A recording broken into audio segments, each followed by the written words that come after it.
I'm going to go ahead and call this meeting to order. It is 6 p.m. This is a regular meeting for Tuesday, June 16th, 2026.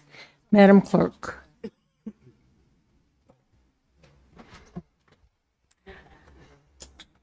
I have sent Miss Henry to find Assemblymember Bowles and Fauna. Where are they at? Oh, can you grab them? We'll have the deputy mayor. Got the brownie.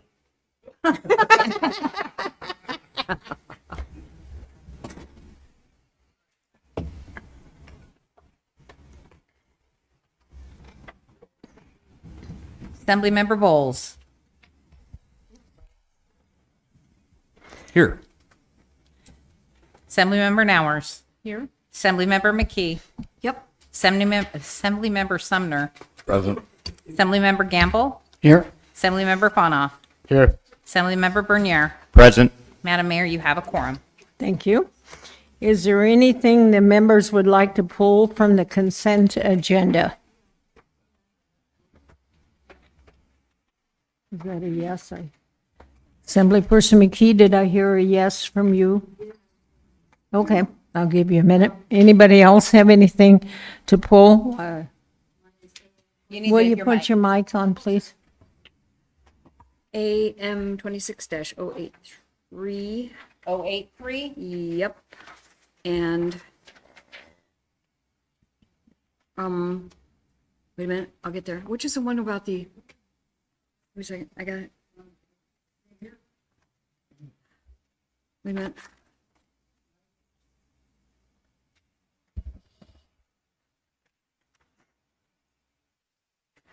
Oh, no. I guess that's the only one I pulled from there. Oh, I know, 26-089.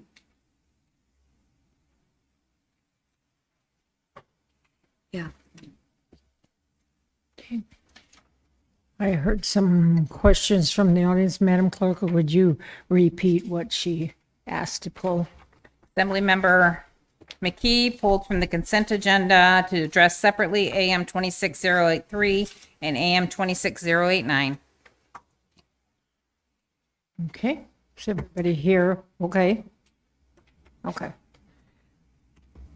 So there are some changes to the agenda, so, oh, I'm sorry, Assemblyperson Sumner. Yeah, I'd like to amend the agenda to move ordinance 26-058 to third in the public hearing and ordinance 26-072 as the second in the public hearing. I know I kind of said that a little backwards, but the two sales tax ordinance would be one after the other, and then the gravel tax ordinance would be third. Okay, okay. Is there objection from the Assembly? Okay, don't hear any objection. Yes, Assemblyperson Bowles. Go ahead. Well, I guess I object. I'd like to flip-flop 7-2 and 3-2. I'd like 3-2 to be third. So you'd like to have 72 be prior to 58? Is that what you're saying to me? Correct. Okay. Say that again. 72 would be number 2 and 58 would be number 3. Is that, No. no? Madam Mayor, I'm saying I would like for 72 to be ahead of 32. I would like to discuss Oh, 26-032 all the way to the after head. Okay, 26-072. I thought you were just flipping those two. Okay. Okay, well, we'll give the clerk a minute here and then we'll have her recite so we fully know and the audience knows also what's going on. I do believe, Madam Mayor, Assemblymember Bowles made a secondary amendment to reorder the tax legislation.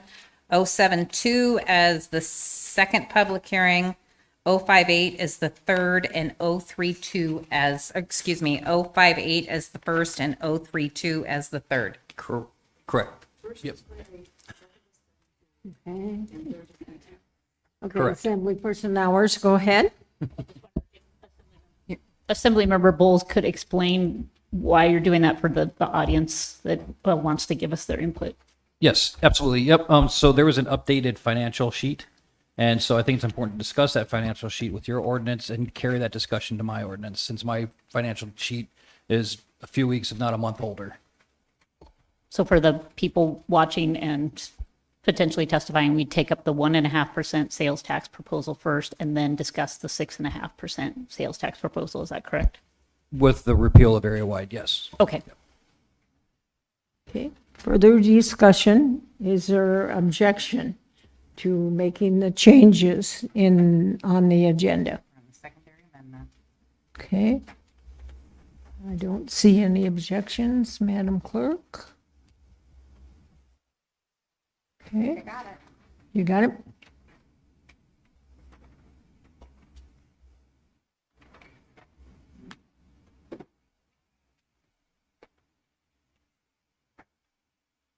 Got it. Got it? Okay, good. Is there any further changes to the agenda? Assemblyperson Bowles, you have your light on and you still want to speak? You have your light on? Okay, thank you. Okay, so hearing no more changes requested, then the agenda has been approved as amended.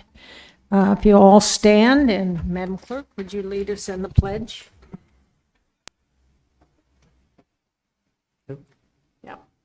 Me? Yeah. Oh, I'm Madam sorry. Clerk. I pledge allegiance to the flag of the United States of America and to the republic for which it stands, one nation, under God, indivisible, with liberty and justice for all. Thank you. Okay, I'm going to come down front because I have a number of proclamations to do.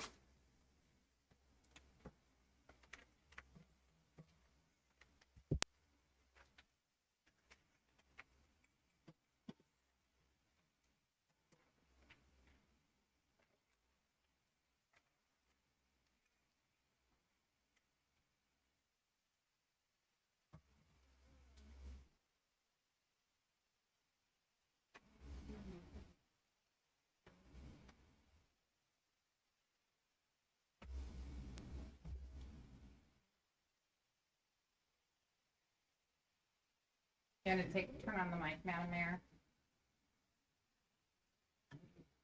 People can't hear you. Right, thank you. Okay. So. Hello. So, first of all, in here, I'm gonna give you the 25 one. You'll end up with. So, whereas on June 19th, 1865, the last enslaved African Americans in Texas learned that they were free. More than 2 years after the Emancipation Proclamation had been issued. And whereas Juneteenth marks an important moment in our nation's history and celebrates the freedom of those who have been enslaved. Whereas Juneteenth reminds us of the importance of liberty, equality, and opportunity for all people. And whereas this day provides an opportunity to learn from our history, honor the contributions of the African Americans, and reflect on the progress our nation has made. And whereas committees across the country observe Juneteenth through education, remembrance, and celebration. Now therefore I, Edna DeVries, Mayor of the Mat-Su Borough, do hereby proclaim June 19th, 2026 is Juneteenth Day. In the Mat-Su Borough, I encourage all residents to take time to reflect on the meaning of freedom, appreciate the diversity of our community, and celebrate the values that brings us together. So would you, either one of you, to say a word or two? Yeah, you can do that one. Mayor, Assembly, General Public, First, I want to say I do appreciate what the mayor's done. For many years, she's been very active, not just with our organization, but the community itself at large. And we have not seen that in a long time with different mayors in different cities. That I know this mayor has been from Sutton to probably past Talkeetna. So she's very engaged. This event, and as you stated, it is American history. I invite you guys to come because at the Palmer Museum, we also are in conjunction and have a partnership with the Alaska Highway Project. We had an opportunity this Saturday to actually go to just outside of Tok and visit the site where some of the African American soldiers built part of their portion of the Alcan. And it's an interesting site to go to. In the Palmer Museum, there's also a display there that have various artifacts and also history. This year, we have some surprises about Juneteenth that I was not aware of. And I'm learning almost every year something new. And I suggest you guys participate and come and see, because there's some really interesting surprises. So we thank you for your support, Mayor. The horse, are you going to have the horses back?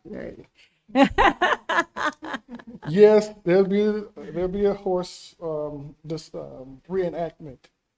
I don't want to spill the bag, but Oh, okay, all right, but I will spill the bag. Okay. We actually have this year for the first time.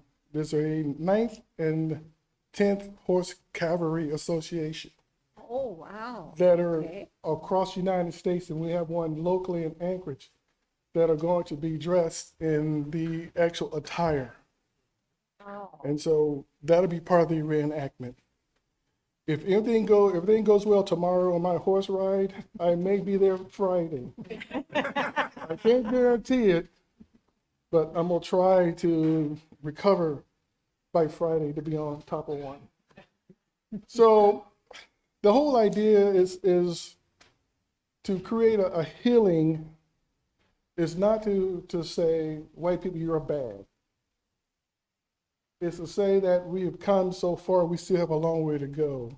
Mm-hmm. And if we don't address the elephant in the room, we're not going to ever be able to relate to each other. Because one of the problems with Juneteenth that I've noticed over the years is a lot of misinformation. And that's our goal, is to make sure that the right information is put out. And that's our purpose, is to try to be as authentic in the celebration of American history, because it's not just Black history, this is American history. And I don't know if you've ever been on Facebook. We receive a lot of crazy Comments? comments. And most of it's misinformation, people not really understanding what it's about. There's a lot of negative stuff. But in spite of that, we still want to let our community know that this is part of us. Mm-hmm. And we can't sit there and do a pledge of allegiance to the flag and forget certain people.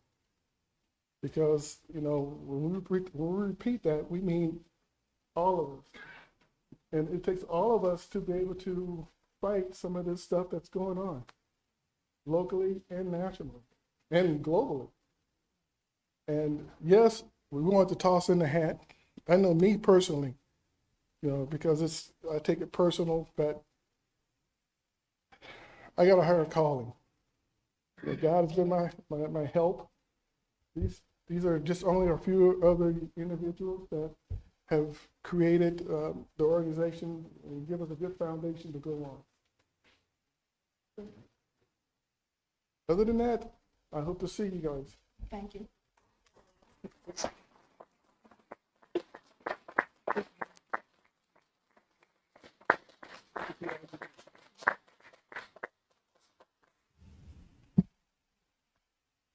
The next proclamation we're going to do is recognizing America's 250th year anniversary. And I think probably the majority of you do know that that's what we're into right now. But you may not know some of the things that are going on in our community to recognize that. So whereas on July 4th, 1776, the Continental Congress adopted the Declaration of Independence, establishing the United States of America as a free and independent nation. And whereas in 2026, our nation celebrates the 250th anniversary of that historic event, making 2.5 centuries of freedom, self-government, and opportunity. And whereas the Mat-Su Borough is proud to join communities across the nation in commemorating this milestone and reflecting upon the sacrifices and achievements of those who helped build and preserve our country. And whereas all of the Mat-Su Borough libraries will host the 250 events during the month of June and July, providing opportunities for residents of all ages to learn about our nation's history and founding principles. Whereas copies of the Declaration of Independence and the Constitution of the United States will be on display at all of the Mat-Su Borough libraries and at the Borough Administration, which is this building in Palmer. And residents are encouraged to visit and learn more about these foundational documents. Whereas the Mat-Su Borough is honored to participate in both the 2026 Colony Days Parade, which we did this last weekend, and in the city of Wasilla on the 4th of July, celebrating the spirit of patriotism, community, and service that has defined our nation for 250 years. And whereas on Saturday, July 4th, in the city of Palmer, there will be an Independence Day celebration featuring free family activities, food, the recitation of the Declaration of Independence and the Bill of Rights, and a demonstration of a historic 300-pound cast iron cannon with festives beginning at 3 p.m. at the St. John Lutheran Church, which is just across the street there. Now, therefore, I, Edna DeVries, Mayor of the Mat-Su Borough, do therefore proclaim July 4th, 2026, America 250th Day. In the Mat-Su Borough, we encourage all residents to celebrate this historic anniversary by learning about our nation's founding, honoring the freedom we enjoy, participating in the local activities, and renewing our commitment to the principles that have guided this country for 250 years. Thank you.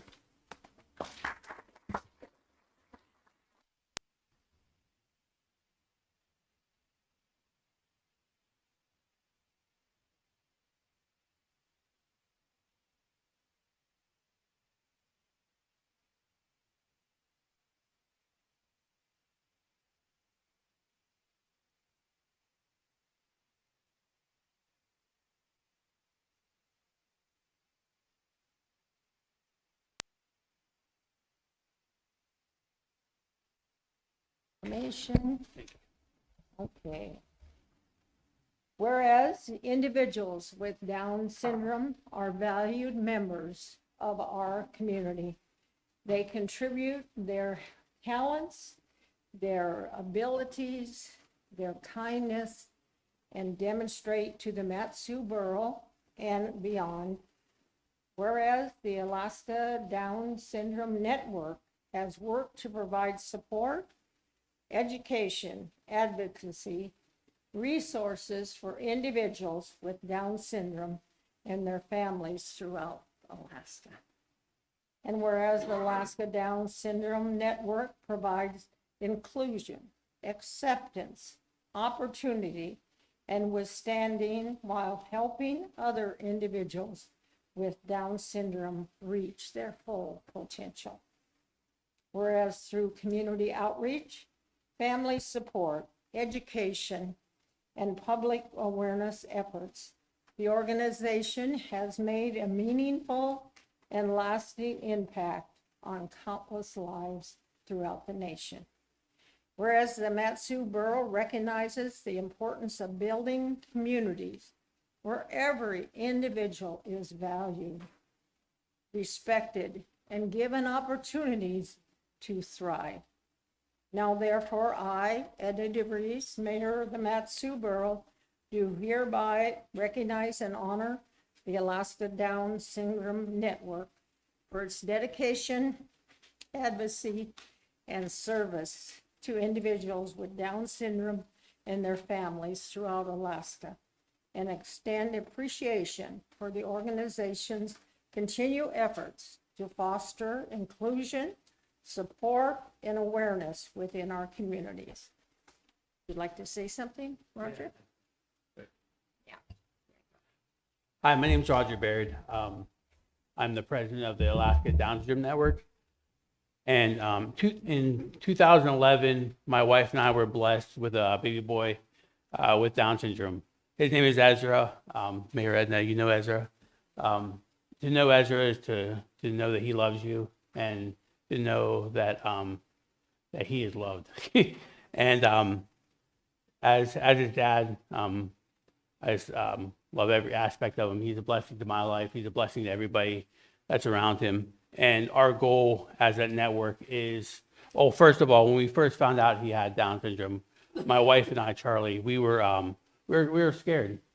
We didn't know how we were going to take care of someone like this. We didn't know a whole lot about Down syndrome. So we need people who knew to come around us and to show us just what to do, where to reach out, and what exactly to do. And that's what our network is here for those who feel like they're alone in this moment in their lives. But we're here to let them know that they're not alone. We're here to support them. We're here to support families and to really give them a place to talk and to a place to find out where they can go to have appointments and the doctors to go see and just to have a place for the people to talk to and to love on people. We're here to love on those who need to be loved. And I know now the news, if you've seen on social media, that Down syndrome, it's been popular lately just with an influencer giving up their baby to just because they knew they were going to have Down syndrome. And we believe that we could counteract these things with education to let them know that even though they're going to have a baby, that's going to have challenges, of course, but they're also a blessing. If you know anybody or any families that has someone with Down syndrome in their family, know that that family is blessed. That family is having the time of their lives every day. And I have the time of my life every day. Ezra is my most favorite person ever made, other than Jesus, of course. He is just an amazing guy. And so on June 27th, it's a Saturday, we are having what we call is a walk for Down syndrome over at Iditarod Park in Wasilla. From 11 to 3 is when we get families together to walk for Down syndrome. We also, it's our big fundraiser for the year. And what we do with the money that we get from the fundraisers is we support families. We give annual sponsorships and scholarships to families that have members that have Down syndrome. Like my son, Ezra, one summer got a bike. He really needed a tricycle because he wanted to go out biking with us. And just because of his balance and stuff, he couldn't really ride a regular bike. So through the Alaska Downers, and this is before I was even on the board or even the president, they gave us the funds to get him a tricycle. Now he gets to ride with us, and he just loves it. And certain things like that, just to support them. That's where the funds go. We also, one of our goals in this year, upcoming years, we want to reach out to families in rural areas. Right now, we have representatives in Juneau, Fairbanks, Matsu, Anchorage, and Kodiak. And if I left anybody else off, I'm so sorry. But we're looking to get representatives in rural areas in the hub cities of Alaska, where we could reach out to those families who are in villages that who feel like they're alone in this, and they're not. No one's alone in this, and we want to just be there to love on them and to be there for them. So, Alaska Down Syndrome Network, if you want to sponsor us, we have some sponsor packages. If you go to our website, the Alaska Down Syndrome Network.com, you'll see it there. We also have Facebook, Alaska Down Syndrome Network, Instagram, you name it, we have it. Just look it up. So we start, yeah. So if you want to sponsor us, please sponsor us. That'd be awesome. Anybody out there on Facebook watching us, sponsor us. And we love you guys. And so, yeah. Alaska Down Syndrome Network. Don't forget about it. Thank you.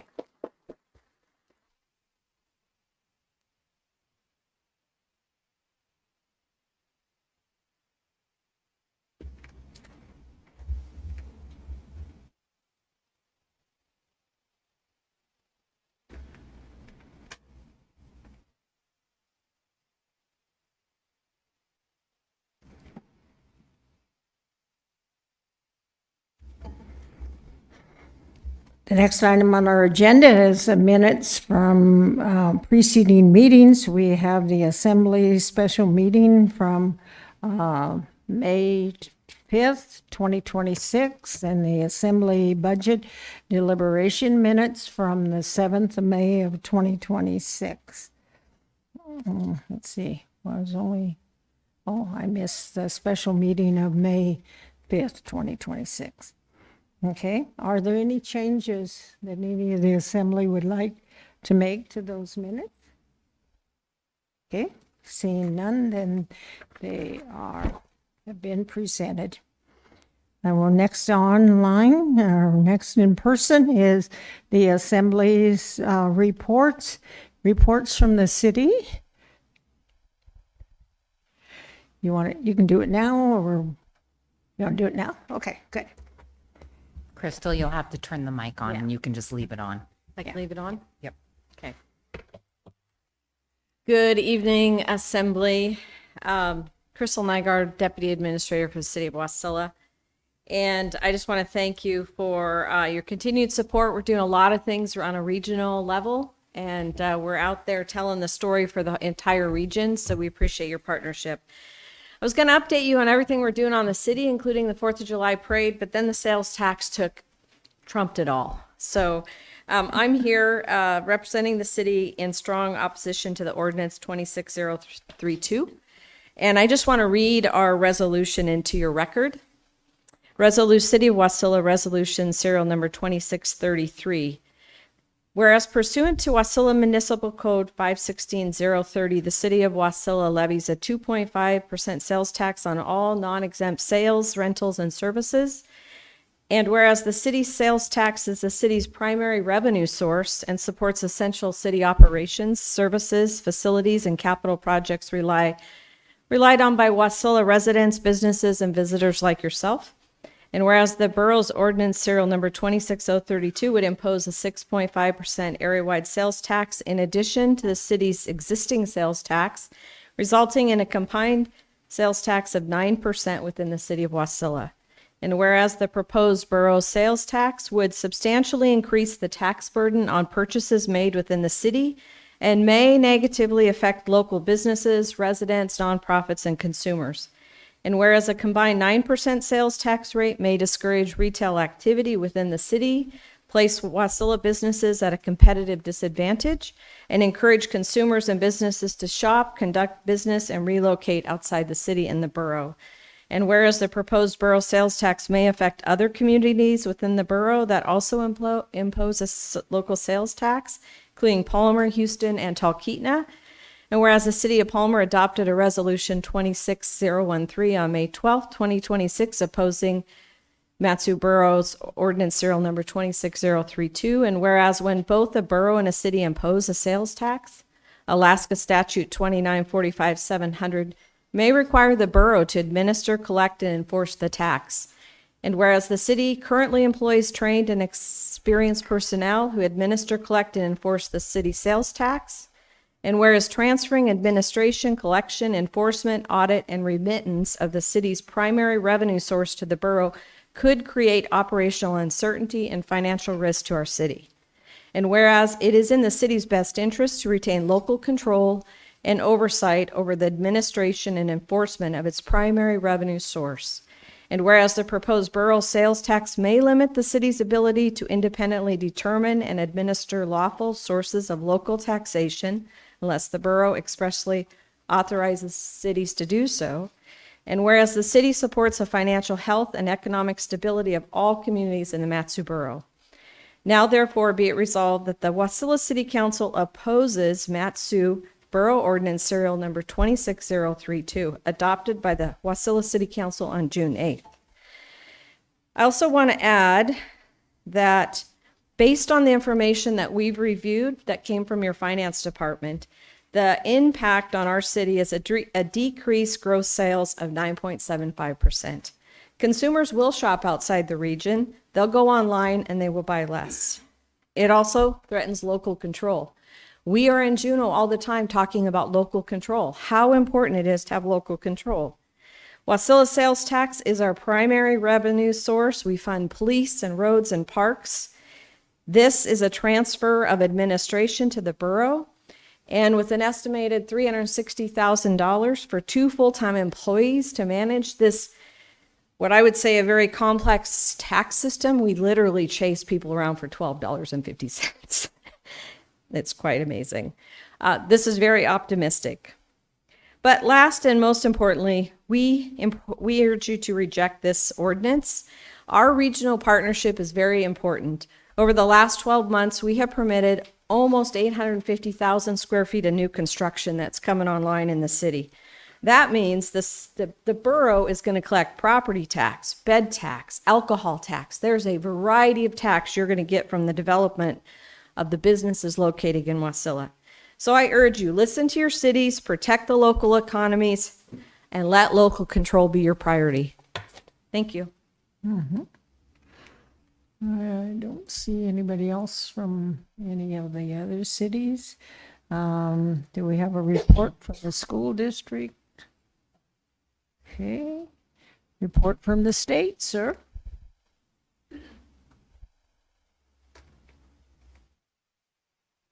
Good evening, Madam Mayor, Manager Brown, Assembly members, staff, and constituents. Todd Smolden, the Governor's Office. I know that you're going to have a long meeting, so I am not going to talk very long, but I haven't been able to be here in a while and wanted to make sure that you had an opportunity to ask questions if you had any. As you know, we're watching the special session. The governor is encouraged by the House vote on legislation. It was 35-4 with or 34-5 with an absent legislator to move that legislation to the Senate, and he supports the legislation that was moved, and the investors in the AK LNG project support the legislation that was moved, and the Senate is currently looking at it.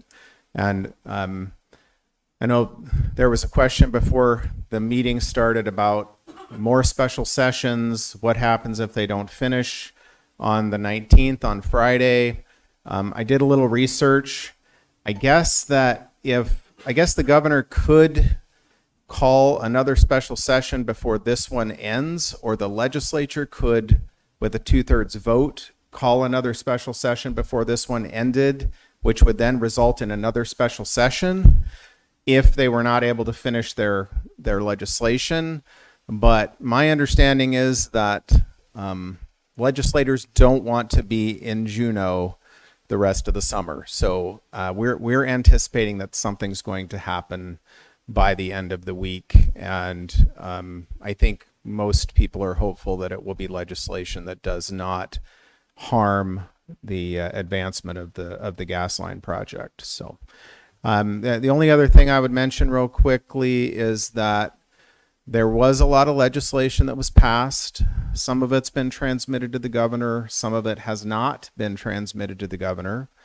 The governor has to wait for it to be transmitted before he can act on it. Some of it is coming up due with a decision by him very soon.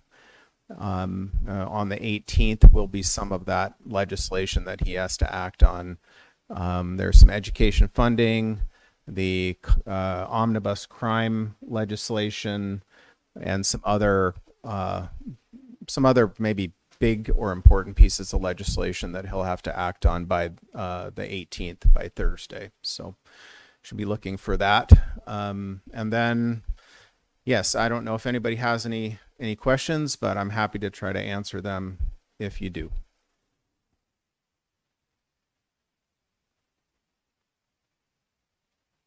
Don't see any, sir. All right. Thank you for Thank being you very here. much. Thank you.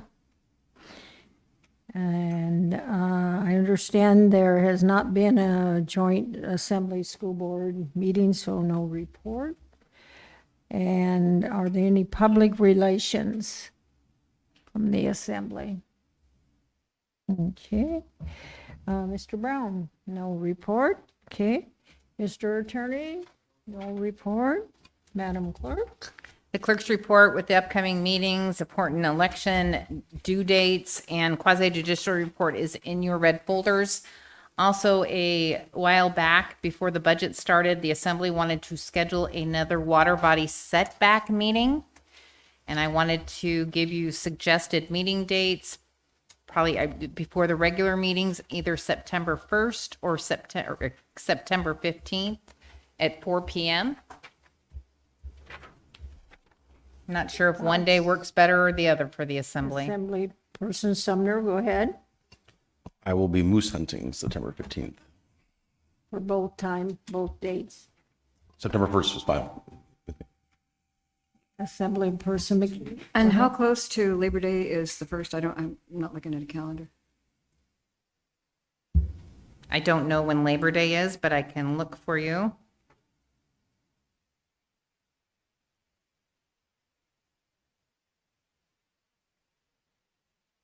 Labor Day is September 7th. So I'm hearing, Yes, Assembly Person Bowles, go ahead. Thank you, Madam Mayor. I would suggest August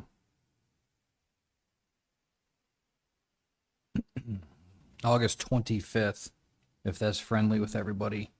That way, the only thing interrupted is silver season. Yeah, silver season is a August lot longer than 25th, that's not a regular assembly meeting, right? Correct, but this is strictly for the water body setback meeting? correct. Yeah, I would suggest August 25th, or excuse me, yes, August 25th. Okay. Assembly Person McKee, you have your light on? Yep, you did say that that's when the Silver Salmon Derby thing is going on. No? That's silver season. The Derby, I believe, is on the weekend. That's a Tuesday. And when is, well, it's not going to work for me. Assembly Person Hours, did you have a thought?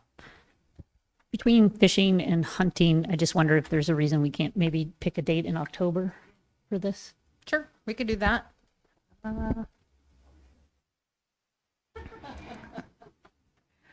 The first meeting in October is October 6th, but we will only have half assembly chambers because Palmer City election will be happening. And then October 20th. Does that work? Thoughts, Assembly Person Bowles, you have your light on? You just turned it off, sir. Okay. So I have October 20th at 4 p.m. Thank you. That's all I had, Madam Mayor. Okay, thank you very much. Okay, the next item on our agenda is citizens and other correspondence. Okay. Are there any comments on the citizens and other correspondence? See any? There are no informational memorandums. That's pretty unusual. Huh.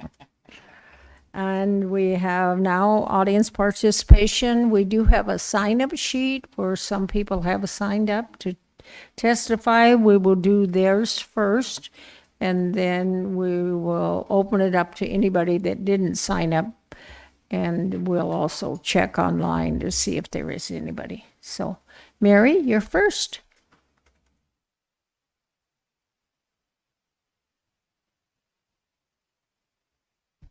Good evening. My name is Mary Robinson. I'm a Matsu Borough resident, taxpayer, and I represent myself.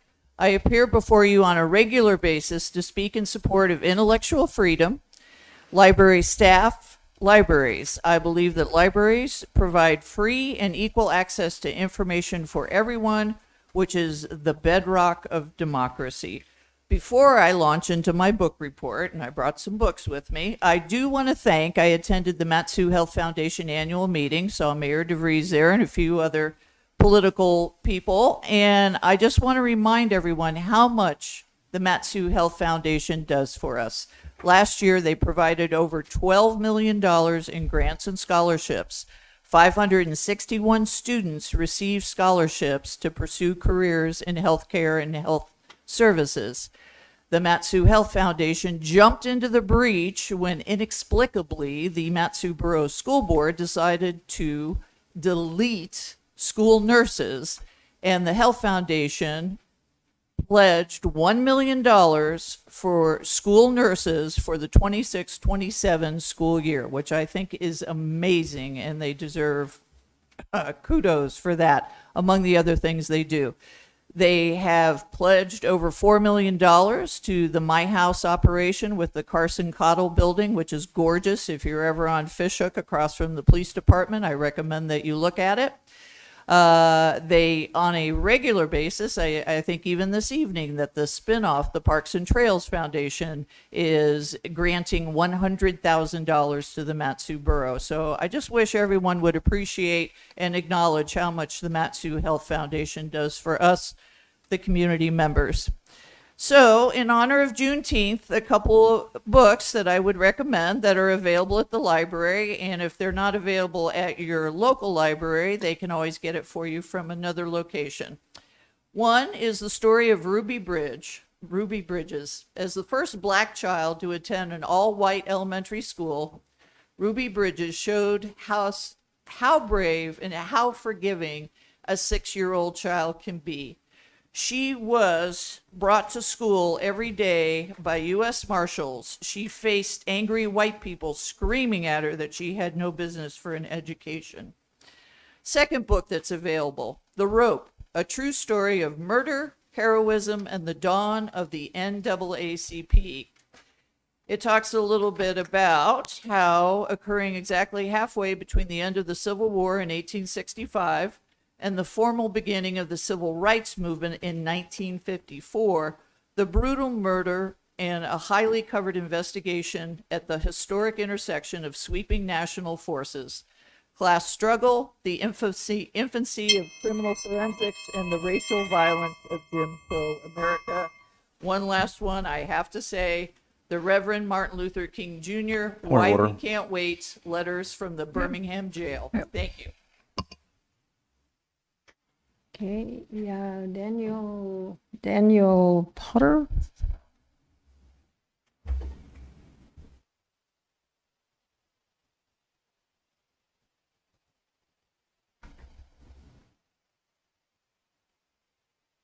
Good evening. I'm Daniel Potter, District 1.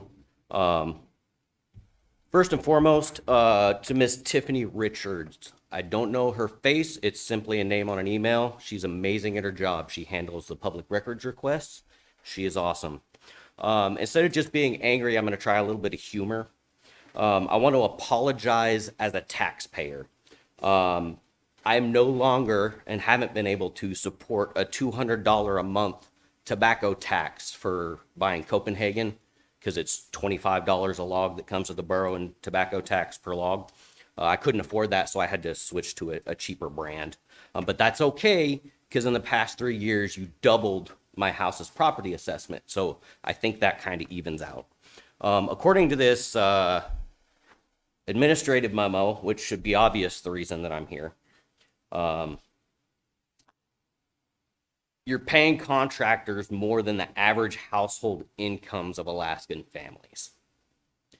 And when there is potential evidence of potential inappropriateness that could potentially be called falsification of business records and theft by deception, which is a Class B felony, reasonable and prudent people would investigate it, right?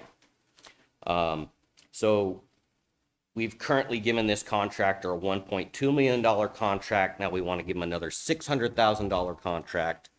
I submitted a public records request just to figure out like what's the metric, because we have the borough code that says contracts go to, you know, responsible individuals.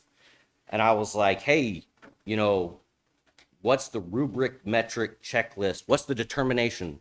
And I got the response in my public records request that we perform a review, a positive determination is documented, a negative determination is, you know, in the rejection notice. But if you look at Matsu Borough Code 38238, subsection C, subsection 8, subsection B, submission of falsified invoices or billing summaries is grounds for debarment from borough contracts, but that's not happening. Famous lies as I've been growing up. I did not have relations with that woman. No new taxes.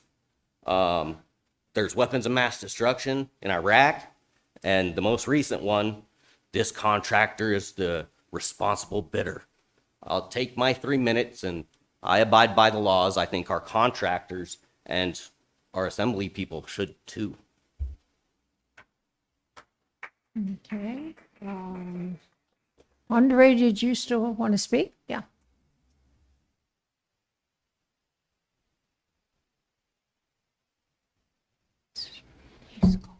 My name is Andre Jackson, current president of the Matsu Martin Luther King Jr. Foundation. Just want to remind you that Juneteenth is the 19th, is coming Friday. We have a partnership with not only the Palmer Palmer Museum, but also we got the partnership with the Friday Flame Palmer Greater Palmer, well, the Chambers, okay. I want to thank you for those books. Guys, I think you should really consider looking at those books. I'm actually here for the landfill, the solid waste.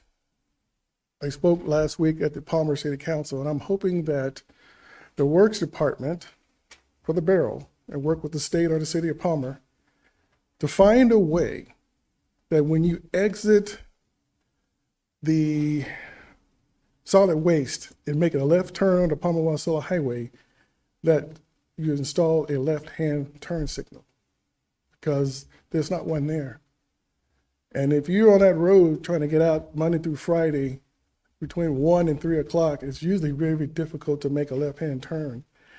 I never understood why it wasn't there, but if you're on the Palmer-Wasilla Highway going north towards the solid waste, there's a left-hand turn signal. But when you come out of there, it's not a left-hand turn signal. It should be a really easy fix. I think a couple of times almost gotten hit, and I've seen accidents almost happen because it's not a left turn signal to be there. So I hope you guys would one day consider putting something there. Thank you.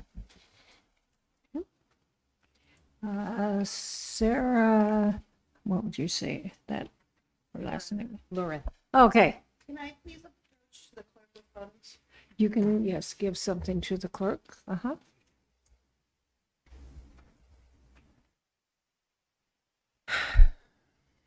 Madam Mayor and members of the Assembly, I am here today because another dead dog was found on Misty Reader's property this weekend.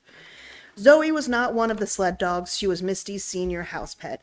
And somehow, despite a felony investigation, despite troopers and animal control searching the property, despite initially charging Misty with 26 felony counts of animal cruelty, Zoe's body was missed entirely. When officials realized the number of bodies they had did not match the number they originally counted, no one went back to the property to verify. Instead, they reportedly reviewed the footage and reduced the charges. 2 months later, when the landlord was finally allowed back into the small 2-room cabin, Zoe was found dead on the bed, where she apparently remained the entire time. And what happened next is almost as disturbing. Zoe was placed outside in an unlocked open kennel, and animal control reportedly said they would return the next day to retrieve her. This was not only a sweet soul who had already suffered enough, she was potential evidence in an ongoing felony investigation. If concerned citizens had not insisted, if they had not called every official they could think of, Zoe's body would have remained there overnight. This is why so many people in our community have lost confidence. This is why concerned citizens in Fairbanks refused to wait for animal control and took matters into their own hands. The incompetence that allowed more than 24 dogs to die is heartbreaking enough, but the continued incompetence afterward is traumatic and borderline monstrous for those of us who have fought for justice for these animals since January, the day Mark Walker left the state. I was there on property when animal control removed her. Every time I close my eyes, I see Zoe lying there for 2 months in that cabin, covered in a sleeping bag, her tail sticking out of the bottom, waiting for justice. No one should have to witness that. And I ask you, if this has been a human being left undiscovered for 2 months during an active felony investigation, would we be accepting these explanations? Would we be satisfied with miscounted bodies, missed evidence, and delayed actions? Because I am not, and neither is the community in Alaska at large. We deserve accountability. These animals deserve justice and dignity, and Zoe deserved better.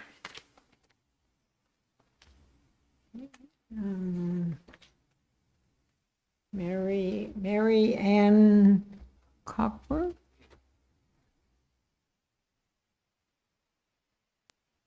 Hello. Hi. My name's Mary Ann Cochran. I've been a longtime Valley resident, and I just want to address about the gravel tax. I believe we should tax all the gravel pits, not just the big boys that use the train. I have seen many new roads destroyed after a few years of a nearby gravel pit pulling rocks out. Last year, the borough proposed a gas tax to help us with the roads. I'm willing to pay my fair share of the taxes, but it's time the gravel pits pay theirs. Put it on the ballot in November. Thank you. Jackie?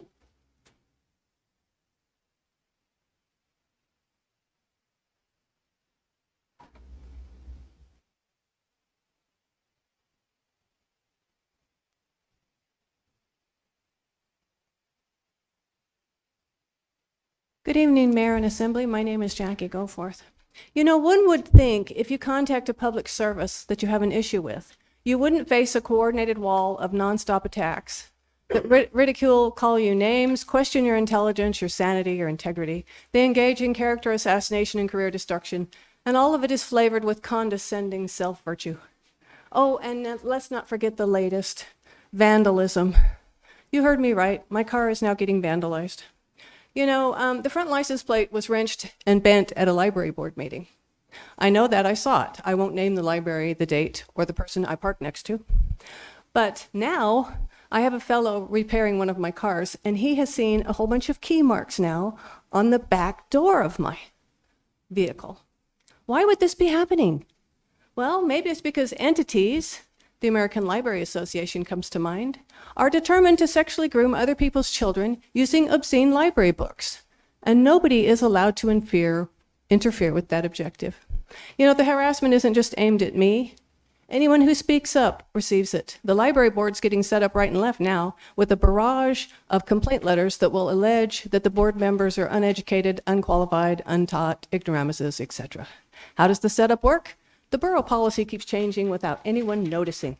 And if you haven't looked at the one I just showed you, that's on your website right now. I filed a challenge on this book because I had to wait 3 years, and unfortunately now it's stuck waiting for an LCAC committee that doesn't exist. How do you follow a policy when they can't even get it right? Now, this book is obscene, and it's booked as a nonfiction, which means it has to have fact in it. So if you look at your second page, this is page 78 of the book. Now, the first thing you're going to notice, this is what tells children what puberty does. And if you'll notice subliminally, the picture on the bottom, you have a 50% chance of being trans. That's what the figures on the bottom show. Okay? The other thing it says is, lots of people also medically change their bodies to have the traits that are right for them. This includes cisgender, transgender, and non-binary. Cisgender means that you agree with the sex that you were born as, and that's what you are. If you're a girl, you become a woman. If you're a boy, you become a man. And nobody who has gone through puberty would have had to have medically helped to achieve that. That is a falsehood. And the only one who would believe it is a prepubescent child. Because everybody who's been through puberty already knows. If you were a girl, you became a woman. And if you're a boy, you became a man. You didn't need any medicine for it. So why are they saying you have to have it? Why? This is an obscene book, ladies and gentlemen. And now I don't even know if I can challenge it, and with who. There's no LCA. Thank you. Linda?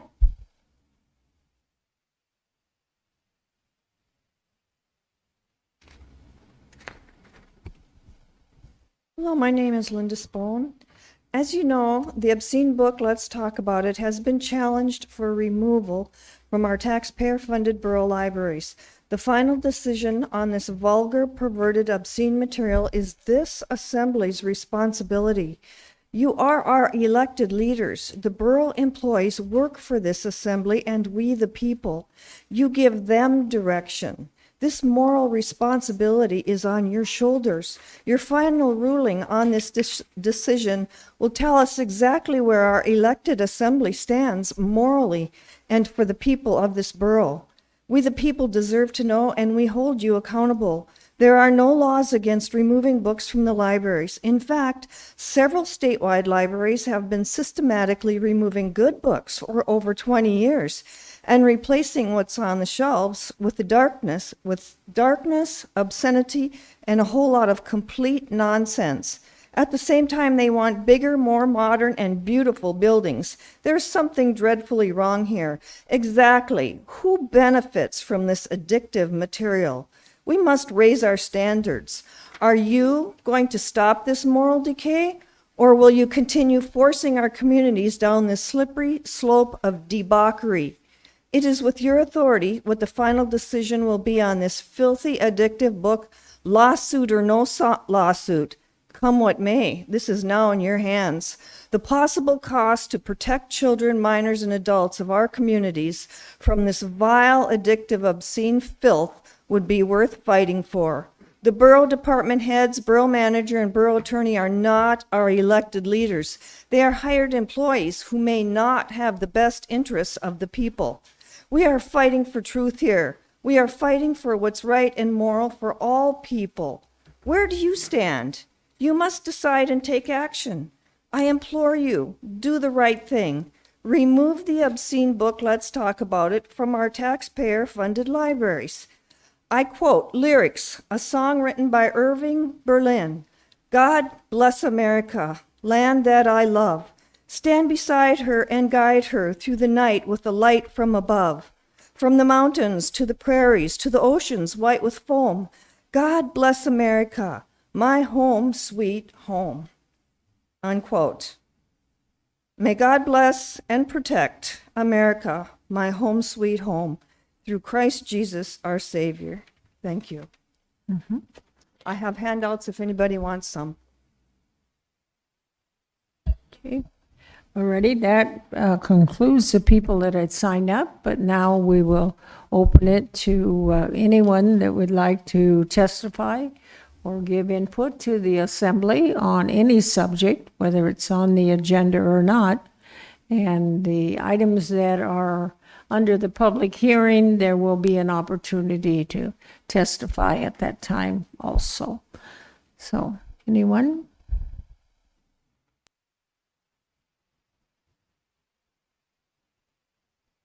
Okay, do we have someone online? Okay, go ahead, who's ever online, please.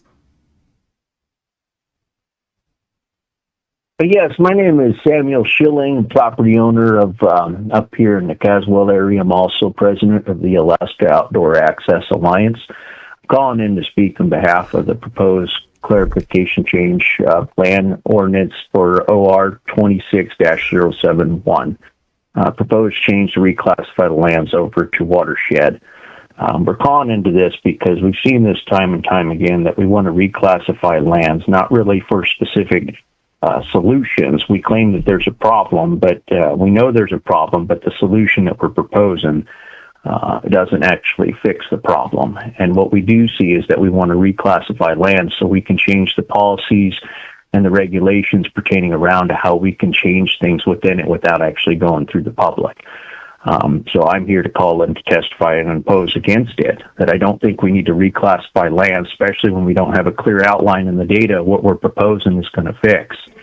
We understand in some of the data that, there are changes to the river, but we're not seeing the whole data as a whole, seeing what may be the actual issue and cause of it. But we're just going to sit there and classify the land that this particular chunk is the reason that's causing it when we know that it's not. So that's where we come to testify in that we're opposing against the classification lands because this could be severely impacting the future community on how they can utilize these lands. And I don't think we need to be giving up that opportunity to the public for those areas of lands in question. So with that, we oppose it, and we request that, a little bit further data and research be done onto this on what we're actually hoping to gain out of this, not just saying that there's a problem and that this is what we think might help or what we think we should do for first steps. We should see a clear outline and then see what those proposed changes will actually be. And right now we see that there is no actual clear definition of what we actually think is going to change when we change the policies and regulations behind it. With that, we stand against the change of reclassification of land. Thank you very much. Mm-hmm. We have anybody else online, Caleb? No? So one last chance. Anybody, we're under audience participation. If you want to address the assembly on any issue, you're welcome to come forth and testify. Yeah, come on.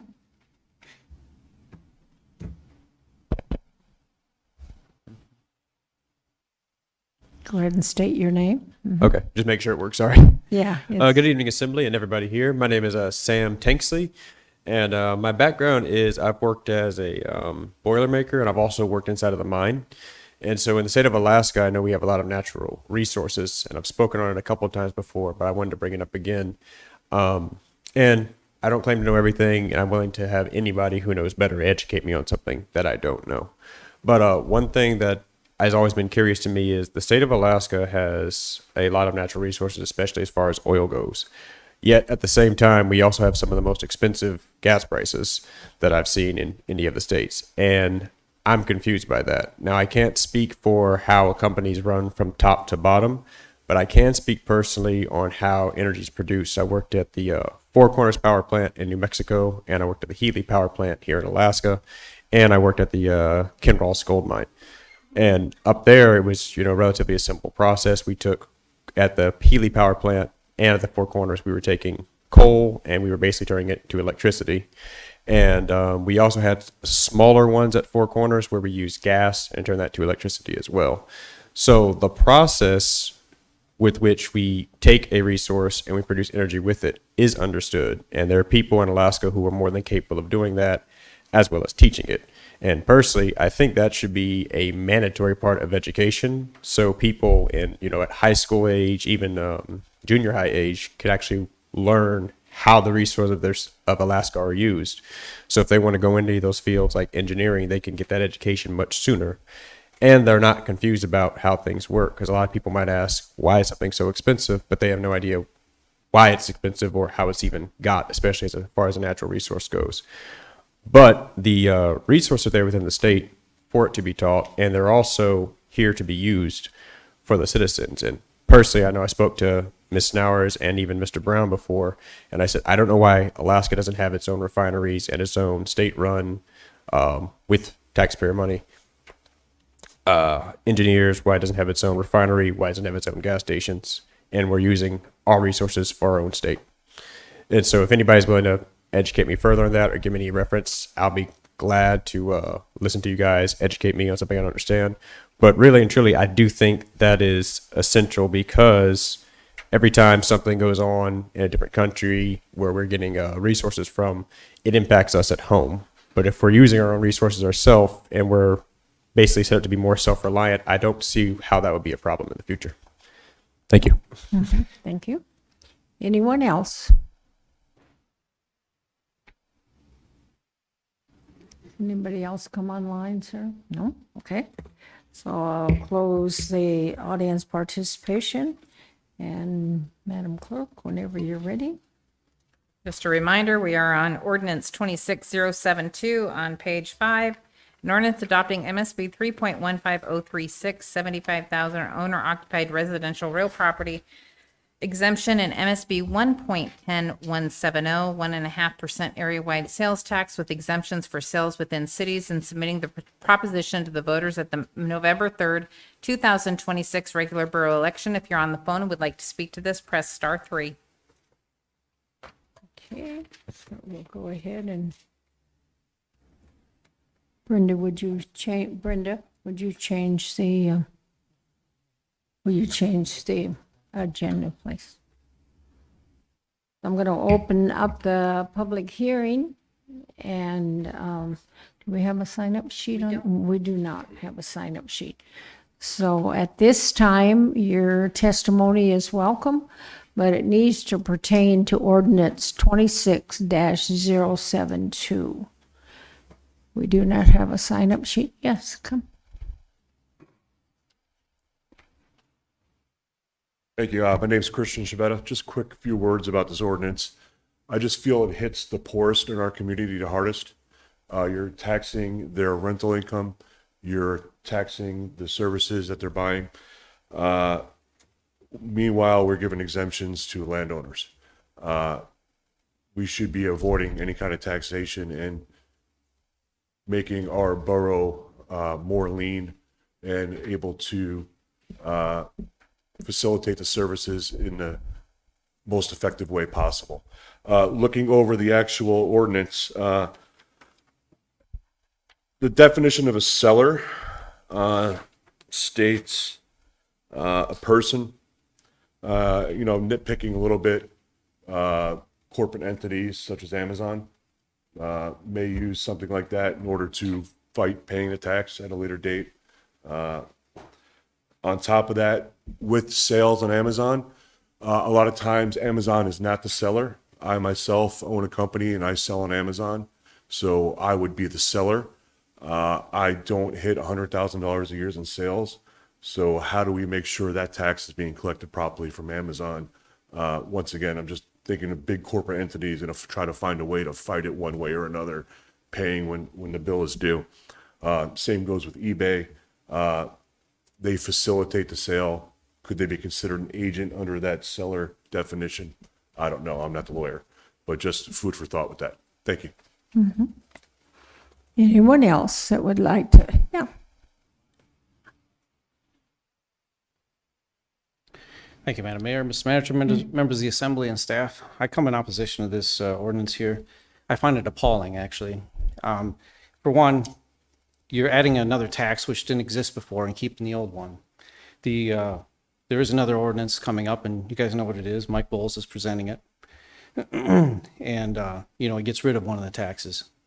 It's deceptive in nature as well, because now we're going to put two ordinances on the or possibly put two ordinances on the ballot. What for? Just to confuse people? Don't even think about putting this one on. It's stupid. Thank you. Brian, would you come back and state your name for the record, please? Thank you. Brian Nindle. Thank you. Anyone else?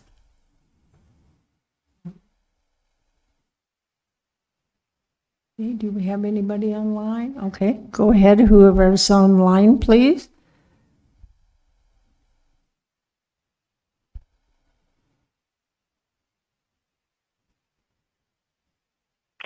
Hello, can you hear me okay? We can, thank you. Go ahead. Thank you. My name is Kai Letty. I'm a full-time resident up here in Talkeetna. Thank you for hearing us tonight on this ordinance. I wanted to call and show opposition towards this ballot. I think I think these taxes would be put undue on the populations. The majority of the services are public services that taxes pay for. A lot of those services are only available in the cities, and it seems unright to apply those taxes upon all the folks of the borough that are living outside of the city limits. I think part of the idea here is to tax more tourist dollars, but as was mentioned before, this is going to have massive impacts on the low-income populations of the borough who generally live outside the city limits, out in these rural areas, and those populations are going to take a brunt of these taxes. It's buying stuff at the local businesses, the stores, that they're gonna have to pay those taxes, and I don't think that's appropriate. So I urge the Assembly to please oppose this ordinance. Thank you. Mm-hmm. Thank you. The next person online, please. Oh, they hung up. Okay, thank you. So one last chance for anybody here that would like to testify on ordinance 26-072. Is the person trying to come back on, are they? No, okay. Okay, so I'll close public hearing and Stephanie, go ahead. I move to adopt ordinance 26-072, and I can speak to it. Sure. First, I want to address a few things that were testified about. The long-term rentals would not be taxed, just so folks know. That's something that's exempted along with healthcare. And then as far as the administration with Amazon, eBay, et cetera, this is modeled after how the cities do it. So it would work the same way. And they started collecting the online sales tax, Chris will probably know, but 4 or 5 years ago. And so it would follow that same pattern. And then as far as the rural areas, that, is a big concern. One thing about this is because it gives a $75,000 property tax exemption to people who live here, it would have the biggest break for people who live in the rural areas. So because they pay higher tax rates out there, it would be about $1,000 for a lot of people living in the rural areas a year off your taxes versus $700 in the core areas. And then just again to address, I've had some really good conversations about this, and this really grew out of the whole discussion about we have a current system that we don't like a lot. It's very reliant on property taxes. So some of the complaints have been and concerns were just adding one more tax, just tighten your belts. That is always where the borough starts. I will note that the borough budget passed this year was kept to less than 1%, and the assembly also lowered the mill rate. And that's because I think you have a very conservative assembly who is looking to tighten our belt. And that's come while we have this growing area that we have demands for roads and growing demands for emergency services. And we're trying to tackle that and do it in creative ways. Sales tax are regressive. It does hit the poor harder. But if you give a property tax exemption just across the board, if you get rid of property taxes, you are benefiting large corporations that don't live here, that will get a big tax break that other people will have to pick up. So I did, look at that part of it. And like I said, the rural areas are going to benefit more. So what I'm trying to do is what you're trying to do is thread the needle. And I'm open to suggestions for how to improve this. I'm looking at it for how we can benefit how you can most benefit people who live here and get people who come and visit to help pay the cost of the services. And so that's what this does. At 1.5%, it's a pretty modest increase. That was the other thing for impact on seniors and renters. 1.5% with healthcare exempted, with long-term rentals exempted, and you get a $75,000 off on your property tax. So what it does is take some of the burden off property owners in the valley and get some of the visitors to shoulder the burden, the overall tax burden. So that's the gist of it. We don't like our current system. Do we want to switch to another system? And do we want to give people one option for how to do this? And that's kind of the things I tried to weigh here. A very modest sales tax increase that doesn't impact the cities, that doesn't have a sales tax on top of the cities where the exemptions are different. So businesses will have to deal with a borough tax and a city tax that have different exemptions, and a property tax exemption. So if you give a property tax exemption to people who live here, again, you're just benefiting people who live here and not outside corporations that can easily absorb the cost of the property taxes here and won't pass the savings on to us. So that's it. Okay. That's what's on the Assemblyperson table. Palmer? Go to the next one for now. I'll leave it for the end. Okay, Assemblyperson Bowles, then? Thank you, Madam Mayor. So I guess a couple things here. If this was simply an ordinance bringing in the $75,000 exemption on primary homes, I'd be all for it, because you know me, I like to lower taxes. I would love to see zero taxation.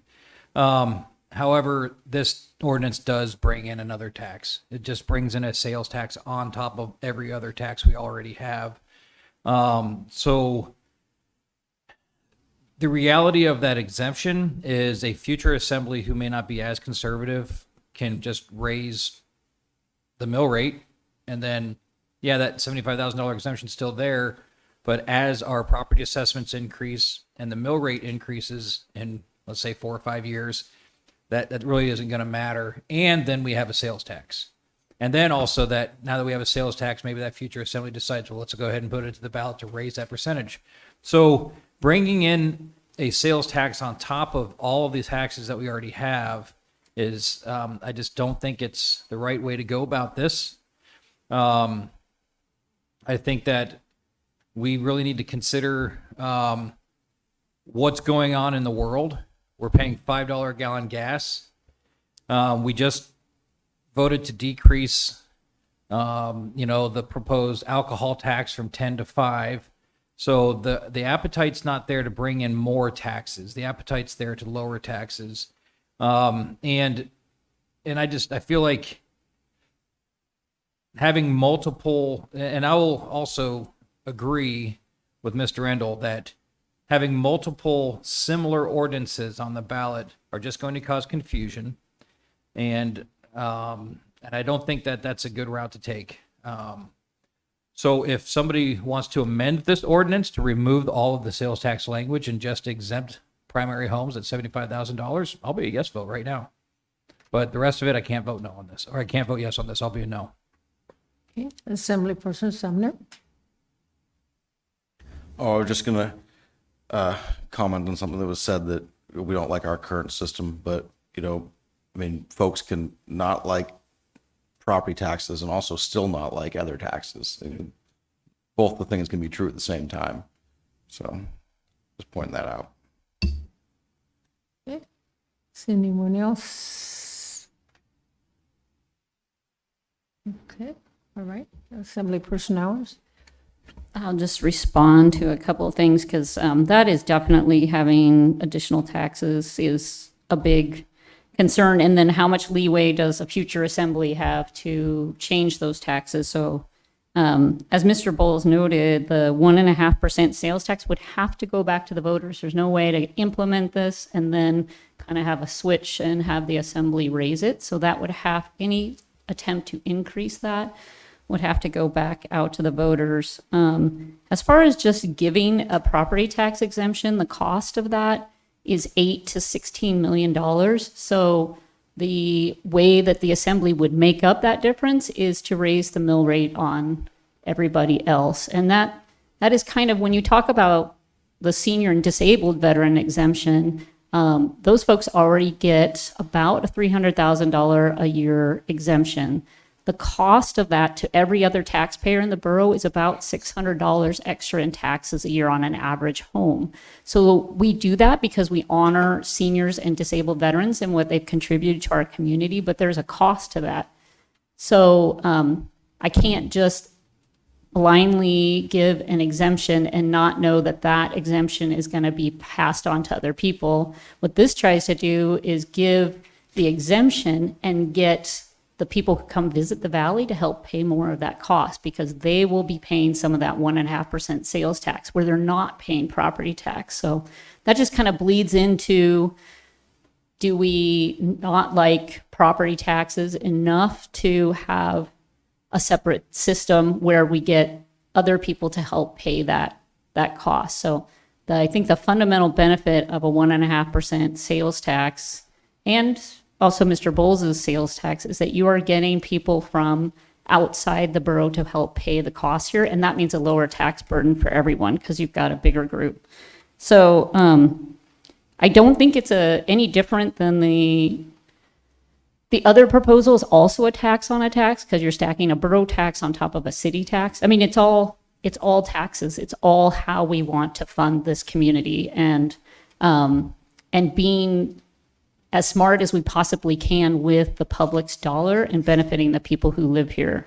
So again, that was the needle I'm trying to thread, is how can we come up with a proposal that potentially gets other people to help pay the costs here and lowers the cost for everybody else here. And then the only benefit you give is only to people living here, not to corporations. But that would be up to the voters. So I think it's a good proposal. I hope folks will support it. And if you have suggestions for improving it to better benefit people who live here, I am all ears. But I think it's a great discussion to have, because we hear a lot of complaints about property taxes. What could we do to change that? And this is one idea. Assemblyperson Bowles. Thank you, Madam Mayor. And so, sorry, address Assemblywoman Nauer's, just you said that we would have to make up for $8 to $12 million. And so my perspective, and a lot of people share this perspective, is it's not about making up the $8 to $12 million. It's about lowering the budget, lowering the intake, and the borough adapting to a lower intake. So that's part of what I'm trying to do. And we're not talking about mine, but so I think that's a perspective to consider, is not how do we replace across the board, but how do we lower that intake? Because everybody here shoulders that burden that either rents or pays property. And so that's, I think, an important way to look at it. Assemblyperson Sumner.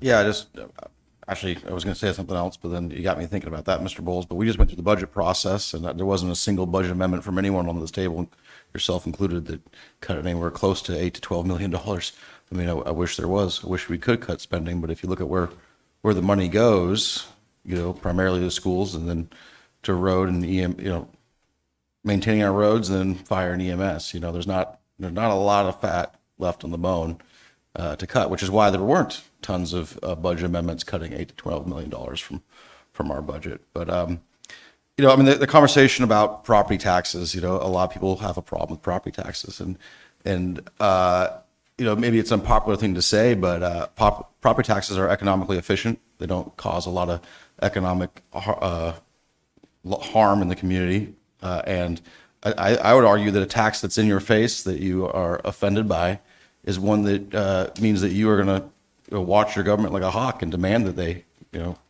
keep the spending cut to the bone. So those are possible benefits to not go away from property taxes. Not that I don't also hate property taxes, because I do. So let's see, that's all we have. Assemblyperson Paula.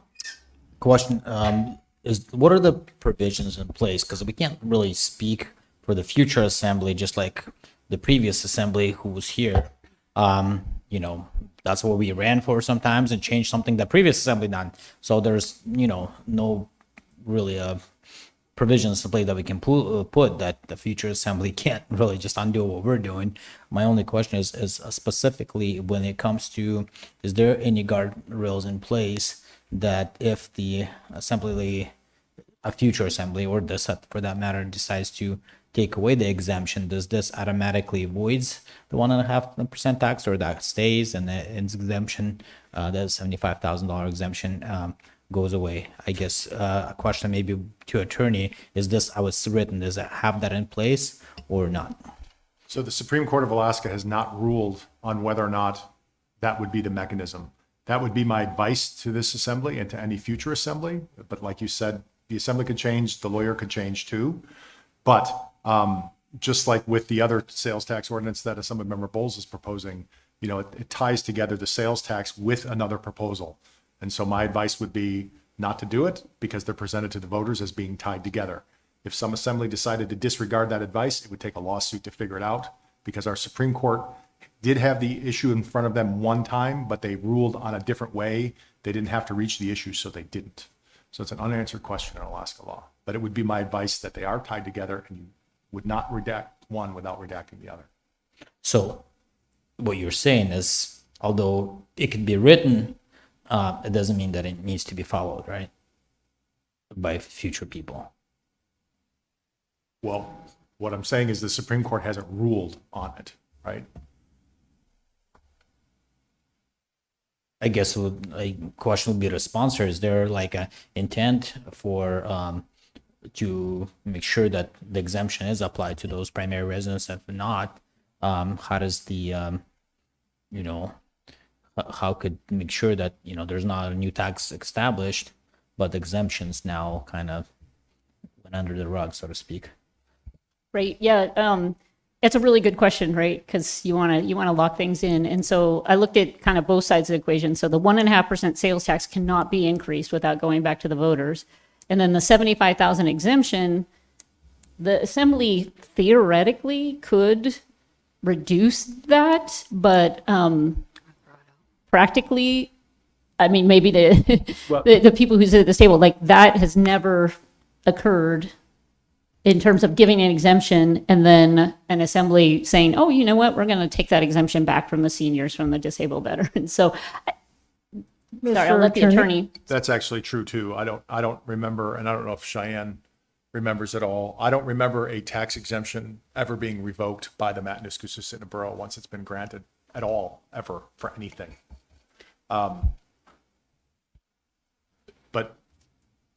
right. So if the Borough Assembly was going to say, you know, hey, we got the $75,000 exemption, we're going to get rid of it, but we're going to keep the sales tax, you would hear me say, don't do that, because we're going to buy a lawsuit and you're liable to lose. I would also just add that the 75,000 is the maximum allowed by state law. That's why I chose that, or why that figure came to the fore. And then once it's in place, you can inflation proof it. So once it's in place, you can each year come back and increase it. You just can't start any higher than 75,000 for the exemption. So what can it start increasing at annually? Have you looked into that? How long will it take before it gets to 100, let's say $1,000 on exemption? Is this a decade or a couple of years, or is there a percentage that it goes by? I mean, could be the same as we use for the senior disabled veteran exemption. We also inflation that proof that by the CPI index is what we use. We actually have a different, we have a different index for the state statute specifies it's CPI urban Anchorage, Alaska. I believe it's Anchorage, but it's CPI urban in Alaska that increases the exemption amount every year. So just every year, it would just go up by CPI if you wanted to change it. That too would come to the assembly.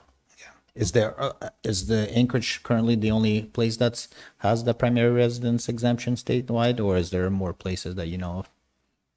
I know the Anchorage fairly recently, I think, implemented that. No. Okay. Yeah, I don't know. I mean, I think the way I looked at that is you can't increase the sales tax, and the potential for an assembly trying to pull back the property tax exemption, even though it might technically be allowed, or might not legally, it just seems like a very, very remote, like being hit by an asteroid. And what is your logic for not making it across the board and only giving exemptions to the cities, because we do know majority of the money that's spent in the city is outside of the city limits. Yeah, because I don't like a really high sales tax. I think it does drive away people. Like that, you start at 1%. If you go 5, 6, 7, people are motivated to leave and go. I'm going to drive to Anchorage. So that was one motivation, and then the other was in looking at the revenue estimates generated from outside the cities. It was enough to give the meaningful property. It was enough to make up the difference for the $75,000 property tax exemption. So. That seemed like we could make it work numbers wise. And then when you do it outside the cities, you don't have the problem with layering conflicting exemptions on top of the cities, because the cities don't have the same exemptions and they don't have the same cap. So if the borough comes along and, we make it 1,000 cap and Palmer has 500, like the business has to pay tax on the first 500 to the city and 1,000. I mean, it would be confusing for businesses. So I wanted to try to keep it as level across the board and uncomplicated, and not add on to a city's sales tax where you're driving people out of the cities. Yeah, well, I'd argue that City of Wasilla needs to change to probably be $1,000 as the other places. So in your opinion, 1.5% is okay, but 4% is too high, right? Well, you'd be stacking on top of the 4%. So you'd end up with a 5.5% sales tax in Palmer and a 4% in Wasilla. I think at a certain point, you start boiling the. So where's your cap, like you're willing to go to? I mean, Palmer didn't ask us and went to the 4 or whatever percent, right? I don't have a magic number for you. I just know when people see a high enough number, they're motivated to, I'm going to make the drive. Whereas they're like, yeah, it's extra, 1.5% on $100 is $1.50. I'm not going to change. I'm still going to shop here. It's a little more level playing field between the online businesses and the brick and mortar. It evens the playing field a little bit for them. So I don't have a magic number for you, but everybody has their own number where they're like, I'm going to do the extra effort and I'm going to go somewhere else. Well, playing field specifically for Matsu Borough would be if we're collecting it borough-wide, not exempting certain ones just because they have their own tax, because we do provide services that are inside of those cities. So I just wanted to, and then if there are any more discussion need to be taken by others, let's do that, but then I'll make my amendment. Okay, Assemblyperson Sumner. Oh, I was just going to point out that Ms. Nauer keeps saying that people make the effort to drive to Anchorage with a high enough sales tax, but 31% of our workforce makes that drive every day. Okay. Assemblyperson McKee. Yeah, it's always stated that a sales tax is a regressive tax. It hits the people who can least afford it, and that people who have enough money to actually own property. Here we have that, to me, a bitter pill. Grew up extremely dirt poor, so I know how that works. A few dollars here, a few dollars there, then you can't afford to have, meat for dinner unless you shoot a moose, whatever. So what I don't like about this is it says it's a huge hit to say to the people who really can't afford it because they don't have the money to buy property, that you get to pay a tax, but the people who own houses, they get to pay a tax, but guess what? They get a $75,000 break. That seems extremely inequitable to me. I realize what you're trying to do. I certainly, I will not vote for the 6.5%. I've read that thing until I'm blue in the face. I think it's a commendable effort to mitigate that. But, you look also at the stability of property taxes. I know people can say, yeah, mine's gone out of sight. Well, we kind of had to deal with this huge influx of people into the valley. So things did go like that, and it was kind of shocking. But still, you leave the folks out there who can least afford it being the ones who are they're not going to get anything for it except a little more tax and maybe have to drive to Anchorage. So I can't vote for either one of these. Assemblyperson Bowles. Thank you, Madam Mayor. So I'd like to make an amendment to 26-072. I move to amend 26-072 by removing all language from section 3 down and leaving the language above it addressing the $75,000 exemption.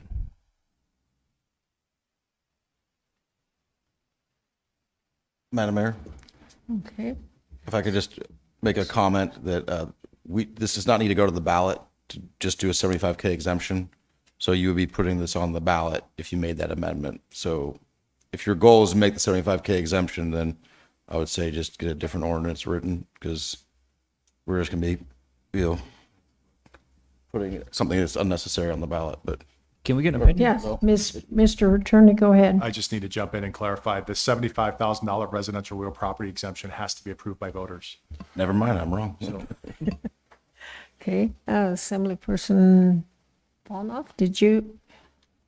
Yeah, to make it more fair to residents of borough and lower that number from 1.5 to 1%, I'm going to make an propose. We already one have an amendment on the floor Oh, that did we we? haven't voted on yet. Okay, let's get through that one Yeah, first. then after that one's done, up or down, I'll acknowledge you. Okay.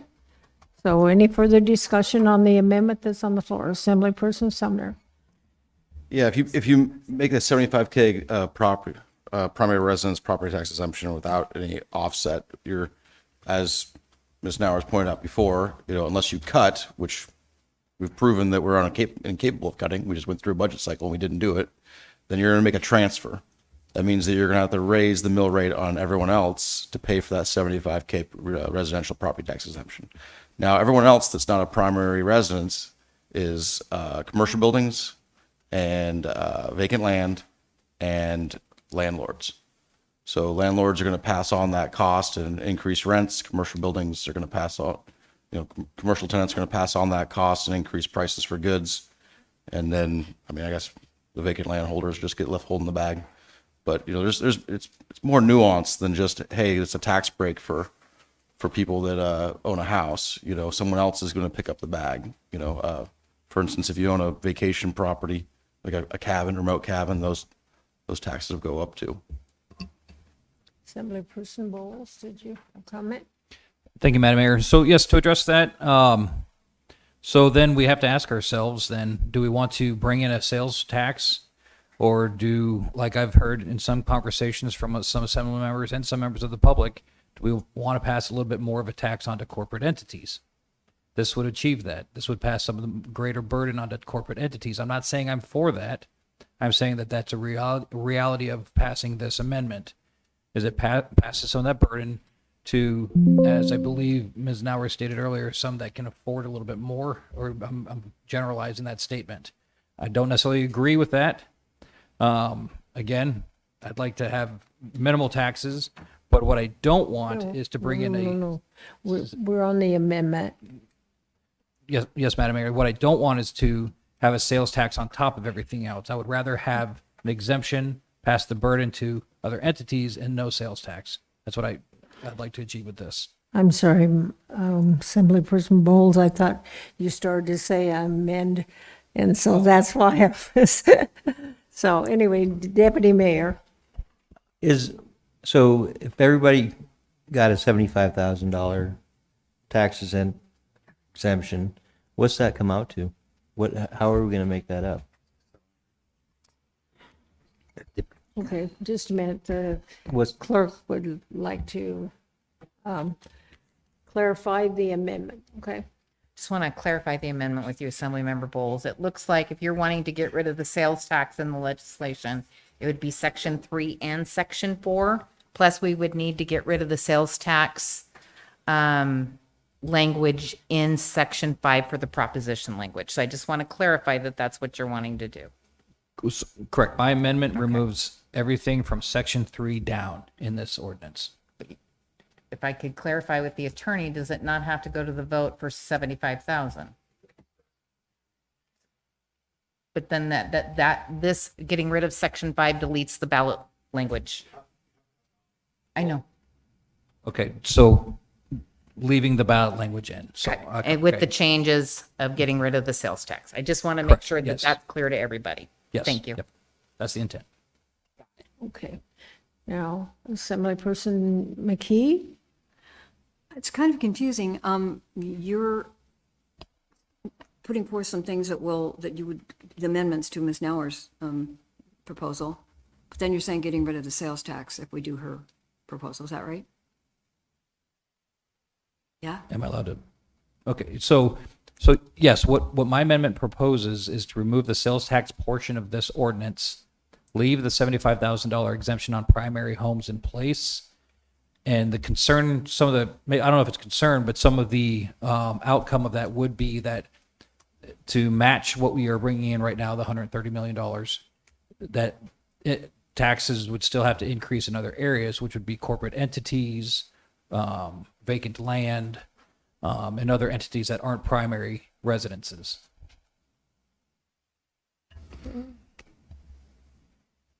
Deputy Mayor, did you have your? Yeah, And, can we ask Cheyenne how much money this comes down to, the 75,000? That would cost, okay, yeah. Is there any objection to calling staff forward? Okay.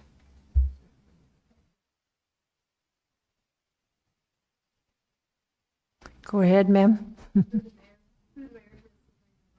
Cheyenne Heindel, Finance Director. The attachment that was provided with the legislation estimates that a $75,000 exemption for owner-occupied residential real property could range, if only 50% of the people applied that are eligible, from 7.9 million to 100% would be 15.9 million. Yes. So that would be the taxes that you would have to offset with something, or the cut that would have to happen to the budget. Okay. Anyone else? Assemblyperson Gamble, do you have a question for staff? I do. Thank you, Madam Mayor. So Cheyenne, that does not include disabled veterans or senior citizens? That does not include senior citizens or disabled veterans, because they already have an exemption. So it's only, you only get one exemption, the way the ordinance is written. Yeah, so we can't stack and include disabled veterans and senior citizens? I'm going to turn. And that if we question to Nick. can, do you have any idea what that dollar figure would be? Okay. Mr. Attorney?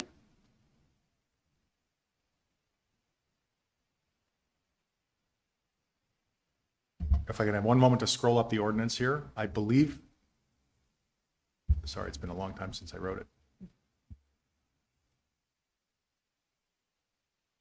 Sorry, some of them were gambled. I did not anticipate that question. I believe this is written that it does not, I believe this is written that it does not stack. It does not. It does not. Yep. You can't. Okay, I think it's been requested that we Yeah. take a break here to get, Sorry, if I could, right before the break, subsection J says the exemption under this chapter may not be combined in whole or in part with any other exemption provided by federal law, state law, or borough code. So this will not stack. Right, and if I can follow up, Madam Mayor, and I understand that, the way it's written, but is there anything in our code that prevents us from stacking tax exemptions? So if we change the language of the ordinance, could we include senior citizens and disabled veterans? Let me take a quick look during the break. okay, we'll take a break. We'll come back at 8.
I think most of the assembly is back, so I may snitch back 2 minutes from the break. Is Lonnie, where's Lonnie at? Oh, I'm not hey. leaving. I'm just getting. Oh, okay, okay.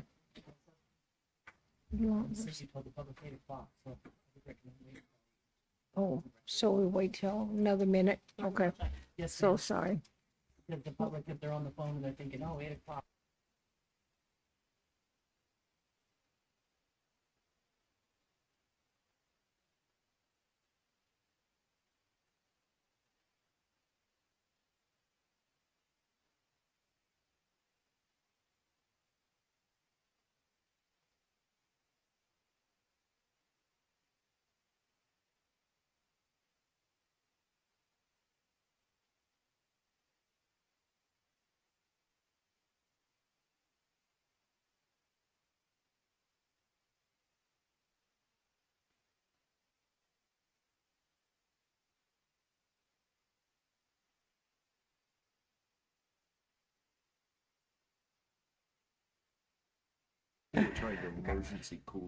Okay.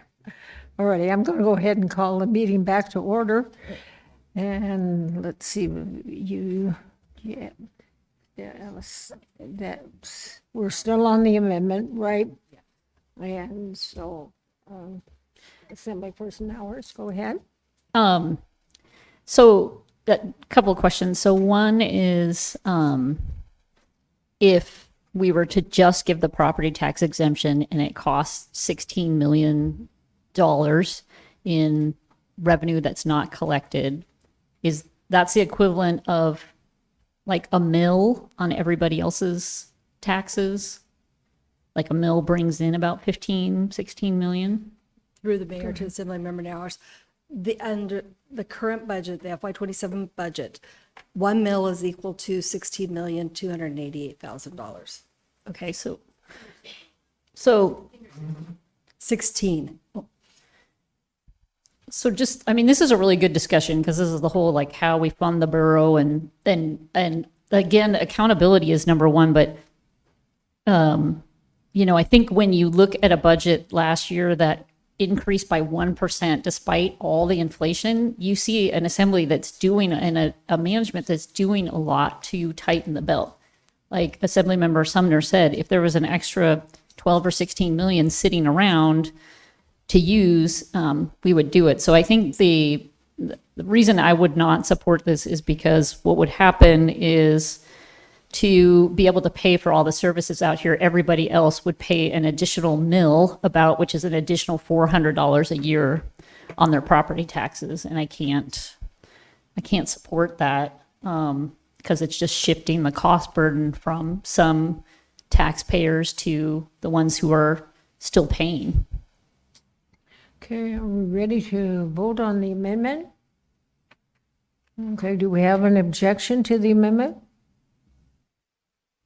We do, okay. Okay. Did you want to, I don't want to cut you off. I thought you were, I didn't know if you were objecting to the amendment or what. Thank you. Go No, ahead, Madam sir. Mayor. I just wanted to clarify. So with just the exemption, it would increase the mill rate, increasing taxation, therefore negating the exemption, or passing some of it off to corporate entities. No? So it's kind of It would not negate the exemption. What it would do is the homeowners would get the exemption and the whole mill rate would have to come up. And then corporations do pay some of the taxes, but they are not, the majority is paid by homeowners in the valley. Like we do have some really big, like the hospital, Walmart, that are big taxpayers, but in the scheme of things, they're, I don't know, probably less than 10% of the total tax load. So the primary payer who's footing the bills is the homeowner, yeah. so essentially, with or without this amendment, that can still happen with the sales tax also. With the sales tax, you're generating the revenue to cover the property tax exemption, and some of that revenue is coming from visitors who are coming to the valley. So you're paying for it, and you're getting visitors to help pay for it. Until a future assembly raises the mill rate. Can I call on some other assembly members, please? Assembly member or deputy mayor or Sumner, whichever one. Yeah, I can't support this amendment. It's classic government. Here's 75,000. Thank you very much. It's take with one hand or give with one hand and take with the other. Assemblyperson Sumner. Yeah. So like what we're saying at the beginning was it's, unless you make the cut, which, we just went through the budget, we didn't do that. So unless you make the cut and then it's just a tax transfer. And in the thought experiment where, yeah, you're right, there would be some corporations that would pay that tax bill. There would be some landlords that pay that tax bill. I would argue they'd probably just pass on the cost, but whatever, the big evil entities are going to pay a little bit more in taxes. But also, anyone with an above average price house will pay that tax bill. So this is a progressive tax transfer, if you will. So the harder working citizens who saved up to buy their dream home, now their taxes are going up. And you're better, and hey, if that's what you want to do, then vote that way. But, I'm against it because I think it's just a tax transfer. It's not, classic government, we're giving you this great tax break, but it's not really a tax break. Okay, Assemblyperson Bold. And I agree 100%. So I'm going to pull my amendment. Is there any objection to the amendment being pulled? I see no objection, Madam Clerk. So the amendment's pulled.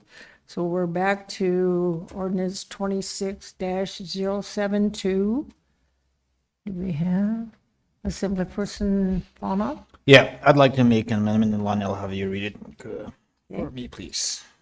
Assemblymember Fonoff moves to amend ordinance 26072 as follows. 1, strike 1.5 and replace it with 1% throughout the ordinance. 2, to strike the words with exemptions for sales within the cities from the title. 3, to strike MSB 3.35050D in its entirety, page 2325 of the ordinance. And 4, to strike the ballot language and replace it with the following proposition number: 75,000 owner-occupied residential real property tax exemption and 1% area-wide sales tax. Shall the Matanuska-Susitna Borough enact a 75,000 owner-occupied residential real property exemption and exercise the power to levy, collect, and enforce an area-wide sales tax in the amount of 1% in the entire Matanuska-Susitna Borough. Okay, you want to speak to it, sir? Yeah, if we're gonna treat everything across the board, we're gonna treat it same. It lowers it to a 1%. And it keeps it a lot more cleaner, achieves the same results at a lower price, because a lot of the people that live outside of the city go to city to spend it. So why should a store that's on the other side of the street is exempt, but the other store is not? So I would say this proportionally spreads it across the board fairly, and it lowers the percentage and achieves the same result. Really simple. And this is the amendment that if this amendment does not passes, I cannot support the ordinance as a whole, just letting you know. Okay, Assemblyperson Bold. Oh. Thank you, Madam Mayor. So as we just discussed with my proposed and then pulled amendment, this $75,000 amendment, or excuse me, exemption really does nothing. It's a smoke and mirrors type thing. It makes it look like it'll lower property tax, but then in reality, the mill rate will have to be adjusted to reach that $130 million mark, or will now depend on a sales tax on top of all of the other tax.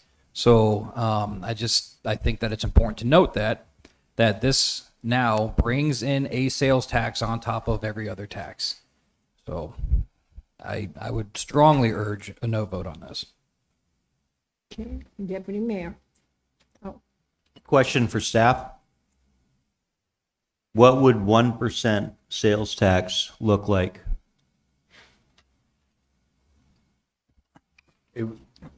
It's in the report that we've gotten, but she'll probably say the same number. through the mayor to Assembly-Member Bernier, Cheyenne Handle Finance Director. So in the attachment that was supplied with the amendment, I believe, or even with the other legislation, 1% would bring in approximately $21,484,000 when you consider the city's online sales and sales outside the cities. Okay. Yeah. Thank you. Okay, Assemblyperson McKee? Something that's kind of confusing to me, we have two bills on taxes. We're voting on a much smaller one at 1% or 1.5%, but I think this is kind of ass backwards because we should maybe consider the big one first and say we want it or we don't, and then if we don't, maybe the second one is more attractive, maybe neither one is. That's just a comment, but I think we're kind of backwards on that. Maybe we should move to postpone this one until after the other one's voted on. Can I do that? I move to huh? You're on an amendment, so you could make a secondary amendment, right? Still move to postpone.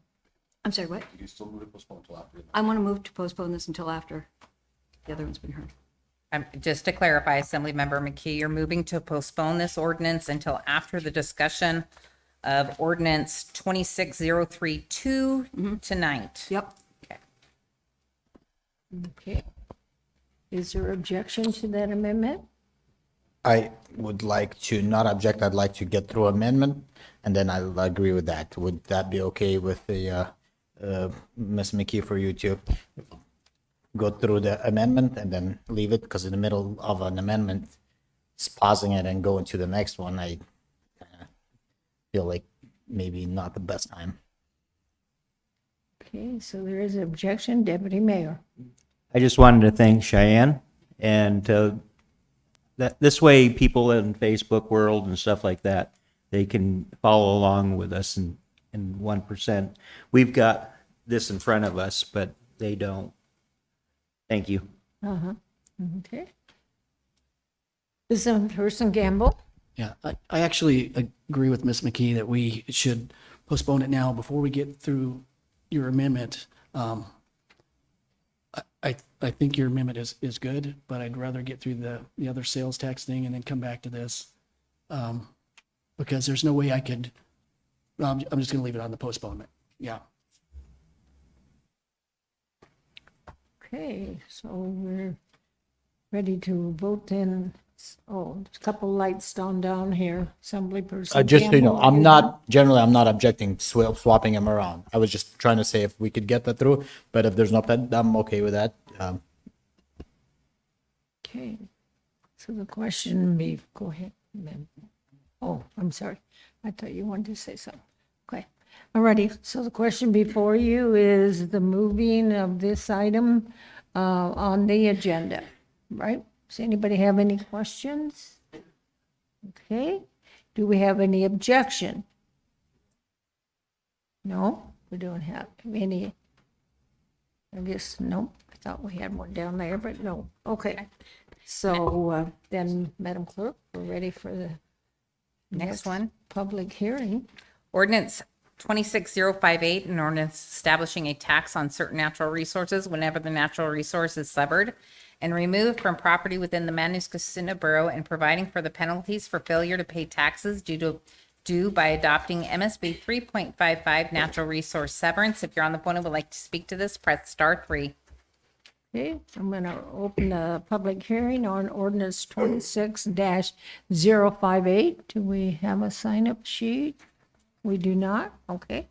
Anyone that would like to testify on this ordinance? Yes. Mhm.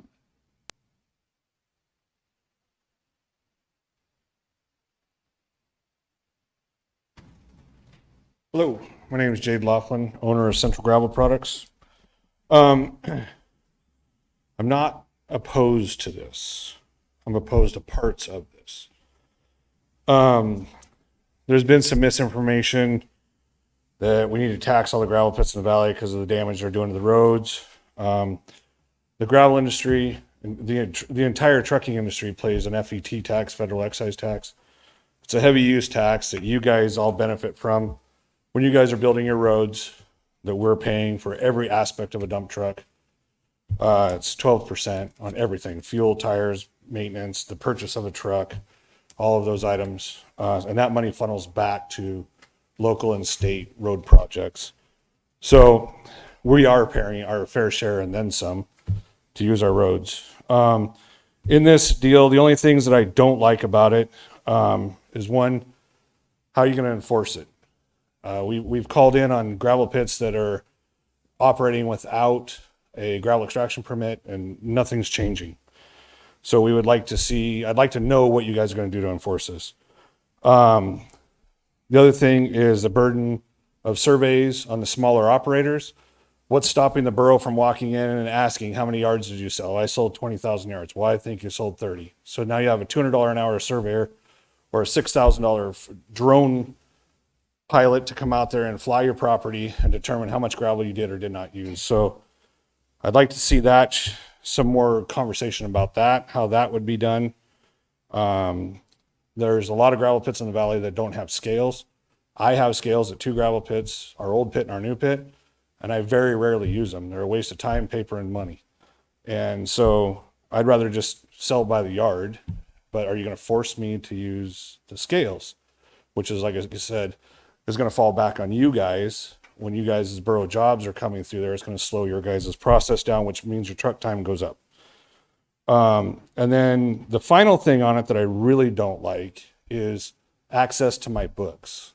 It's of no concern to you who is buying my gravel. It's only of concern to you is how much gravel I sold. It doesn't no concern to yours of who hauled the gravel. It's just how much gravel did I sell. So I think there's some invasive things in this that I would like to see spoke about and some engineering done to mitigate them. But for the most part, I'm not opposed to this. I think it's a good ordinance, and I like some of the language in it, but I'd like to clear up some of the more of the rest of it. Thanks for your time. Anyone else? Do we have anybody online, sir? No? One last chance. Anybody else on ordinance 26-058? Okay. Go ahead and close the public hearing. Assemblyperson Bowers. I move to adopt ordinance 26-058, and if I could just speak to it briefly, and then I had a question for staff, if that's possible. So reason I brought this forward is residents have been asking for a gravel tax for quite a while, and there was a debate forum where people were polled on what kind of tax they could support, and gravel tax received a large percentage of folks who were in support of it. So heard a lot from the community. And this again is a way to kind of diversify the tax base a little bit. It helps share the burden, and it does it in a small way. It's not an excessive amount, 25 cents a ton over 150,000 tons. So nothing on the first 150,000 tons. So it doesn't penalize the mom and pop operation. It takes into account that the residents out here bear the brunt of the impacts from these operations, while at least in some cases, the majority, if not all of the gravel is going into Anchorage. And then lastly, I would note, like in terms of the tax burden, one thing gravel pits don't pay a lot of is property taxes out here, and that's because the value of the property is so low. And I shared this with the assembly, but I will share it with anybody who's interested in it. It's a map of the Palmer area and the large pits, and if you add up the acreage, you have 700 acres of gravel pits that are bringing in $47,000 a year in taxes. In that same area, there's one business, a boat business, that's 13 acres, and 2 single-family homes, so 15 acres of land that is paying $34,000 in taxes. So the homeowners on a per acre amount are paying a large portion of, much larger portion of the property tax, which is the main way we fund ourselves out here. If we weren't totally rely on property taxes, you wouldn't see this disparity. And at least one of these properties is 100 acres, valued at $282,000. It has not been gravelled for 12 years. and it was supposed to be reclaimed into houses and marina trails, etc. So the value of that land has been long-term devaluation, at least in that case. So I did have a question, if I could, of staff to respond to some of the points that were brought up. Does anybody have any objection to bringing staff up? Okay, go ahead.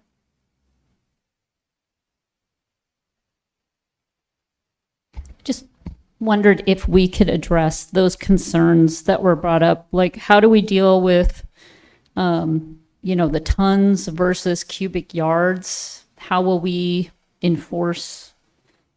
Let's start with that. And how will we enforce this on, across the valley? Through the mayor to Assemblymember Nauer, Cheyenne, the finance director.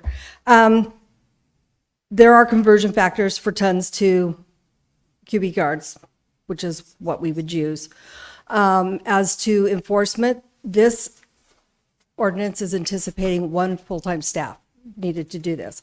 This is going to be primarily a self-reported tax, with the one, basically an appraiser, going out in the field and visiting the various gravel pits.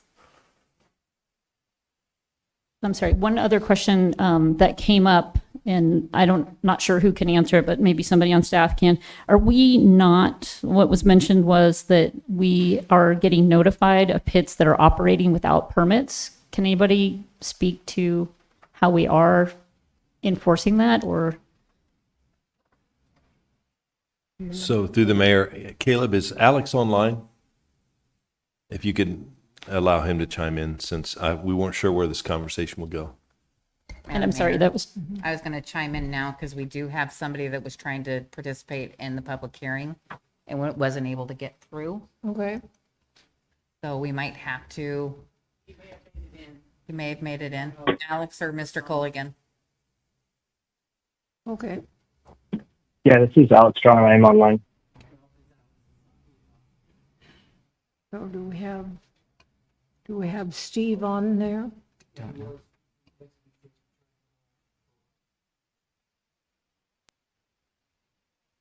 Okay, well, let's see if we can get Steve on, because he wanted to testify. You don't have him. Do you want to have Alex answer the question, and then while we're waiting for the? Well, he wanted to testify under the public hearing, so, yeah, if you don't mind. Hello. Yes, go ahead. My name is Melody Wright. I'm sorry I missed the public comment part, but I did want to weigh in with the gravel tax. When we moved here in 2006, there was a gravel tax that was on the ballot that was refused by the public, but I think it's a long time coming. I would say either a gravel tax or a penalty on non-reclamation pits, because if you start fining gravel companies who aren't doing reclamation, one of two things is going to happen. Either they're going to pay a lot of money in fines that they're not paying in property taxes, or they're going to reclaim it, and then property taxes can be collected on that area. So I am in favor of a gravel tax. I think it is one way to recapture lost revenue for the borough, but I think that, and I don't know if the borough is the right class for this, but enforcing reclamation laws are actually a long-term solution to a long-term problem that we have, given that we have a moonscape in lots of areas of the valley that nobody's bothering addressing, that is just a hole in revenue, as Assemblymember Nauer has said. Thanks. Okay, thank you. Just give the, yes.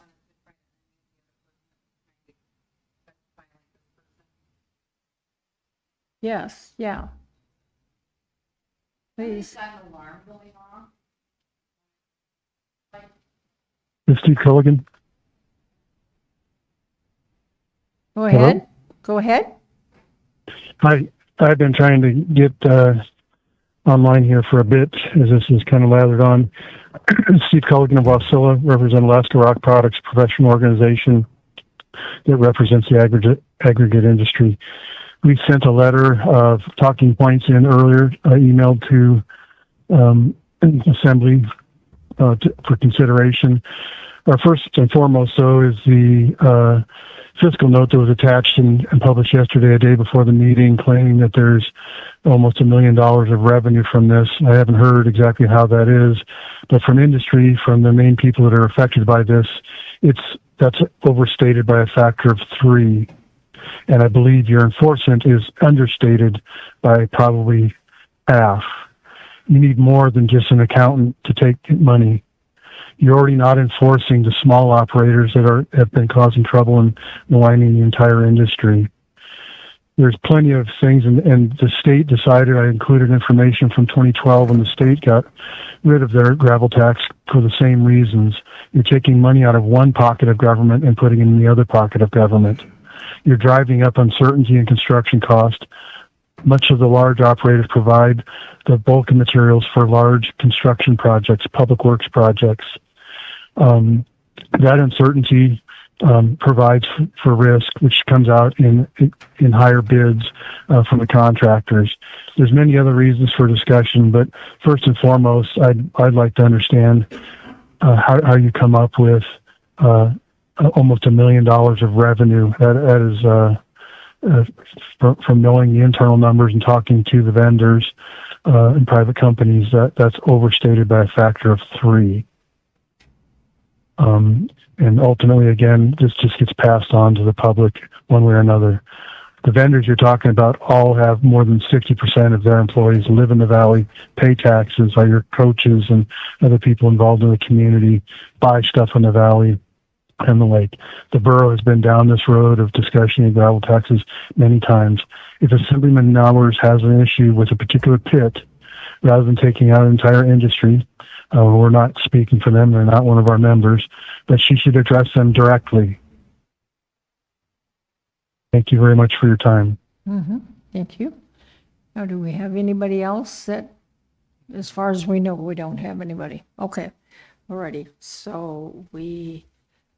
Assemblymember now asking Mr. Brown. She was asking Alex.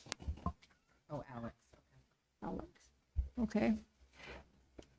Do we have Alex on? Okay, go ahead, sir. Yes, thank you, Madam Mayor.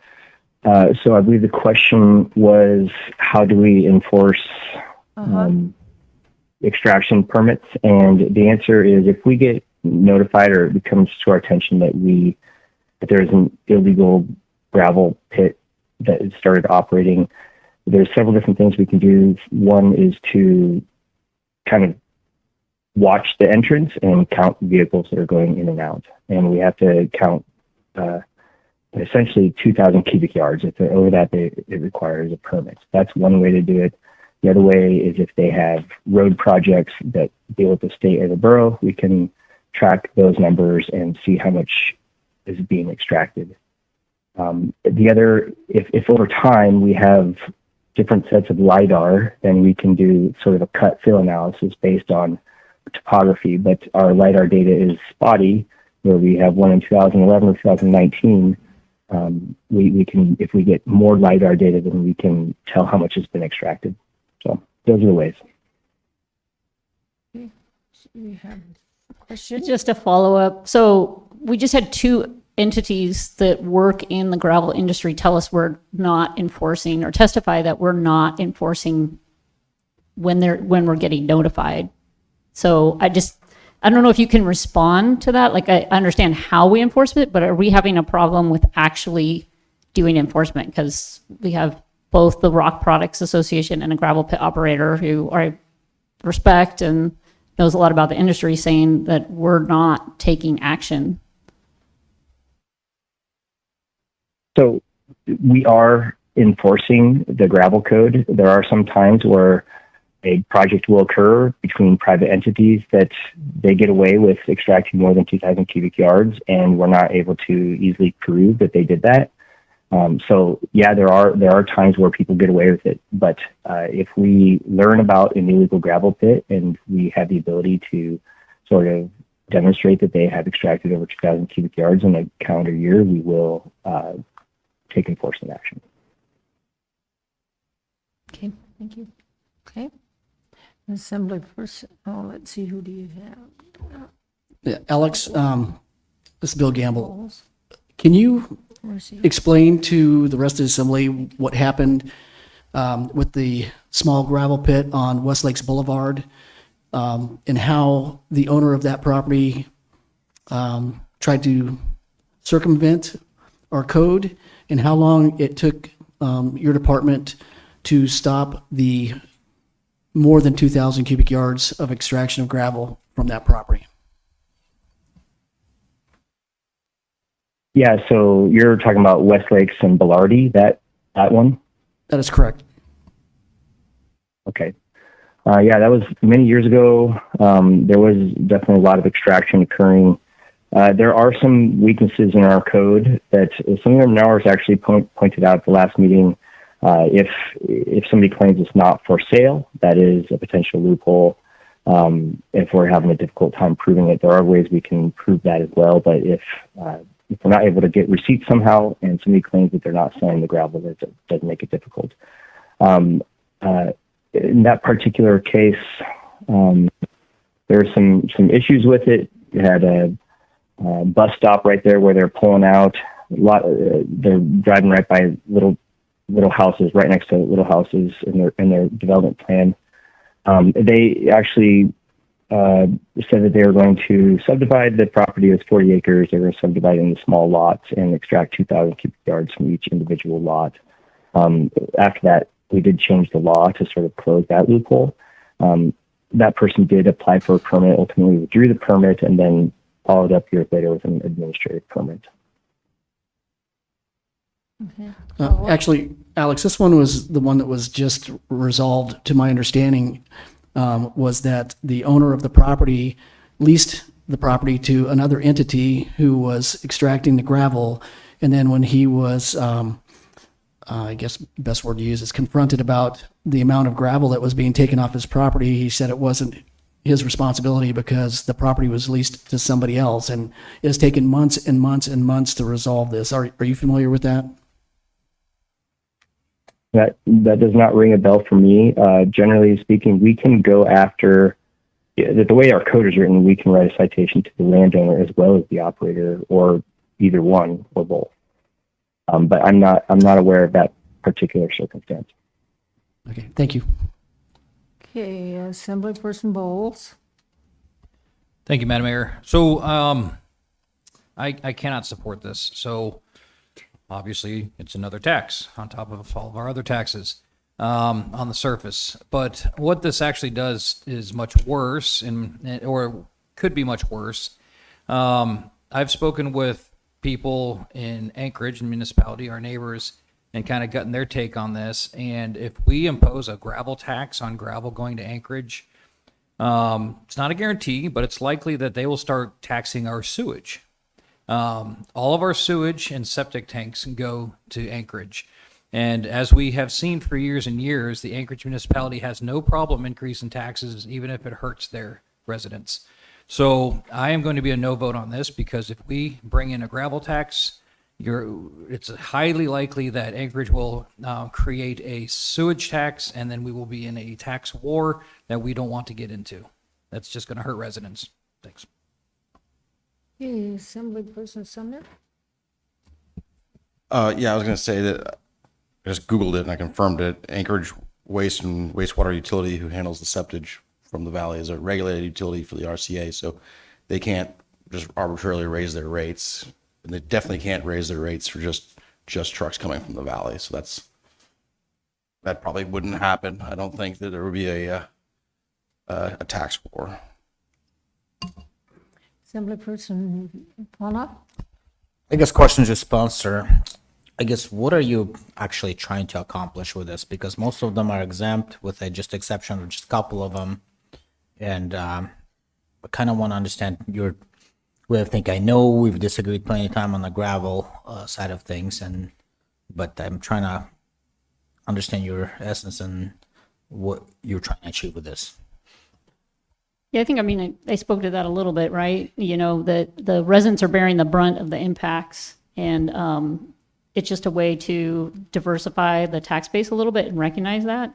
As far as, how many pits it would apply to. Like one of the issues we have right now is we don't track how much is taken out of pits. And so I did share with the assembly the spreadsheet of all the permitted gravel sites. And if you look at that and sort it by, we do permit them for a certain amount. And so if you sort that by permitted amount per year, you'll see there's more than 20, just over 20 pits that this would apply to. So one of the things we would find out is just how many pits this would apply to. And that might not be a bad thing for us to know in the valley for a resource that you can't, once it's gone, it's gone. So, again, like just the motivation was residents have been asking for it, and it just gives some recognition of the impacts these pits have on the surrounding property owners, kind of levels the playing field, and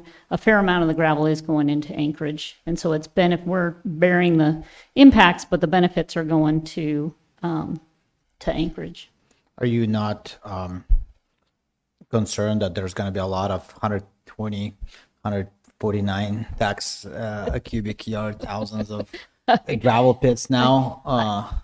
I absolutely do. I mean, somebody might even come at 149, 999. They might try to play that game, but that's one of the reasons I have, like, as far as the question about enforcement, one of the reasons to have like a larger size recognizes that those have a bigger impact, but also like it's just easier to enforce. Like if you were trying to tell the difference between 20,000 and 25,000 cubic yards, you're not gonna, that's hard. But if somebody says I'm taking 40,000 cubic yards out and it looks like tons, right? And it's way over that, you can kind of police it. So, I mean, if they're really, and again, I guess the last thing I did look at is like Mr. Strawn mentioned, you can use LiDAR and come up with some rough estimates. So, if somebody's over by a little bit, probably not going to be able to police that. But if they're a large amount over, I think it's doable to catch that. And then we can ask to be able to look at the books with them to double check it. So did you say, according to what the permits are issued, potentially up to 20 gravel pits could qualify for this? There was 20 on that list that were permitted for 100,000 cubic yards or more a year. So when you do the math on what the tonnage is for that, would potentially apply to them. And that projected revenue of about, let's just round it up to about $1 million. That's what is anticipated to what could come out of it? That was the estimate that, okay. But it is a guess for sure. Because we don't Question track it. to staff, if I may, please. I think they'll also connect a little bit. If we had to hire 20 part-time 1,000-hour employees to sit by the gates to count the dump trucks, how much approximately is employee cost? Well, we're anticipating for this that one full-time employee would be $132,000. I mean, the best way, I guess, estimate is to actually count the trucks. Let's just be honest. So I'm just saying, how much is our 1,000 employee cost currently? Through the mayor to Assembly Member Bonoff, without actually having a salary schedule, I would just throw out there, you're probably figuring maybe $20,000 to $30,000 per employee on call. Okay, if we did that at 20, so we're gonna spend about 600,000 if we really want to monitor it, because that's the only really fair way to making that, and we're gonna get about 900 grand. I don't know if that makes sense, and I don't know, Ms. Nowers, how that will actually benefit those people who are impacted by this. I just don't see how they directly will benefit, except knowing that the industry that they strongly dislike are now paying a quarter more. So I don't know, to me math doesn't make sense, but I'm open to continue this discussion. Okay, Assemblyperson, I'm sorry, Gamble, you had your hand up too, do you? A question for Alex. Alex, are you still on?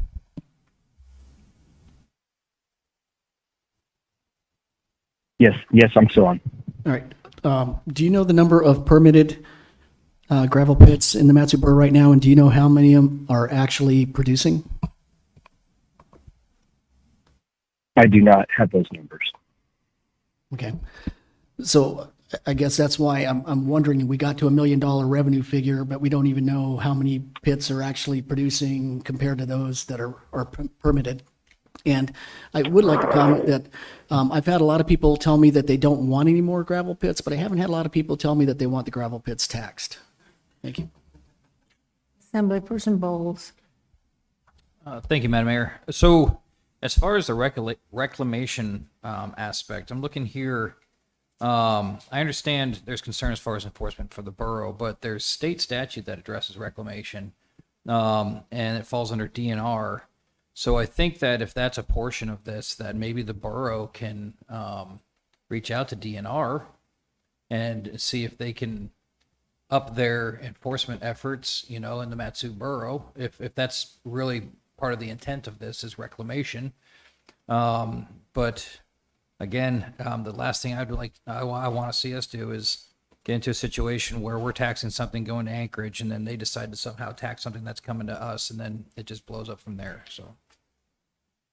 Yeah, Assemblyperson Sumner, did you, or Assemblyperson McKee? I guess. I don't know. Bill, in accordance with your comment that they didn't ever ask, they didn't want the gravel pits, but they didn't say anything about the taxes. I bet you 99% of them don't know they're taxed. I absolutely did not know that. I figured it was just a given when somebody comes on, rent your land and digs up gold by the barrelful.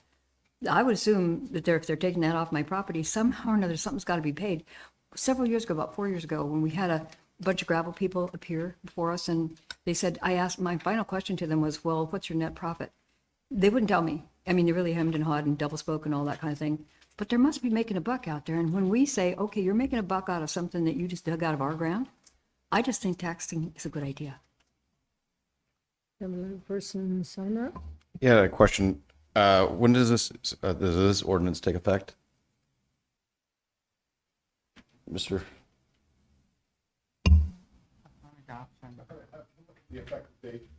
It says upon adoption.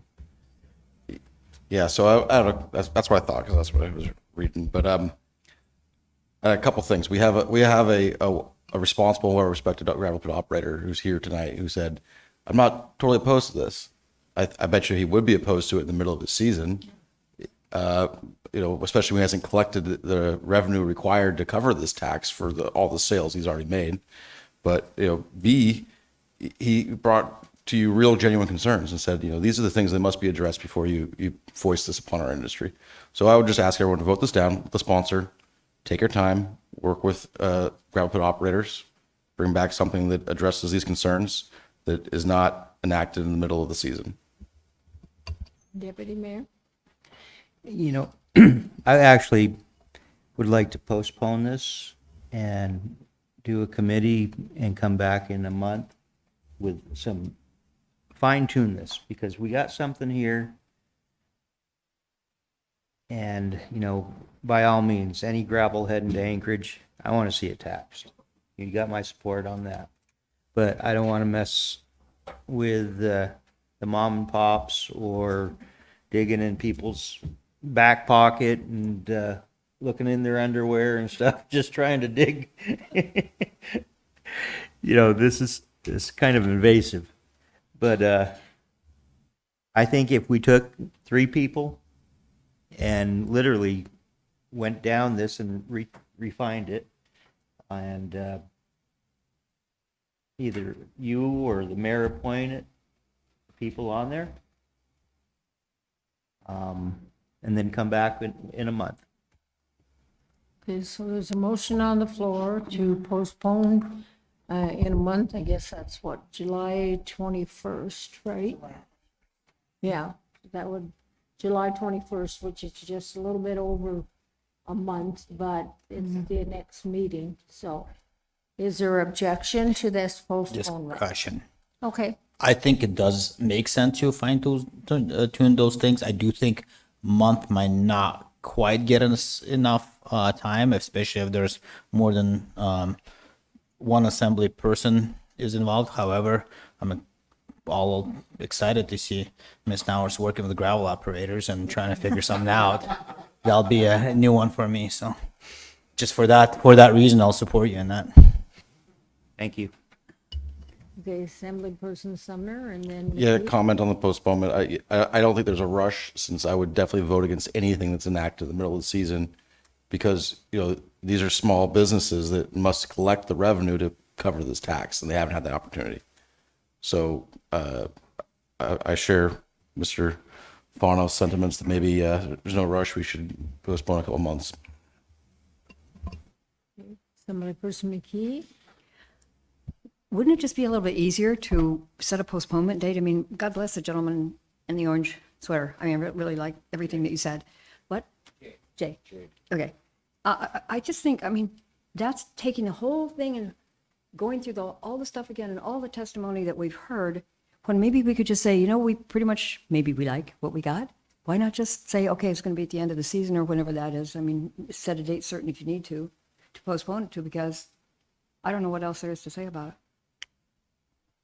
Okay, so has everybody spoken? Okay, Assemblyperson Mowers. I think the point is well taken. Like, I mean, it makes sense to make the effective date at the beginning of the year or the season. I think the things that have been identified are very concrete, and I think we could get through them in the next few months, and either we're going to come up with a solution that works or doesn't. So I think we can get her done by July 21st. And, I don't think there's that many things on there. I think the overall is there, and working through how we enforce it without being invasive, and how we measure is maybe the key things that we could. And so I'm willing to take that on. And if there's 2 assembly members who are not violating anything that are interested, or 1 or 2, I'd be happy to work with them.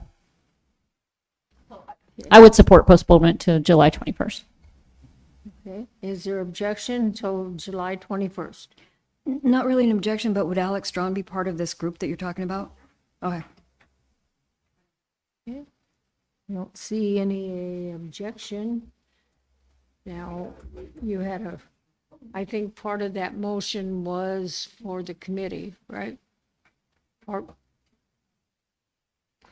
of the motion was for a committee, right? Correct. Okay. And what do you have down regarding the committee? Madam Mayor, he's talking about 3 people. I don't know if that meant assembly members. You don't have to appoint 3 assembly members to get together. They can decide Right. to do that. Okay. So that, I don't know. Mr. Attorney. What I recommend you do is just continue the ordinance. Let Assemblymember Nowers as the sponsor, and it sounds like Assemblymember Deputy Mayor want to be 2 of the 3 people to talk. Let them decide who to talk to not violate the OMA. If you form a subcommittee, it is subject to the Open Meetings Act, and all their talking and all their meetings must be advertised. If they just want to get together and talk, they can get together and talk as the sponsor and the deputy mayor and somebody else. So just, my recommendation is that you just simply continue it, let 3 members talk. They can come back with recommendations or proposed amendments, then we can take it up at the second meeting in July.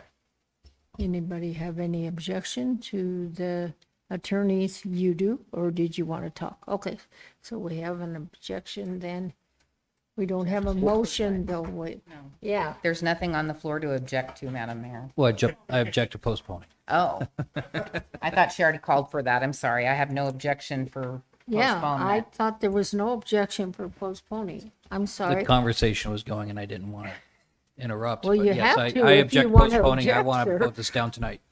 So, okay, so we'll reverse then, and we'll have to vote on the motion to postpone until the 21st of July, because we have an objection, right? Can I do that, or, okay, thank you. Let's make it easy.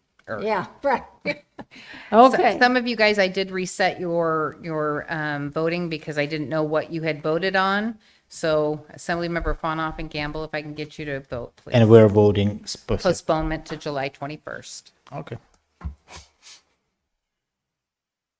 Madam Mayor, it has failed with Assemblymember McKee, Bernier, and Nowers in support. okay. So we have now still before us ordinance 26-058, right? We don't have any amendments on that, right? No, yes, Assemblyperson Bowles. Madam Mayor, I move to postpone this indefinitely. Okay, So the motion before you is to postpone indefinitely. Do we have, would you have an Question for objection?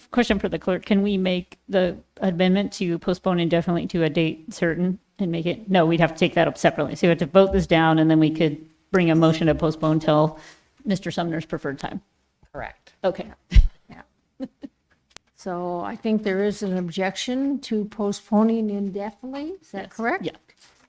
So would members please vote? Madam Mayor, it passed with Assemblymember Fonoff, McKee, and Bernier in support. Sorry. This was postponed indefinitely. Yeah. I meant to vote no. You want to reset, Madam Mayor? It's up to you. Is there any objection to resetting and letting everybody I wouldn't revote? do that because you already let somebody go back and. Stephanie, you're not going to get a second chance out of me on If this I one. can get the assembly to go ahead and vote again on a motion to postpone indefinitely. Okay, so Assemblymember Bernier. Madam Mayor, it has passed with Assemblymember McKee, Bernier, and now we're opposed. okay. So it is, okay. So give the clerk a minute and we'll go on to the next item.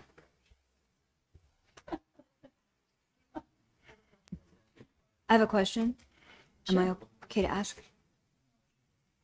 We're going to go on to the next public hearing, but what is your question, ma'am? My question was, does that negate the idea of the committee of three that's going to meet? It does? Gee, Merry Christmas. Madam Mayor, we are now on ordinance 26032, an ordinance adopting MSB 110-170 and MSB 3.35, 6.5% area-wide sales tax, repealing area-wide property tax, and submitting the proposition to the voters at the November 3rd, 2026 regular borough election. If you're on the phone and would like to speak to this, press *3. Okay, so we do have a sign-up sheet, but I think Crystal has gone, right? Yeah. And Brian?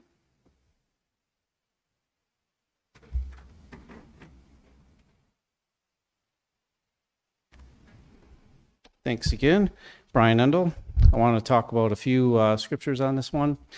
And then I also want to go over some values that are in here and give you an example. So first off, in Deuteronomy 28, it says in 28:8, I will bless you in the land which the Lord thy God giveth thee.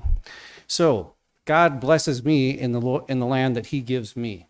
He did not give my land to you. He did not give my land to anyone else. He did not give the rights to my land to anyone else, period. Now, for that purpose, other people before me have went too far and given rights to the borough and other places to tax my property. That's not right. That's why I agree with this ordinance, and I want to see it. I want to see it put in place because it removes at least some of the property tax, the area-wide mill rate. Also, instructions for you who are collecting these taxes is this. Jesus said to the tax collectors in Luke 3:13, don't collect any more than you are required to collect. That means what you're required. That means not what you want. And don't try to push that rate up higher. It's pretty high as it is, 6.5%. You know, don't push it up any higher.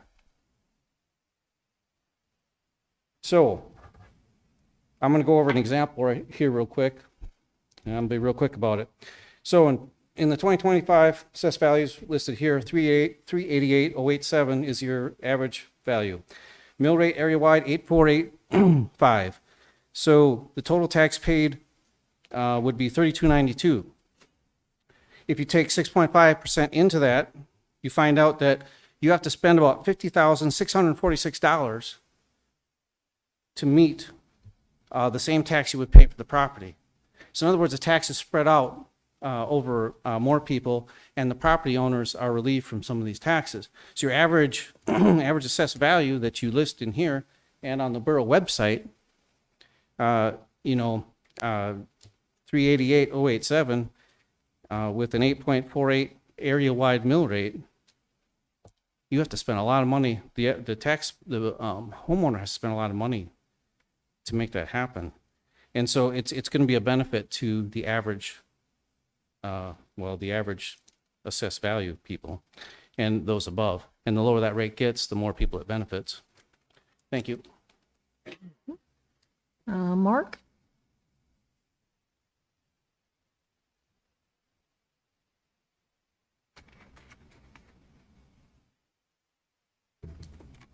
Madam Mayor Assembly, Mark Johnson. I'm in support of this ordinance. There's kind of a misinformation out there in the borough that the senior citizens and the disabled veterans get a tax exemption. Okay, you don't have to pay taxes. That's not true. If the assessed value is less than 276,000, I believe, then yes, they don't pay any property tax on that. If it's above that number, yes, they are paying property tax. If you want to really truly help the senior citizens and the disabled veterans, then this is the ordinance that helps them. It eliminates their property tax. And I'm in for it. Thank you. Mhm. Anyone else that would like to testify on ordinance 26-032? Have anybody online, sir? No?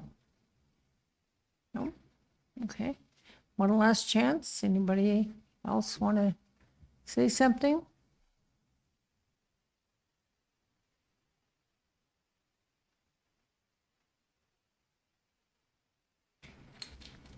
Jolene Coleman.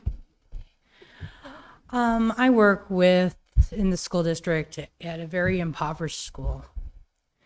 We're talking a 6% on top of Wasilla or on Palmer's tax.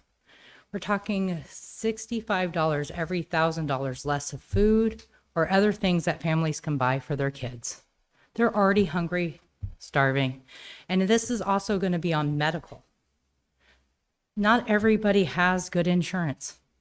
I can tell you right now, working for the school district, I no longer have good insurance.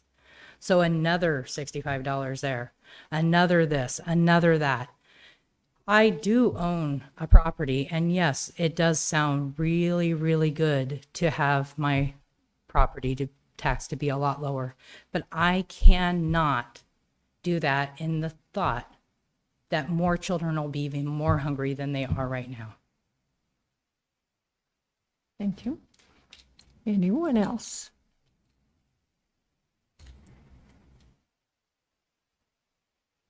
Okay, do we have anybody yet? No? Okay.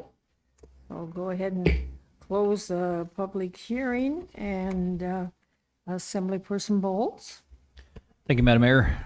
I move to adopt ordinance 26-032. I'd like to speak to it. Yes, speak to it. Uh-huh. Thank you, Madam Mayor. This is probably going to be a little bit. So this ordinance came about, this was one of the first things I came to Nick about, our attorney about, and I told him I want to get rid of property taxes altogether. He said, you can't do that. He says, if you attack them, you got to attack them individually, because we have 5 different types of property taxes. We have the area-wide, which is the largest. We have non-area-wide. We have the fire service area. We have special service areas, and then we have the road service areas. So with those other types of service areas, the money pulled from property taxes fund those specific services. And for example, fire service area in Lazy Mountain, there's very little commerce in that area. So to bring a sales tax to replace a fire service area tax is really not feasible. We want to make sure that there is fire service, there's road service. So I said, okay, well, let's target the biggest one first, basically. I'm summarizing. For me, my combined mill rate where I live is 12.13. Last year was 8.4, 8.5. So that's a significant portion of property taxes for me. Others in other areas, it's maybe not as significant like Sutton, but it's still a significant part.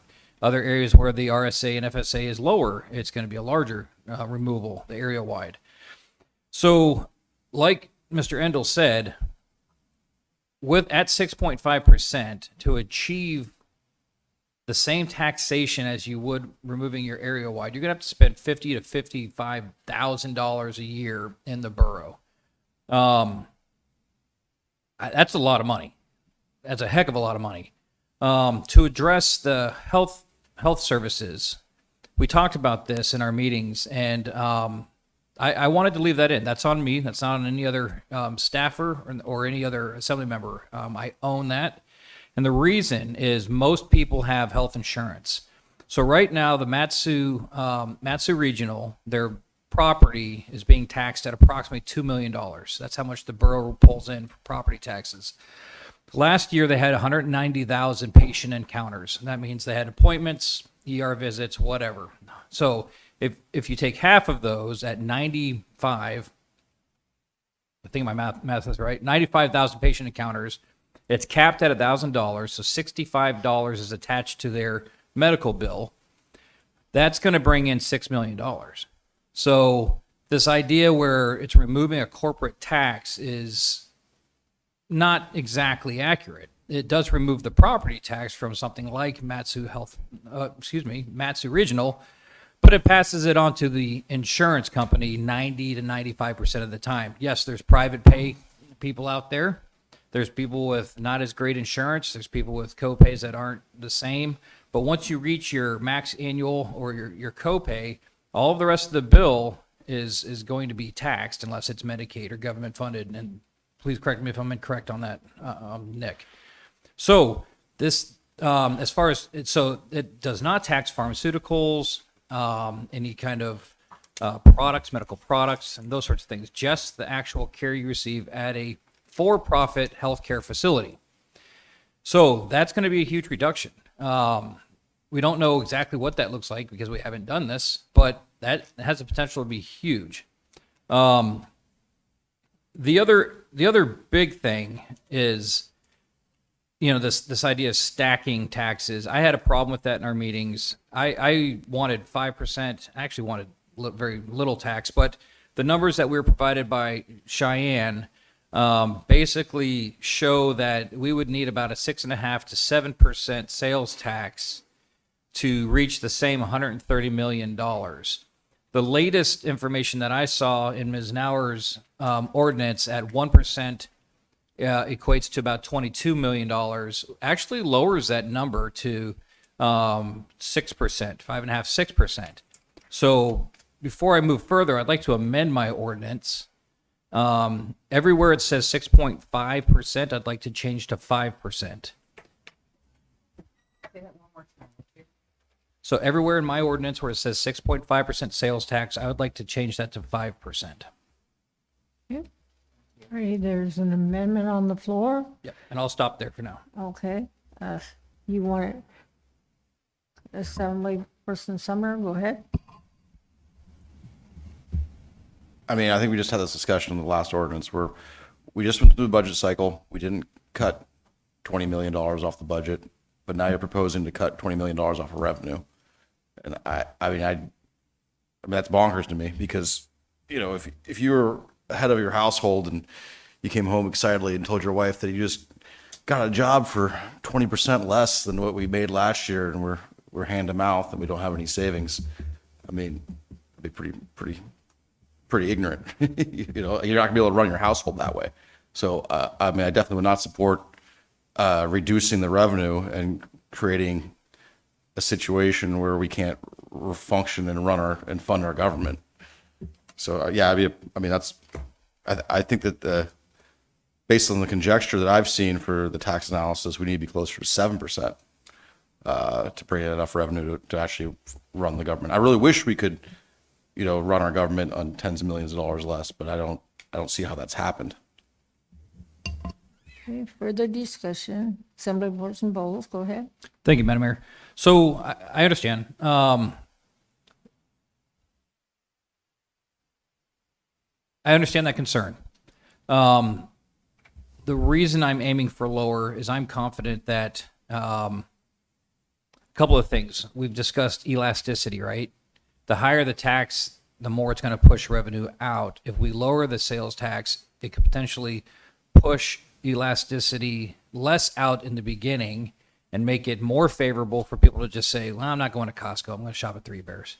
6.5, and right now on top of the cities that, in Palmer, that's what, 10%. I think Wasilla, 9% is what we heard.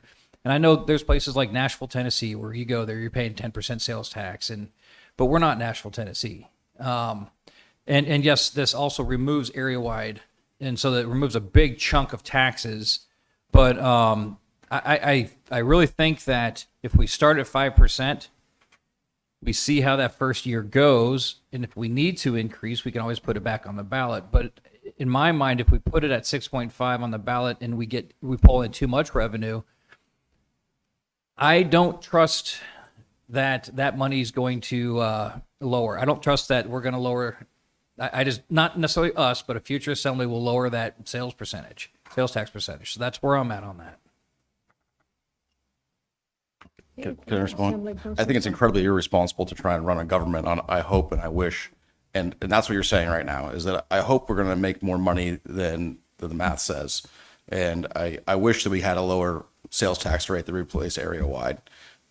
I mean, that's not reality. I mean, we don't really know what reality is. We've never had a borough-wide sales tax. We don't really have appropriate data for it. We have a 2019 study that's 7 years old, and we have city sales tax figures. And then other than that, it's conjectures and guesses.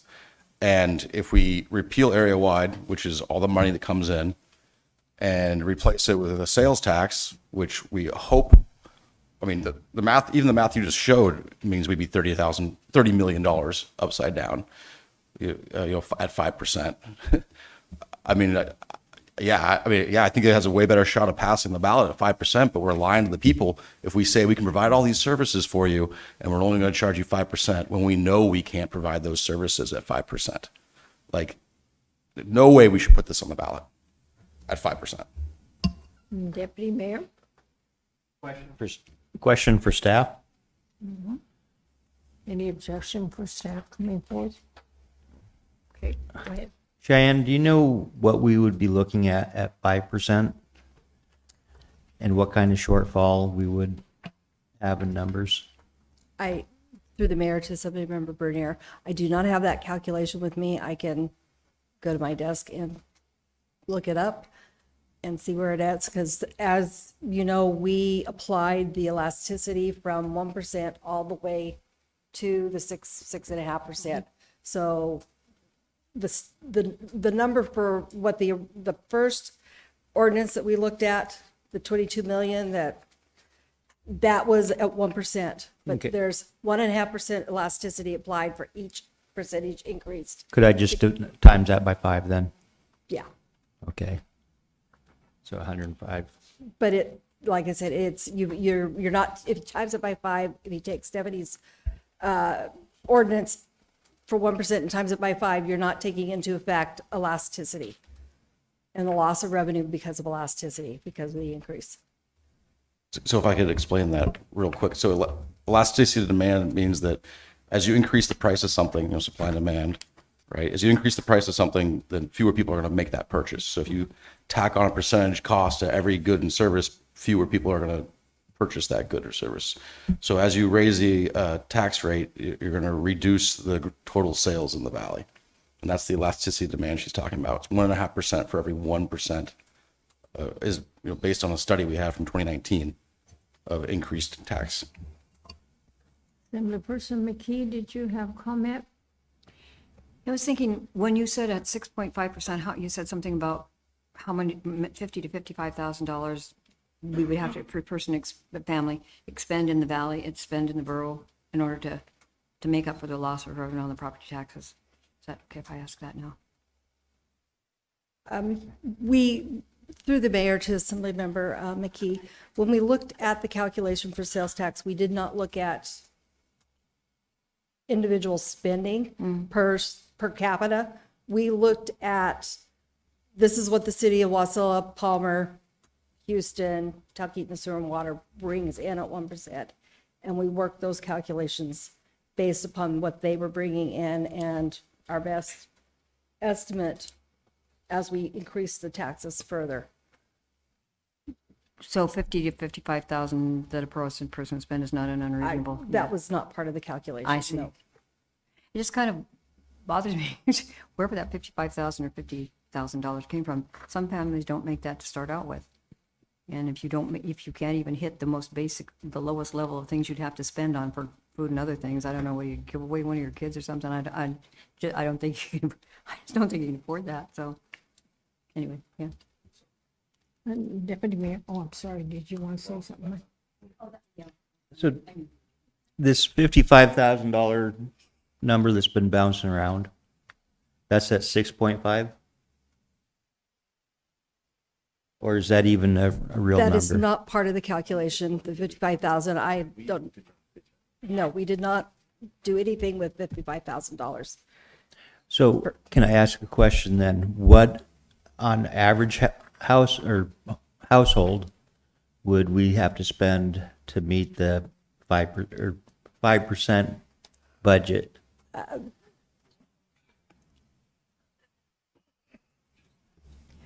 Through the mayor to Assemblymember Bernier, I don't have that calculation to be able to give that to you now. Because this is anticipating the numbers that we started with include out of state, out of borough sales. It includes online sales. It includes more than just per capita calculations. So, I mean, I don't have what each household would have to spend. That was not part of the consideration.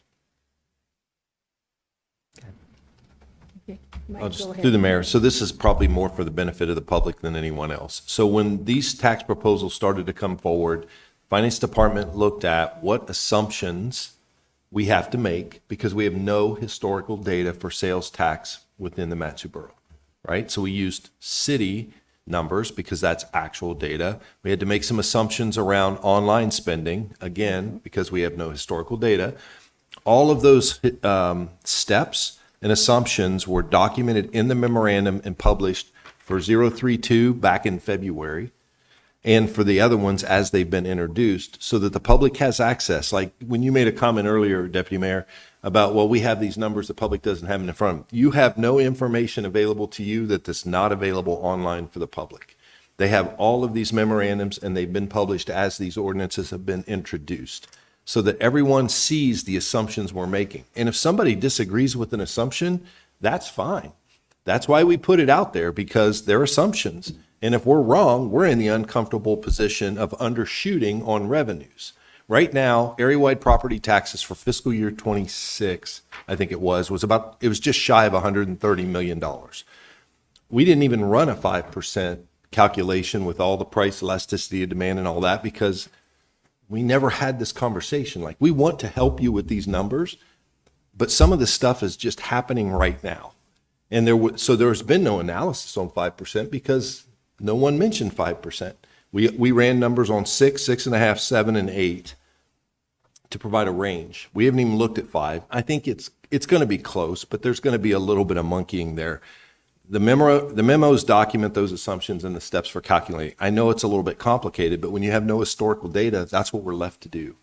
And so that is, from an administration perspective, an uncomfortable place, because we're talking about, well, if the goal is to make $130 million so that you can sustain existing services, that's fine. If the goal is to undershoot revenue and then we'll figure out the spending next year, that's fine too, I suppose, if that's what you want to do. Our job is to just tell you that, and then you make the decision for yourself, and then we'll sort through that. But what we don't want to do is not explain the consequences of those decisions. And you're like, well, how did this happen? It happened because a decision up here at the dais was made that led us to this point. And the challenge is it's going to be complicated enough to explain this to the public when it goes to a ballot as is. That is another concern and or consideration, is like, it is difficult to get access to people and actually explain what these things mean. So there's a lot of beauty in simplicity. And the more complicated this gets, the more challenging it gets to actually explain to the public what it will and won't do. What we can tell you right now, we spend $130 million on area-wide based on area-wide property taxes today. That is matched with the service. We're not building a surplus every year. I mean, we do have some fund balance that's generated. We roll that right back into the budget, and that gets factored into the mill rate for the following year. We're not building a savings account. So if there's something that comes in lower than 130 million, we're going to be talking about reducing spending, which we kind of just did that in the budget. And we saw how that went with school consolidation, closing schools, and conversations around what that could look like moving forward. 130 is the number. 5%, I don't know what that number is, but 6% is 120 million. It's going You to can do be the less math than from there. that. So that's kind of gives you some context for where we sit. Assemblyperson Gamble? Thank you, Madam Mayor. Yeah. I also wish in this information that we have, that we could have looked at some other states.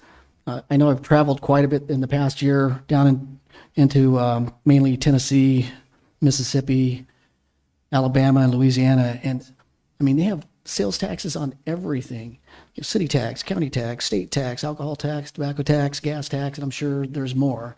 And so when I was down there and I'd go out to dinner, I'm looking at my bill, I'm like, I'd ask like the waiter or waitress, you know, how do you guys afford to live here? They pay almost no property taxes. Everything is sales tax. And I mean, that's where eventually I'd like to get. I don't know what the right answer is at this point, but we got to get off the property tax hamster wheel. And we've got to figure out how to fund government, like Assemblymember Sumner said, at a point where we can function.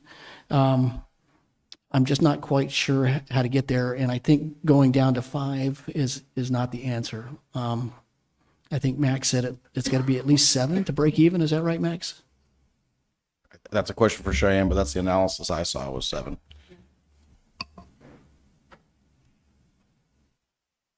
Go ahead. Through the mayor to Assemblymember Sumner, if you look at the analysis that was done, 6.5%, we estimate will bring in $128,309,000. 7% would bring in $138,179,000. Can I just follow up real quick? I just want to add one comment. A friend of mine has a 20-acre piece of property in Missouri and pays less than $1,000 a year in property taxes. Okay. And through the mayor to the assembly real quick. So I agree with what Cheyenne said there, 6.5% gets you there. Because part of this analysis, we adjusted the cost per capita for online sales. We brought it up from $2,000 to I think to $3,600 based on some numbers we got from state DOL. That was factored into Ms. Nauer's proposal, and we went back and factored that into Mr. Bowles' proposal so that we were using the same numbers across the board. The original numbers for Mr. Bowles' were the lower numbers. We brought those numbers up when we got the new number, and that's factored into the memo that's online today. Let's see, Assemblyperson, let's see, Stephanie first, I guess, and then Mike.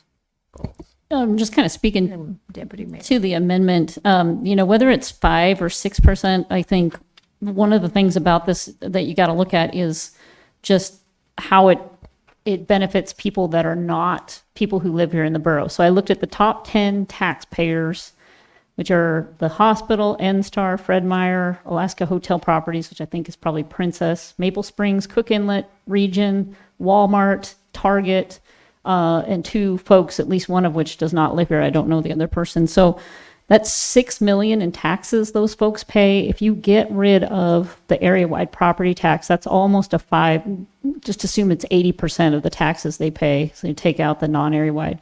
That's like $5 million that then falls onto the local taxpayer that we have to make up through the sales taxes.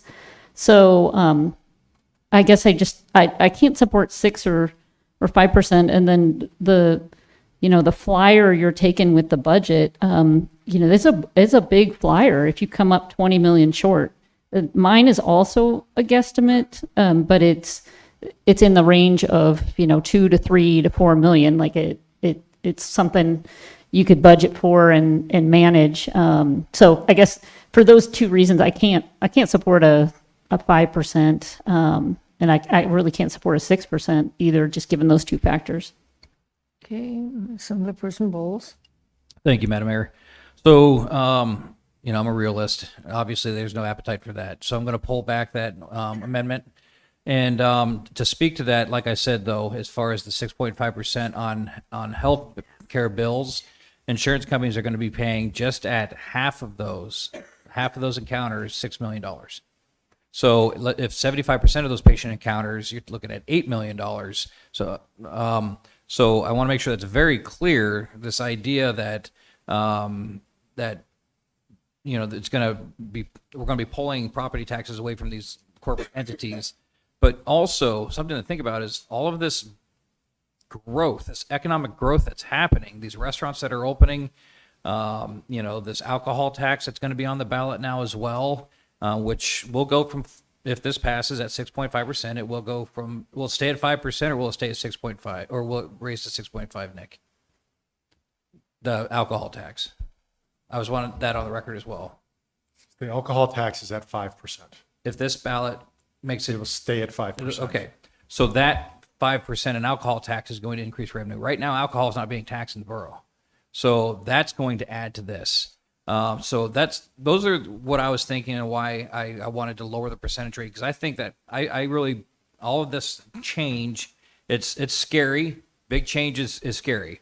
But unless you take chances, you never find out if you're really doing something that's great, that's going to help the people. I mean, you look at American history, and I know maybe I'm getting elaborate on that, but when people have stepped out and made big change, as far as these types of things, there have been many, many opportunities to just, increase revenue, and to grow and to just change life for people, for Americans.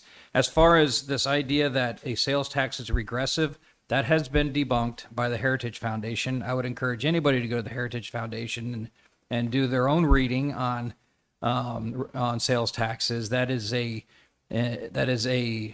liberal talking point from 10 years ago.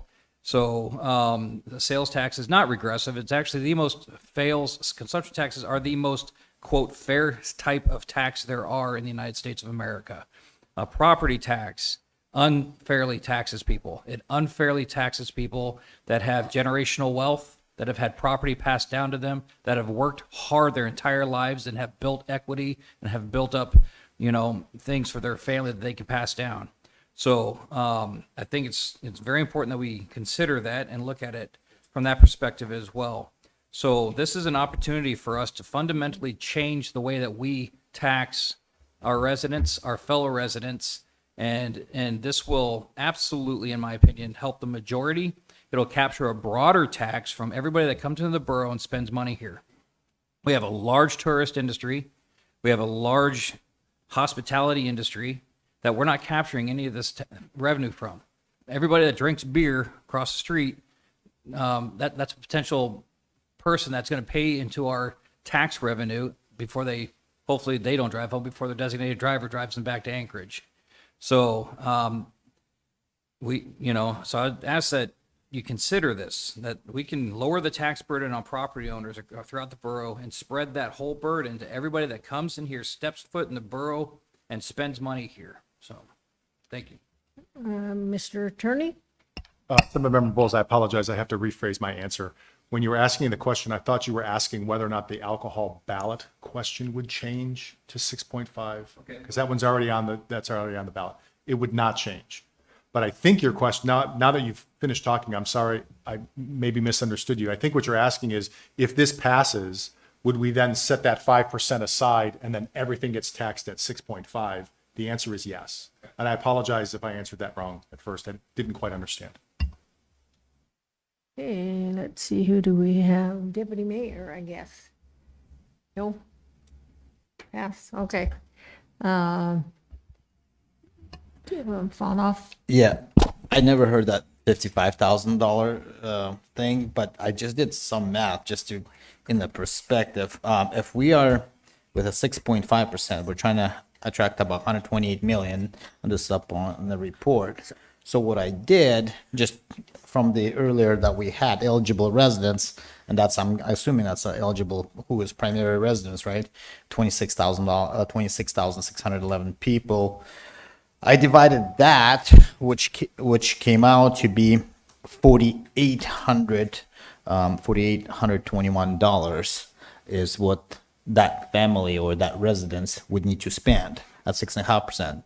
Then you add the other 93.5% to it. That will be combining of $74,000, 169. And what that means is in order to collect that $4,800 per that family, we'd have to, that family needs to spend here in the valley $74,000, 169 on the purchases that are taxed to come up with that formula. So 55 was actually a low number. It's actually 74,000 number according to these numbers. So that's just to put it into perspective. And I think that's a lot of money, and that's more than a lot of what people make. So I went too fast. Assemblyperson Bowles did pull his amendment to 5%, and I didn't ask if there wasn't any objection. I just ran it through. So is there any objection? Okay, all right. But I wanted to be sure the minutes were correct. So let's see, we don't have anybody down. Okay, Assemblyperson Bowles. Okay. Oh, I was just going to say, I think that people keep talking about this $55,000, and I think that maybe somebody misheard it.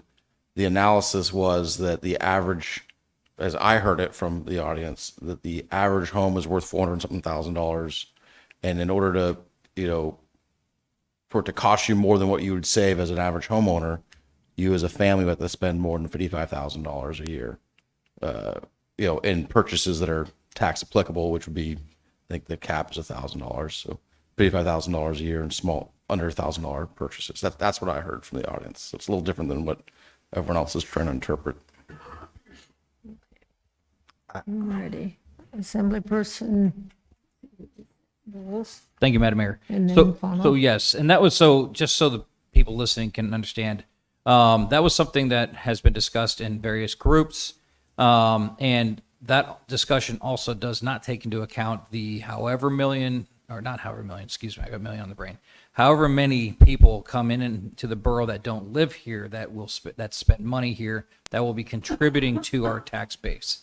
So that's just taking into account the number of residents on property. If it was be a 1-for-1 shift, they would have to hypothetically spend 55 grand ish to make up the difference of the area-wide property tax. So that's what that is. That's what that thought is. Assemblyperson Fauna. I guess a little bit of conversation to the sponsor. So I guess in your opinion, and I want to go a little bit back and forth on this, who do you think benefits if this was, obviously it has to go to the ballot and people need to approve, let's not rush ahead.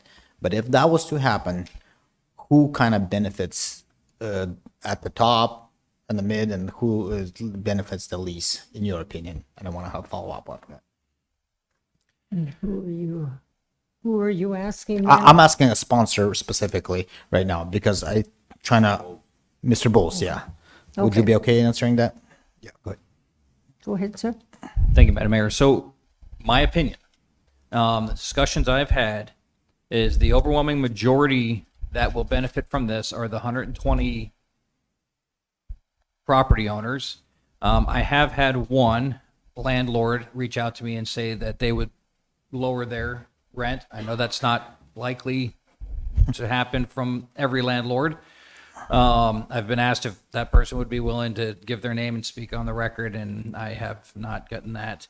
But I'm telling the truth. I had one person reach out and say they would lower their rent for the renters. So overwhelmingly, the people that live here will benefit from that. The people that live here, that own property, that own homes, and the people that I guess you could say will not benefit are those that come here and don't live here, but they eat at our restaurants, they use our EMS system, break their ankle on a trail, they fill up at the gas station on their way through to go snow machine up north. They won't benefit because they will be paying tax and contributing to our tax Okay, so do you, I'm trying to spin the logic a little bit from different perspectives. So the people that will now not have area-wide tax, they will spend money in the store and pay equivalent or somewhat close to a portion through the sales tax. However, if you take the corporations, and I did in the city of Wasilla, we got Walmart, Lowe's, Fred Meyer, Home Depot, Cars, and Target, approximately the tax revenue that they bring on an annual basis is 969. Whether it's 80 or 60% of that, it doesn't matter, but that's what, based on the last year's assessment, they are directly stopped paying that. I don't think they're discounting the merchandise or anything like that. So basically, we're shifting the tax burden from the corporations to the residents. That's my a concern here. And on top of that, I think the person locally who would be, so corporation is one thing, and those are the addresses. When I looked up those properties, they're all out of state. Second category, I think that benefits directly right away are the people who own maybe a lot of real estate, a lot of property. And I know a few of them that do, and they directly are gonna have a great impact by that. However, none of them have, to me, committed that they're going to lower the rent properties. And that is concerning because we now kind of shifted who is paying it. So those are the concerns I have, that the people who own a lot of real estate, whether it's a corporation or local owners that own a lot of rental properties, commercial or residential, they'll see a direct impact. But the average person that goes to a store, those are the ones that are picking up that thing. So that's, I guess, would be my concern. So Assemblyperson Sumner. Yeah, so just the discussion was just about who benefits and who pays. And I would like to point out that I think that we talked about the people who benefit. I think you said the residents, the homeowners, and the landowners. That's the residents that are homeowners, residents that are landowners benefit from this. People that do not benefit from this, the people who will pay more, who will shoulder more of the tax burden, are renters, the uninsured, and small businesses. One of the first things that I asked when I got on the assembly was I asked Cheyenne, hey, I really hate property tax. How much would we have to levy in an area-wide sales tax to get rid of property tax? And I mean, off the cuff, I think it was 7 or 8%, and I dropped it right there because I knew I have an economics degree and I know what the impact of having a 7 or 8% sales tax or a 6.5% sales tax 40 miles away, well, not even 40 miles away, 40 minutes away from a municipality that has a 0% sales tax. When 31% of our workforce leaves every day and goes to that municipality, it's very easy for them to stop and make purchases there. So I think that one of the things that the elasticity of demand that we calculated didn't take into account is how many small businesses will shutter if this thing were to pass. Because a 10% loss in revenue, in sales to some place like Walmart or Fred Meyer might not make that big of a difference, but it makes a really big difference to a small business. And we're right now a bedroom community. 31% of our workforce leaves every day to go to Anchorage. We need to foster economic growth, and that's not just cheap home ownership. I'm a home builder, so I really think that cheap home ownership is a vital part of the economy. I think that another almost more important part of the vital economy is having jobs, and businesses being open to provide those jobs is important. So, I would be all about this if we lived in a state like Missouri, where all the other municipalities were around us had 5, 6, 7, 8% sales taxes. And we weren't losing business and losing jobs to our neighboring municipality. And I'd also like this if Anchorage had a 5 or 6% sales tax. I would love to get rid of property tax. And I'm one of those people that owns multiple rentals, like Mr. Farnoff mentioned. I would benefit directly from this, and I'm still see the larger picture here and see that this could be really harmful to our community. And for that reason, I'm definitely opposed to this. Assemblyperson Bowles. Thank you, Madam Mayor. So to address Assemblymember Fawnoff's statement, I'll all of these corporate entities already pass their property tax to their customer. That's just the way it works. I mean, so the idea that they're eating their tax is just that's not accurate. Also, they're already paying. Generally speaking, those you mentioned Lowe's, Walmart. Those are inside city limits, so they're already. That's I mean, Walmart. I've been told Walmart basically funds the city of Wasilla, so the taxes that they collect there, and that's from somebody who was on the Wasilla City Council. So, did everybody in Wasilla start shopping in Anchorage? I don't think so. And I understand that, and I agree, right? I agree. A lot of our workforce does work there. I commuted to Anchorage for years, my wife and I both. And until, we used to stop at the Fred Meyer's in Eagle River to fill up before we came back here until Anchorage put in that 10 cents fuel excise tax. We stopped filling up there.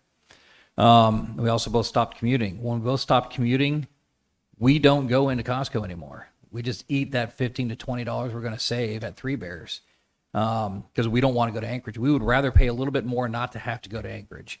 And that doesn't have anything to do with commuters. But so I agree. That is a concern. So I think,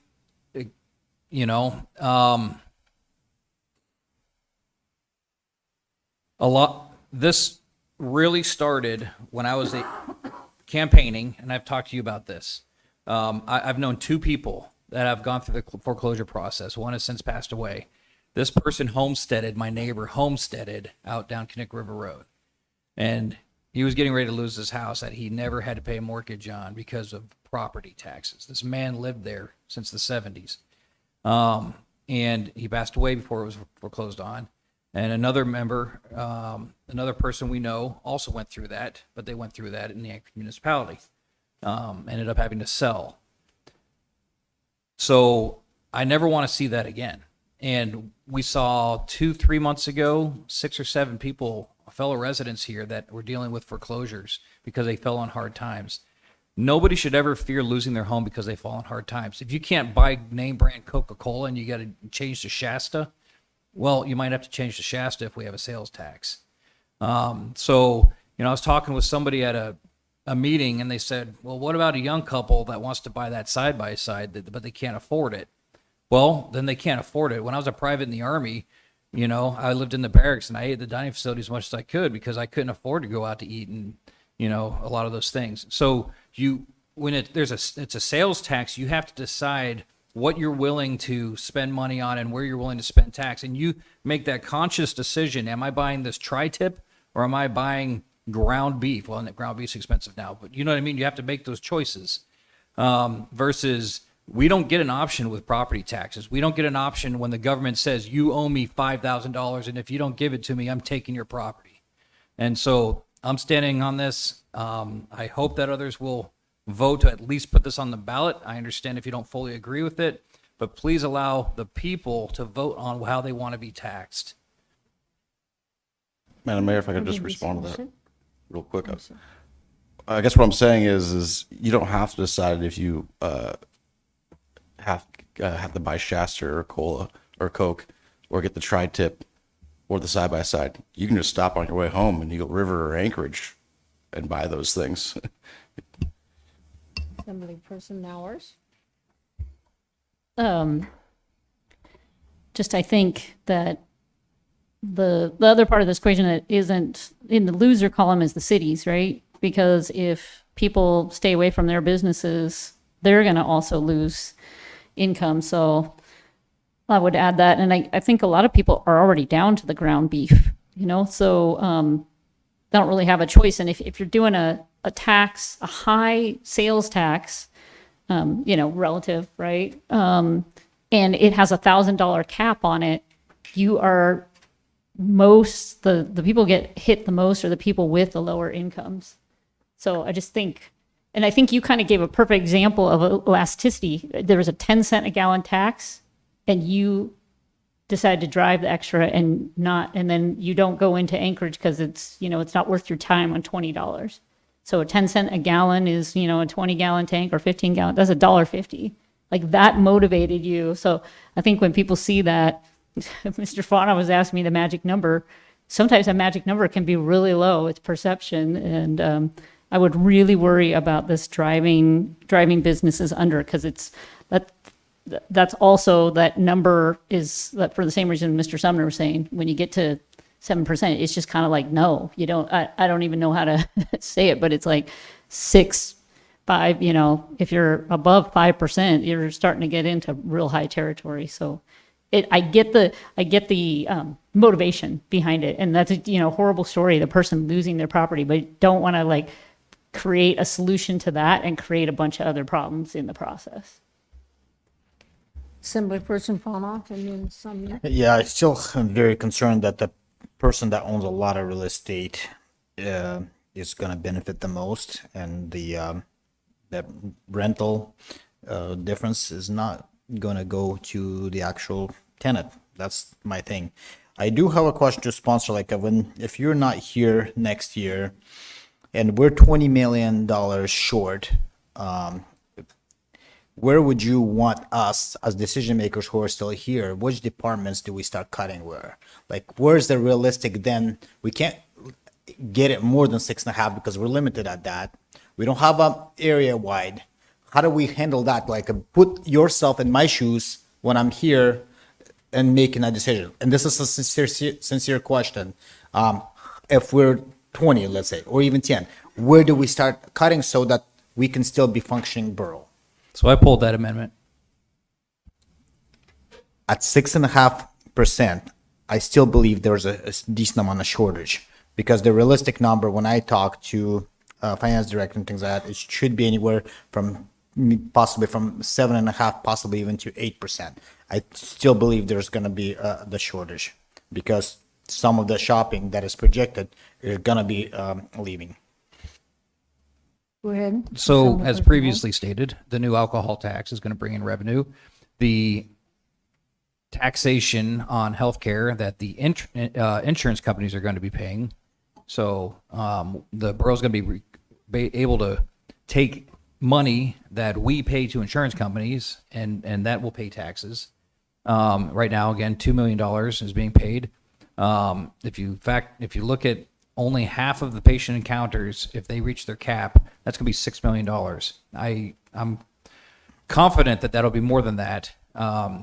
If you look at what we're spending in healthcare now, I mean, I'd say it's closer to 80-90%. We're probably going to bring in, my guess would be $8 to $10 million in tax revenue from insurance companies.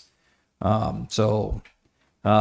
mean, we can do ifs and buts all day long, but we've got numbers in front of us, and I think this is a matter of, do we want to continue threatening to take people's homes, or do we want to provide them a different avenue and give our fellow residents the opportunity to make decisions at the register?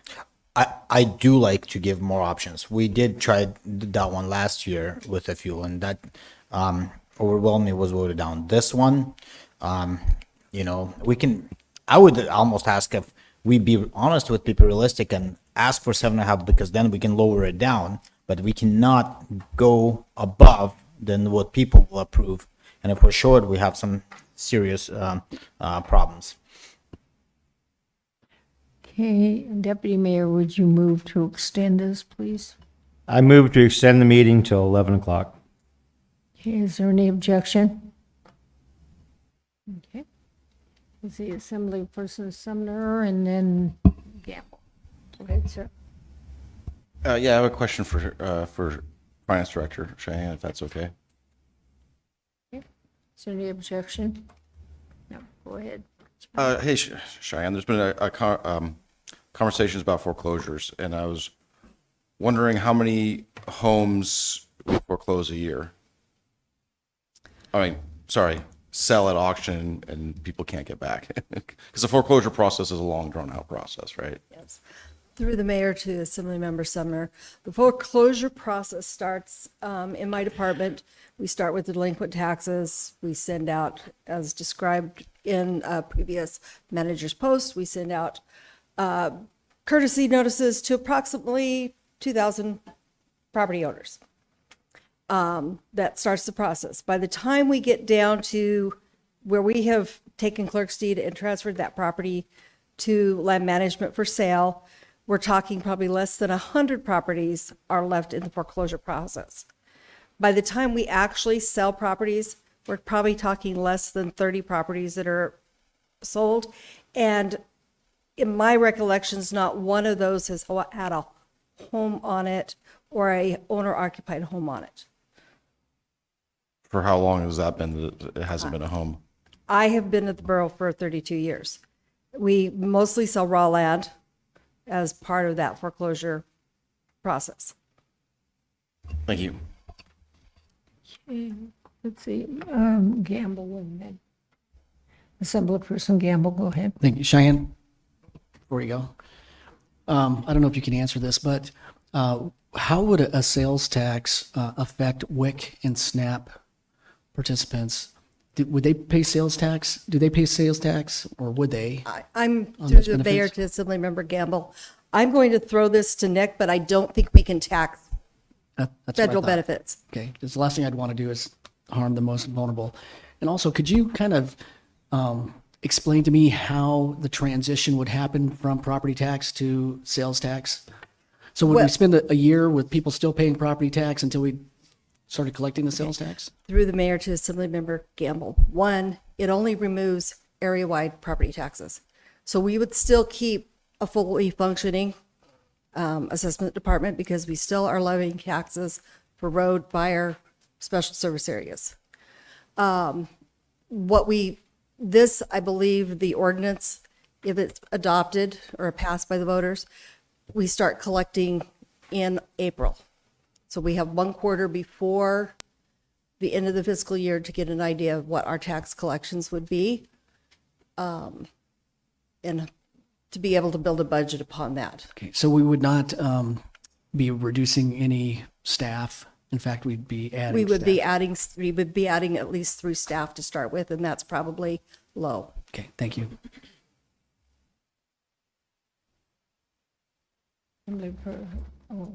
Nick, I think you had your hand up, sir. Yeah, to Assemblymember Gamble, just to be clear, food stamps, food coupons, food instruments, WIC, all of that every purchase made with those are exempt. Okay. Assemblyperson, McKee hasn't spoken, let's let her speak a minute. Thank you, and now come back to you.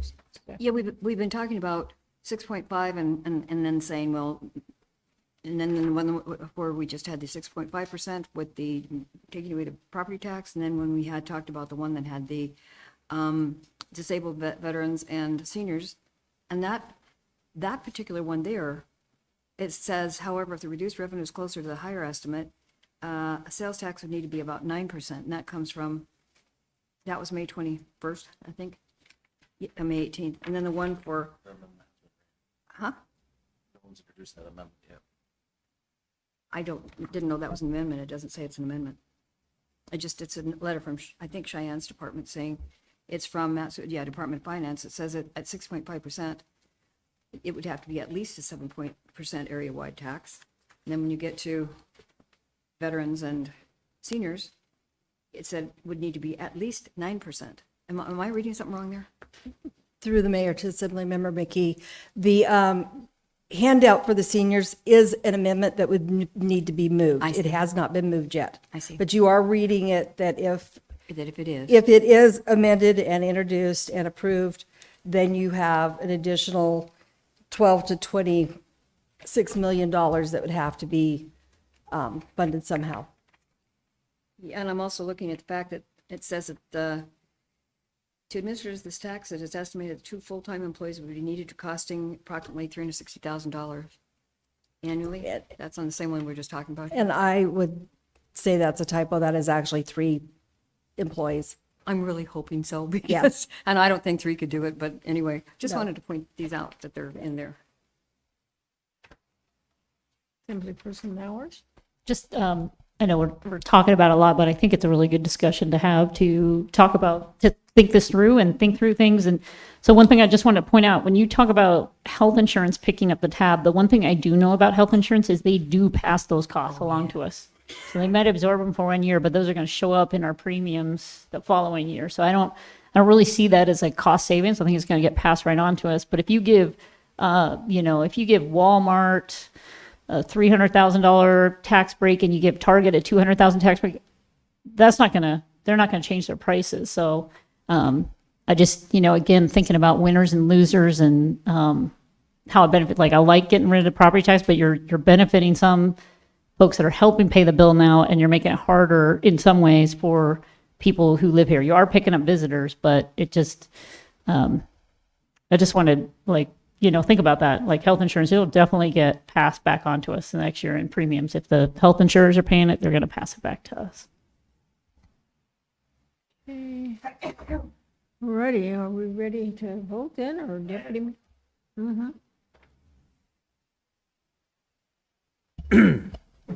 So I would love to get rid of property tax, but I don't see us being able to do the completely all on sales.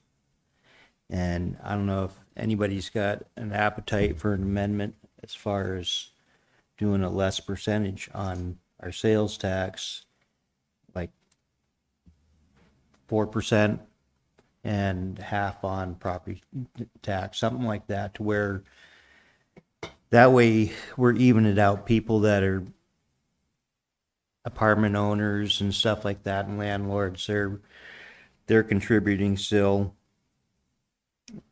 but it's not putting the burden on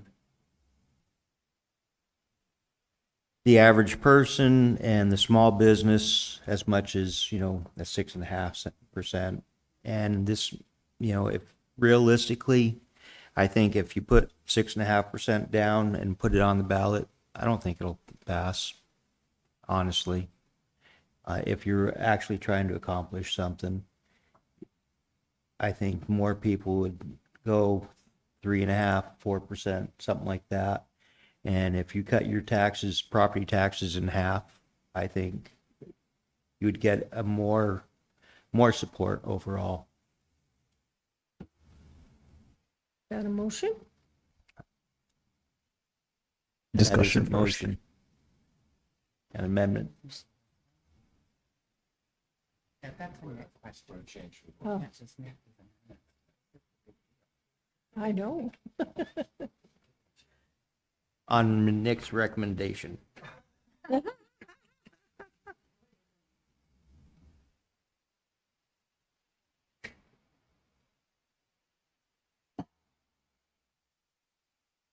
we need to have an of these? Yeah. Okay, all righty. Let's go, let's have a break until 10.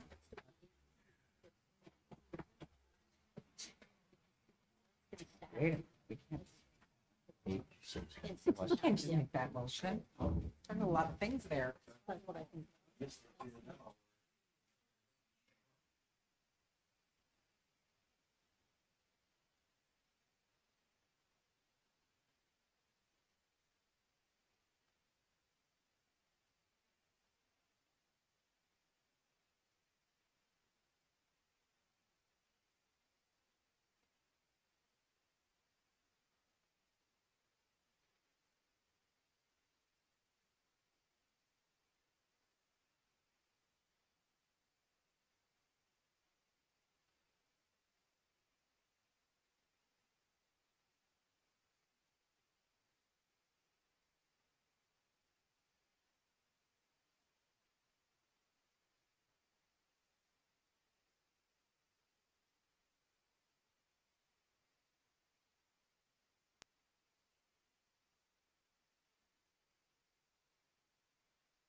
Okay, if I can have the assembly come back to order, please.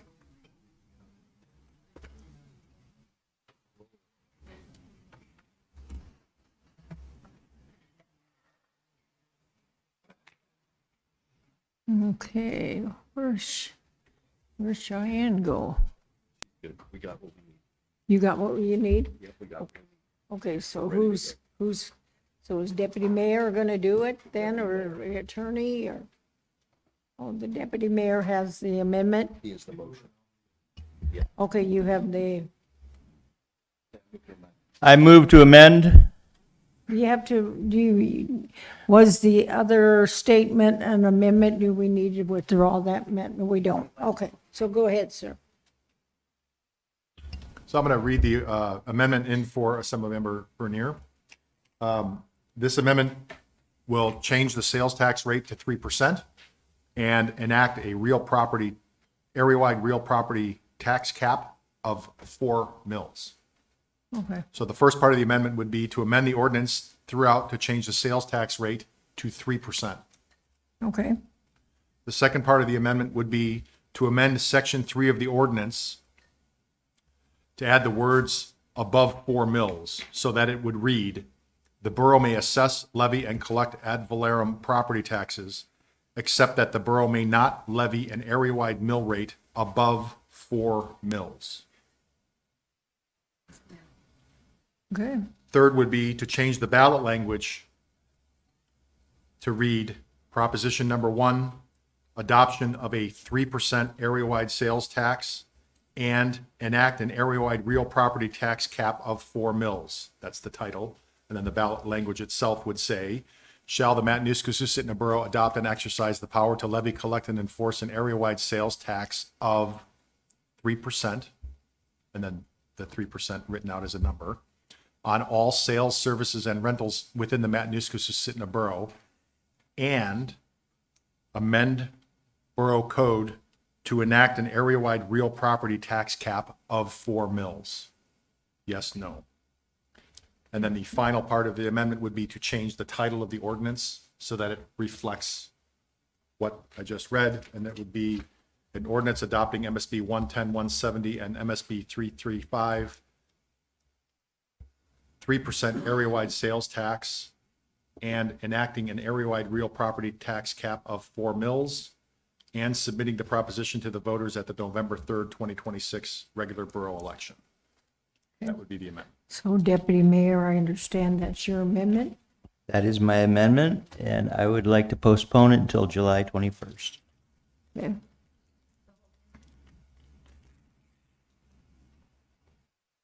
Okay, yes, discussion, Assemblyperson Bowl? Thank you, Madam Mayor. So I absolutely object to this. This, like Ms. Nauer's ordinance, brings now a sales tax in on top of all of the other tax. So, I mean, if this is something that this assembly wants, it makes no sense to me. It really doesn't. We have, and I'll say it, we have 5 Republicans here, and you're talking about wanting to raise taxes and bring in another type of tax on top of that. So we all know a future assembly, all they have to do is move an ordinance to increase a mill rate cap. So, I mean, as soon as there is a more left-leaning assembly, that's exactly what they're going to do, and then they'll have a 3% sales tax. So it'll be a 3% sales tax, and who knows, sky's the limit on the mill rate, 8, 9, 10, whatever it is. So I wholeheartedly object to this. I think this is a terrible, terrible approach to my ordinance, and I think I would appreciate that this amendment gets pulled back and not brought in on my ordinance, and that if you really want to do this, maybe bring it in a different ordinance at a later time. Point of order, aren't we on the postponement? Yes, the postponement was to July 21st. Didn't want to cut you off, but I think we're on the postponement. Okay. Well, he had it all in one breath, so do you want to move to divide? Can he move to divide that question then? Divide what, Madam Mayor? Well, one had to do with the sales tax. No, he made 2 separate motions. He made an amendment and then he made a motion to postpone. 2 different amendments. Okay. I thought he just went one breath. So we didn't vote on the amendment. So No, we haven't voted on anything, sir.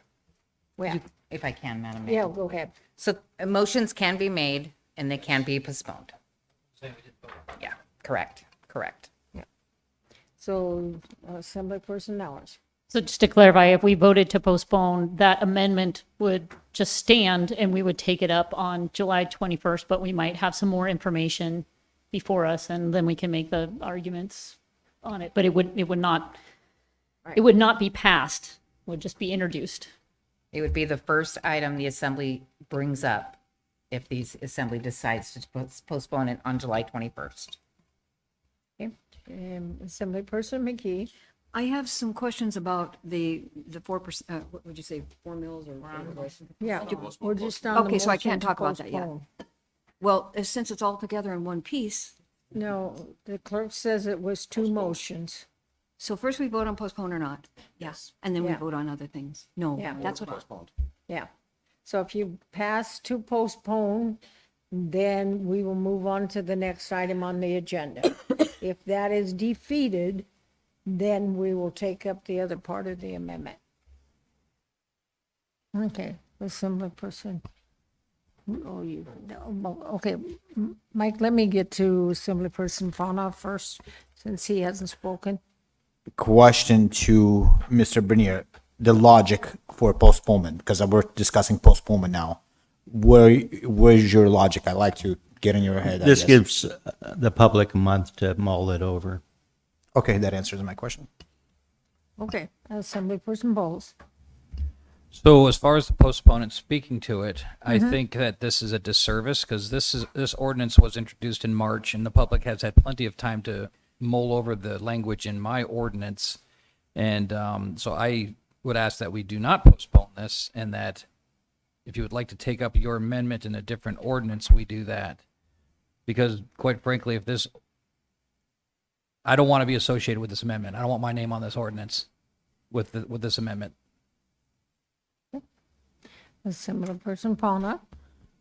Maybe to a sponsor amendment, you retract that, and then the next one, then the Stephanie's, we try to modify that one. Then Stephanie wants her name off it. We have, So I'm saying like I like the month extra to give people, but I also respect Mr. Bowles' request that he doesn't like that to be the thing. It's like we had previously one time Stephanie proposed something and then she's like, vote against my thing because it got hijacked. So I do like to respect the sponsor on this thing. Okay, and I guess there is objection to postponement, so the clerk will take your votes.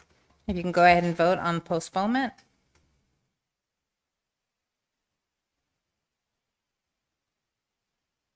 Madam Mayor, it failed with Assemblymember Sumner in support.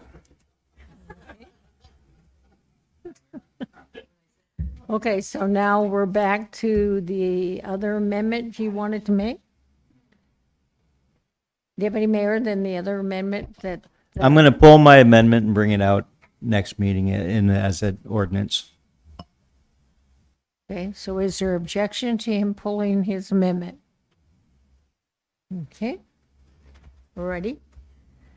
Bill, you have before you then 26-032. Assemblyperson Bowles. Thank you, Madam Mayor. All right, so my next amendment, I want to amend ordinance serial number 26-032 to allow seniors and 100% disabled veterans to get an exemption card so that they would not have to pay the sales tax. Therefore, I move to amend ordinance serial number 26-032 to insert a new section, MSB 3.35.085, resident senior or disabled veteran exemption to read as follows. And for clarification, do I need to read the entire thing? Yes? I can read it. Okay. All right. MSP 3.35.085, resident senior or disabled veteran exemption. A, any individual 65 years of age or older, hereinafter called a senior, or any individual who is a 100% disabled veteran, who is a resident of the state of Alaska and resident of the Matanuska-Susitna Borough for not less than 90 consecutive days immediately preceding the application, therefore, may apply for and be issued by the finance director to designate a senior citizen or disabled veteran sales tax exemption card. which card entitles the individual to be exempted from the operation of the sales tax levied under the chapter. However, the 90-day consecutive day period provided for in this section may be reduced to 30 days if 1. The applicant has previously held a senior disabled veteran exemption card in the Matanuska-Susitna Borough. 2. The applicant has not been absent from the Matanuska-Susitna Borough for more than 24 months. And 3. The applicant establishes to the satisfaction of the Borough Finance Director or designee that either A, the absence was for medical treatment of the person or an immediate family member, or B, the absence was due to circumstances beyond their control. No seller within the borough shall charge or collect the sales tax levied under this chapter on exempted purchases from any person who displays such valid sales tax exemption cards. All sellers within the borough shall keep records of such exempt sales and submit quarterly totals of such sales to the borough's finance department, together with any other information required by law. In the event the individual ceases to be a bona fide resident of the borough, entitlement to the sales tax exemption that requires such residency shall terminate, and the card shall be void as to that sales tax exemption. Section B. No individual who has duly applied for and received such a registration card may use it to obtain such tax exemption when the rents, retail purchases, or any or all of them otherwise subject to the sales tax are used or consumed by any person or persons other than the individual duly holding such registration card or his or her spouse. C. No person who has not duly applied for or received such a registration card may use it to obtain such sales tax exemption, provided, however, in the case of an individual who is eligible for an exemption under this section, is otherwise authorized to receive a registration card under this section, and who is physically or mentally unable to use this said card, a special card authorizing another person to use the special card for the benefit of the individual who is physically or mentally unable to use the card may be issued. A card issued under this subsection may be issued to either 1. An individual specifically authorized to make purchases on behalf of the eligible individual and who certifies on a form designated by the finance director that any purchases under the special authorization shall be only for the use of the eligible individual or their spouse. Or 2, a governmental or nonprofit agency which, as part of their services to seniors or 100% disabled veterans, regularly provides such services to seniors or 100% disabled veterans who are physically or mentally unable to make purchases for themselves.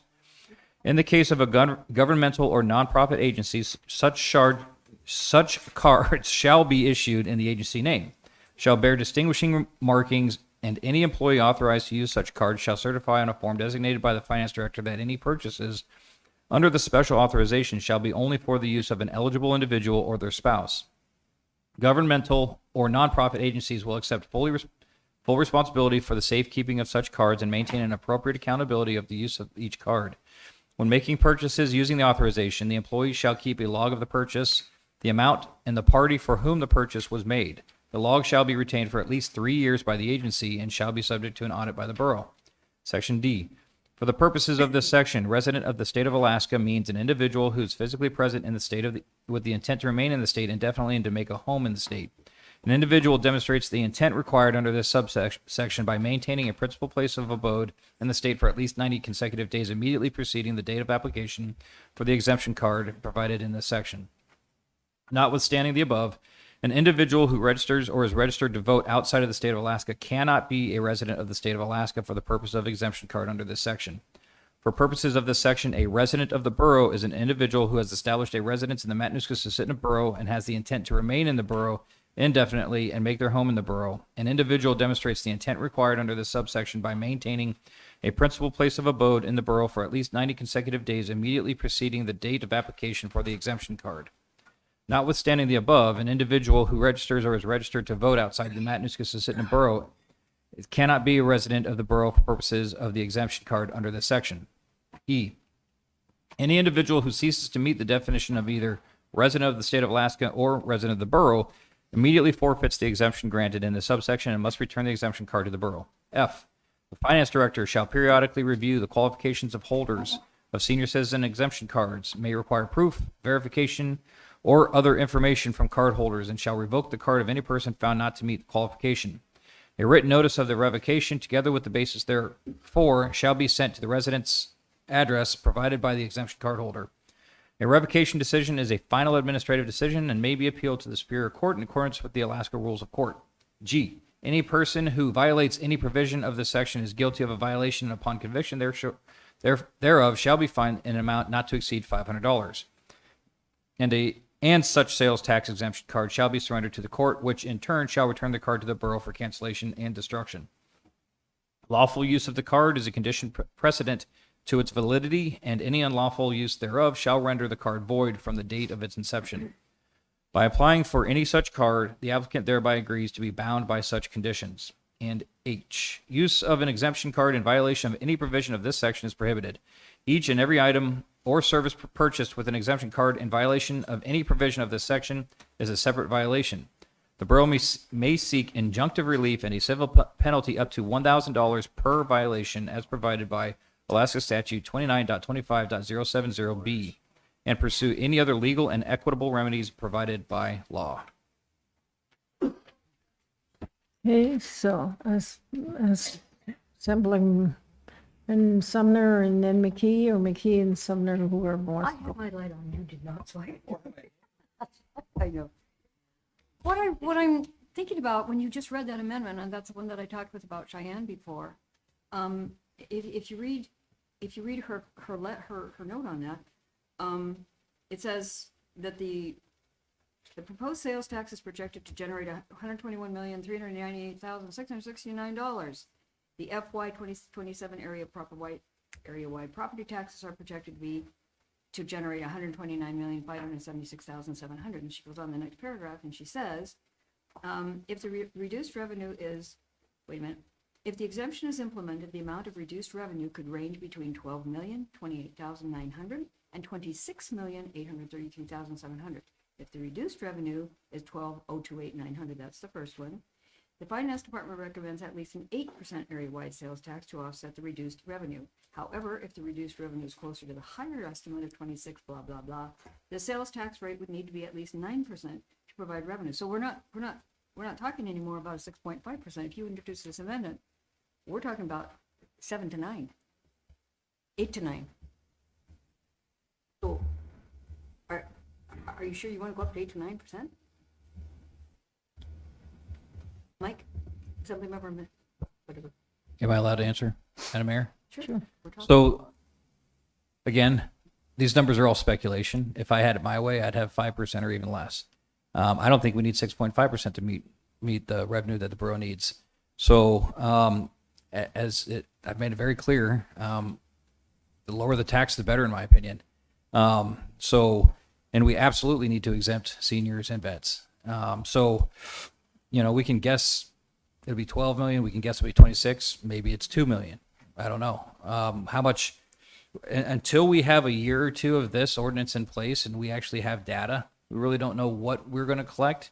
And it could be a lot more than the projected numbers. So I think on this one, I think that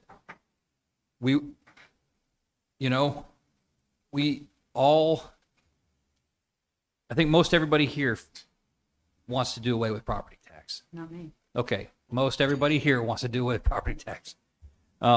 This is the way to do it. Dude, if you get a $26,833,700 shortfall, people are going to remember this conversation. Yeah. Absolutely. I'm turning out. I don't care, and I never did care, but yeah. Okay, Assemblymember Sumner. Yeah, I mean, I see what you're doing here because we do have a residential, we respect our elders and we have a residential property tax exemption for seniors and disabled veterans. That's not 100% exemption though. They don't pay $0. They are exempted for a portion of their property taxes. And this would be a 100% exemption on sales tax. The other issue I see with this is somewhere around 14.6 to 15% of our population is seniors. And then of course there are veterans. So you just cut out 1/6 of your revenue. So maybe that's high, but maybe that's low, that 26 million. And the other thing that I think that this is going to, we know a couple things for sure this is going to accomplish. We know that seniors and disabled veterans will pay less in taxes. We also know we're going to collect less revenue. One thing that I know for certain is you're going to see a lot more grandmothers pushing carts around Target and Walmart because everyone in the valley has a grandmother or mother or an uncle or cousin that's 65 or older, and it's suddenly got a heck of a lot cheaper to send them to the grocery store than to go yourself. Yeah. You know, and the thing about it is I know honest people that wouldn't steal a nickel from another citizen, but it ain't the same when you're stealing it from the government.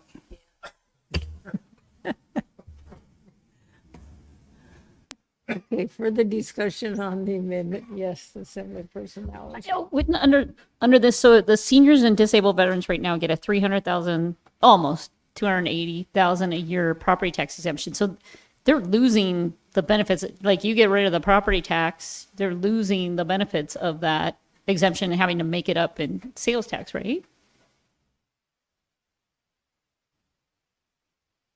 I mean, because the rate at which you're charging them, like they still get the exemption, but suddenly the benefit of that, the mill rate is much less because you're getting rid of the area wide. They're only getting the exemption on the non-area wide, the fire service area and the road service area. And so to make up the difference, they're paying a sales tax. So if you're a senior, right, you're losing what was a big perk. Sort of, I mean, you still get it, but it's worth less. And you're having to pay, because we're trying to make up the revenue, you're making it up in sales tax. Oh, I see what you're saying, because you're now giving them, you're trying to give them an exemption from the sales tax. Yeah, well, I don't know, maybe grandmas will be pushing carts, buying 10,000 of groceries, but it's kind of like, that's the one hand and the other. You've just taken away a big perk and, well, you're giving them this other one, and then other people are going to pay to make up the difference. I don't know. Okay, is there objection to the amendment? Assemblyperson Bowles? Thank you, Madam Mayor. I just want to address, so on the assembly, our job is to create policy and ordinance. Our job is not to anticipate fraud.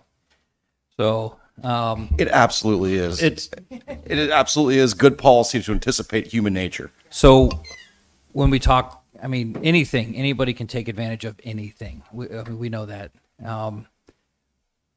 I think that it's important to think about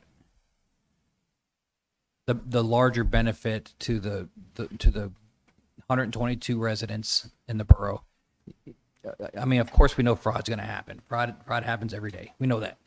Every time something changes in law, there's going to be fraud. COVID, rampant fraud. It was brand spanking new.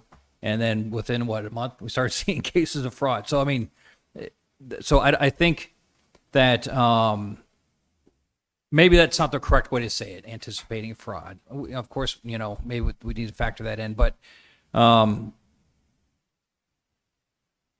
anything we do is going to be manipulated somehow. So I would ask that we consider this from the perspective of how can we do the best for all residents in the borough. Okay, is there objection to the amendment? Yes, okay, so there is objection. Madam Clerk. I can get the members to vote on the amendment, please.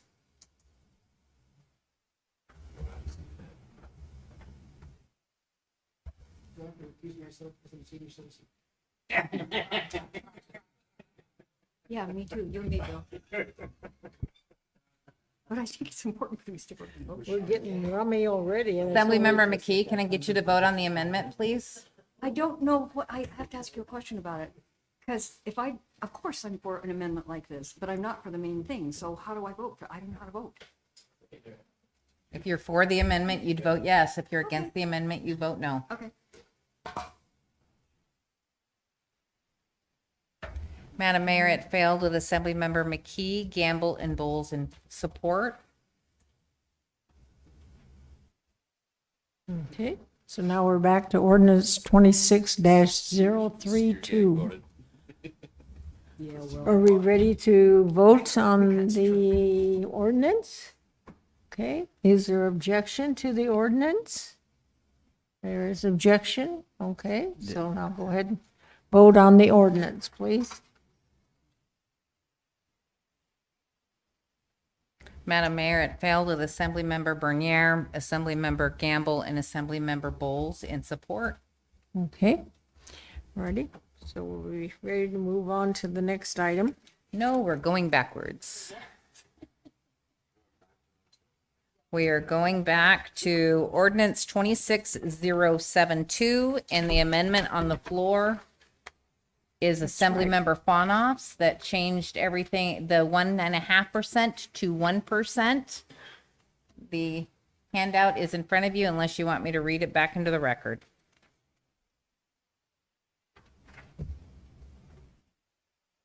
Is everybody okay, or do they want the clerk to say something on the amendment? Everybody fine with the amendment? Okay. Would you say? the Is there amendment again? objection to the amendment? Would you just read the amendment again? You turn your mic. I'd like to make a few comments about it. Oh, okay. Yeah, I do have objection to it. Okay. And, you know, for the same reasons I mentioned earlier, that you're putting a sales tax in on exemptions that don't match. You're raising the rate in Palmer to 5%. So that's for the same arguments we just had, hurt businesses. And the other thing about this is you're overshooting by a pretty good margin how much you like extra revenue you're going to collect. So this is estimated to bring 21 million almost, and the cap on the exemption is 16 million. So I think you lose some of the perks that you had doing it outside the cities. I would urge people to reject this and stick with a simpler one to voters that goes outside the cities and does not stack on top of the cities.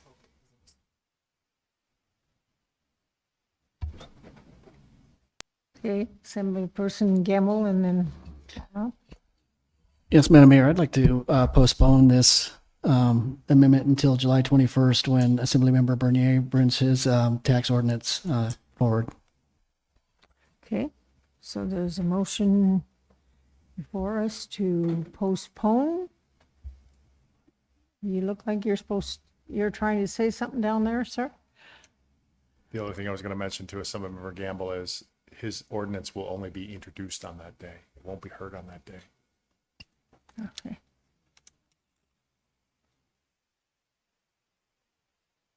The first meeting in August. Yes. Okay, so the most, what is Motion to postpone until 8/4.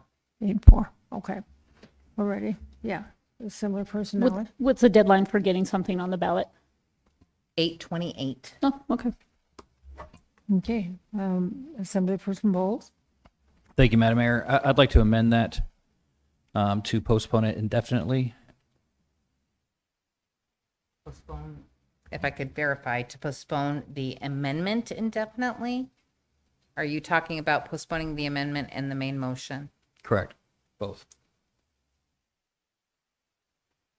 Okay, is Point of everybody order, don't we understand? already have a motion to postpone Oh, on the just a table? minute, just a minute.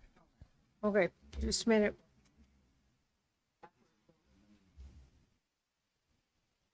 Yeah, you can't amend, bear with me, you guys, I'm sorry. It's getting late for me too. I don't believe you can amend the motion to postpone with the motion to postpone indefinitely. You'd have to vote the postponement down and then move to motion to postpone indefinitely. I apologize. Okay, so the amendment on the floor is to postpone until August 4th, 2026, and there is objection. Discussion. No, you got to do the first one first. You'd have to. You gotta do the definite one first, and then you can do the end. Okay, Assemblyperson Pownall? I'd like to ask to vote this down so we can discuss it, to decide where we sit on amendment, and whether amendment passes, then we can postpone to give more time. I do think we had given people plenty time. We did not have too much people show up. I think is a good time to make a decision now. 1 month or 1 meeting away is honestly not going to change anything. It seems like it's just a tactic. So whether we don't like it, we vote it down. We like it, we vote it up. I mean, that's the postponement's kind of starting to get a little bit hideous, honestly. Okay. Assemblyperson Bowles? Oh, no, okay.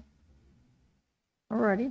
So we do have an objection, right, from Well, the, I would just, Well, I called I on just him and was he gonna turned off his mic.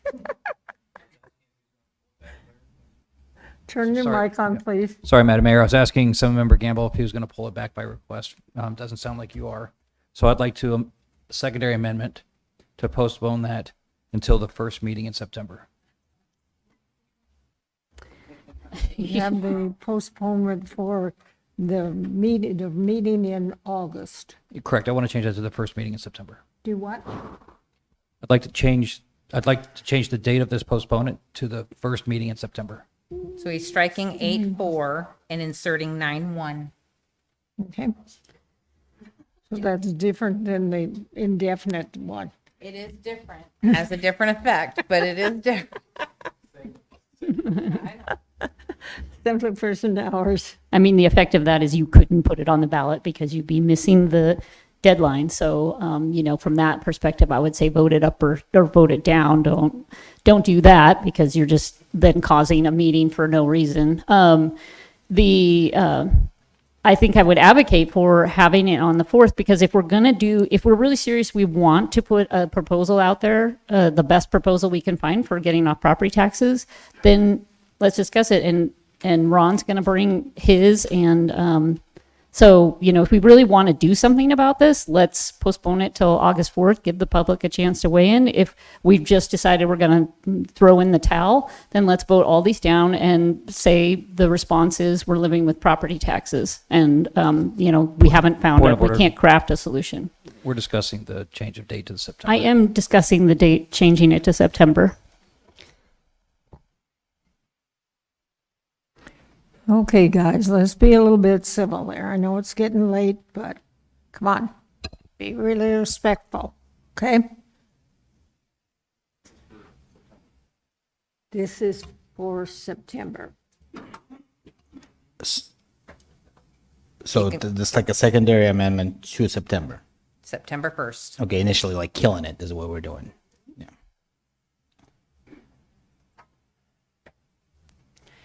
Madam Mayor, it has failed with Assemblymember Sumner, Assemblymember McKee, and Assemblymember Bowles in support. Okay.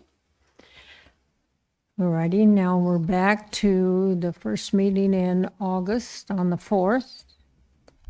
Is there objection to that? We have an objection, okay. So go ahead. I want to again say I would welcome. Let's have this debate now. We already extended the meeting till 11:59. If we haven't, let's just get this thing over with.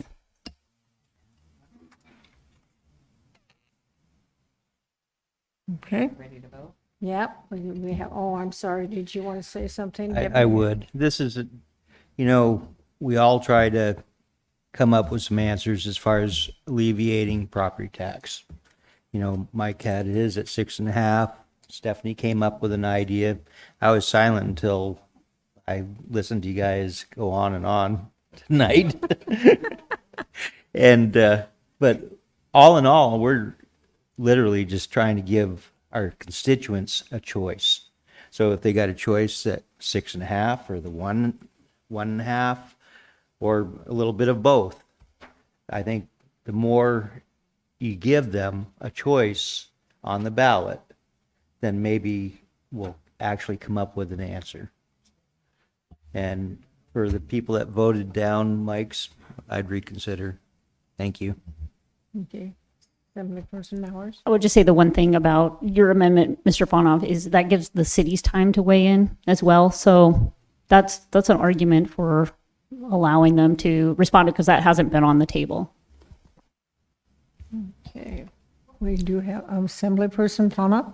Ms. Towers, I do want to discuss this amendment, but if you support the postponement, that doesn't necessarily helps the fact. So because anyways, if you want to postpone, that's fine. But I'm saying that we're just kicking can down the road. It's not like we're gonna get a different result. So let's just mature up and get it done. It just gives the cities a chance to respond to a proposal they haven't heard. All right. I'm gonna call for you guys to vote. Come on. I can get the members in the room to vote, please. Postpone to 8-4. 8-4. Madam Mayor, it has failed. Okay, with Assemblymember Bernier, Assemblymember Gamble, and Assemblymember Nowers in support. Okay, so now we're back on To the primary amendment. I will speak on amendment, please. okay. Ms. Nowers, here's the argument for you, and I will make this very brief. You're okay with taxing at 1.5% people that live outside of the city, but you're not okay with taxing 1% to the tax. I think there's no logic there. If you want my support to put this on the ballot, woman up or men up, whatever they properly term in English, support the amendment, and we'll give it to option to the voters. If not, that's okay too. Your choice. Assemblyperson Bowles. So I think that we should vote down this amendment and this ordinance. This brings in a tax on top of every other tax. I just want to make sure that that's said again so it's fresh in everybody's mind. This isn't removing one type of tax and then bringing in a tax. This is adding a sales tax onto everything else, which we should not be doing. Okay, Assemblyperson Nowers. I don't usually do this, but I call a question. Okay, the question has been called. Is there objection to calling the question? No objection, then I can get the members in the room to vote on the primary amendment. The primary amendment is Assemblymember Fanoff's amendment to change it from 1.5% to 1% and not exempt the cities and change the ballot language. Ronnie. Madam Mayor, it is passed with Assembly Members McKee, Bowles, and Nowers opposed. Okay. Alrighty, so now you have ordinance 26-072 as amended before you. Assemblyperson Bowles. Madam Mayor, I move to postpone this ordinance indefinitely. Okay. Okay, there's a motion on the floor to postpone indefinitely. Is there objection? Okay, we have some, Assemblyperson Gamble, go ahead. And Lonnie, can I amend his postponement to date certain? No? Okay.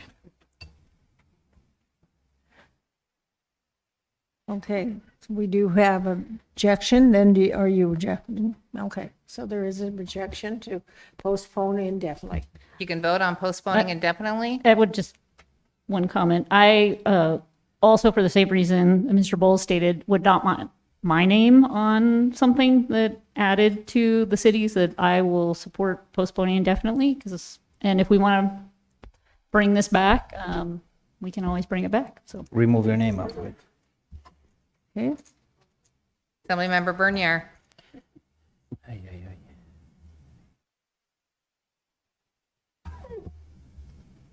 Madam Mayor, it is passed with Assemblymember Fanoff, Assemblymember Bernier, and Assemblymember Gamble opposed. okay, so, We're going back to the Clerk, you said it actually the wrong way, just so you know. You said it passed with different names. You said it backwards.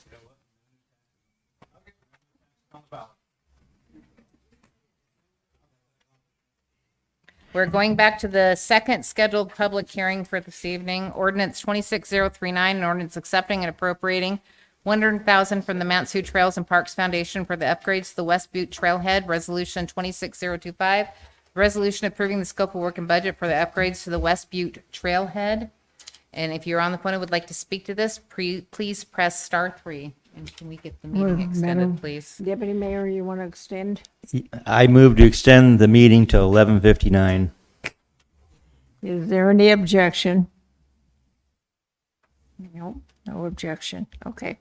So I'm going to go ahead and open the public hearing on ordinance 26-039. Do we have a sign-up sheet? And we do not. Anyone that would like to testify on this ordinance? Do we have anybody online, sir? We do not. Okay. So I'll close public hearing. Let's see, who am I supposed to ask for here? Assemblyperson Bowles, I guess. Thank you, Madam Mayor. I move to adopt ordinance 26-039 and resolution 26-025. Okay. Discussion by the assembly. Any objection by the assembly? You have an objection? No, I was going to just say something, but Oh. I'm too slow. I'm sorry. I just appreciate the manager and staff bringing this forward. That trail's in really bad disarray. And this isn't new tax money that's being pulled. This is already been worked into the budget, so thank you very much on behalf of District 1. Okay. Yeah, I don't think there is any objection, so the legislation passes. Madam Clerk. Ordinance 26066, an ordinance authorizing the borough manager to convey certain borough-owned excess land from the Point McKenzie Rail Extension Project to State of Alaska for economic development, tracks 10A and 13A, Point McKenzie Terminal Reserve, plat number 2025-179, Palmer Recording District. If you're on the phone and would like to speak to this, press star 3. Okay, so I'm going to open the public hearing for ordinance 26-066, and we do, Michelle, we do have a sign-up sheet. I will be brief. I know it's late. Mayor DeVries, borough officials, and members of the assembly, Michelle Hune, Heun. I'm a 44-year Alaska resident, and I live in District 1. Full disclosure, I filed campaign registration to run for Borough Assembly Seat District 1 on November 3rd. My comment tonight is on the proposed non-code ordinance 26066 and information memorandum 26108, authorizing the borough manager to convey certain borough-owned excess land from Point McKenzie Rail Extension Project to the state of Alaska for economic development, specifically tracks 10A and 13A. As a community member, I have previously attended several agricultural advisory board meetings and was aware of these parcels that they were being discussed. There is concern by some of the public that this action is being taken for the purpose of an IA data center. When you take this up for a vote, I have no doubt that you will pass it. But I think it's important to allow staff, probably too late now, to speak to how the subject parcels were originally acquired as part of the Point McKenzie Rail Extension Project using 2013 grant funds. As part of the record, the public needs to hear these parcels have been subdivided to separate the rail easement from the remaining lands, distinguishing transportation corridor from the remainder of the farm property. Holding on to this land and buildings is costing the borough money for utilities, maintenance, and management. A public sale would have to be returned to the state program with no financial gain to the borough. Conveyance back to the state is responsible and timely. Good work to the Agricultural Advisory Board and to the borough asset manager. Thanks. Mm-hmm. And Simeon Gilrad.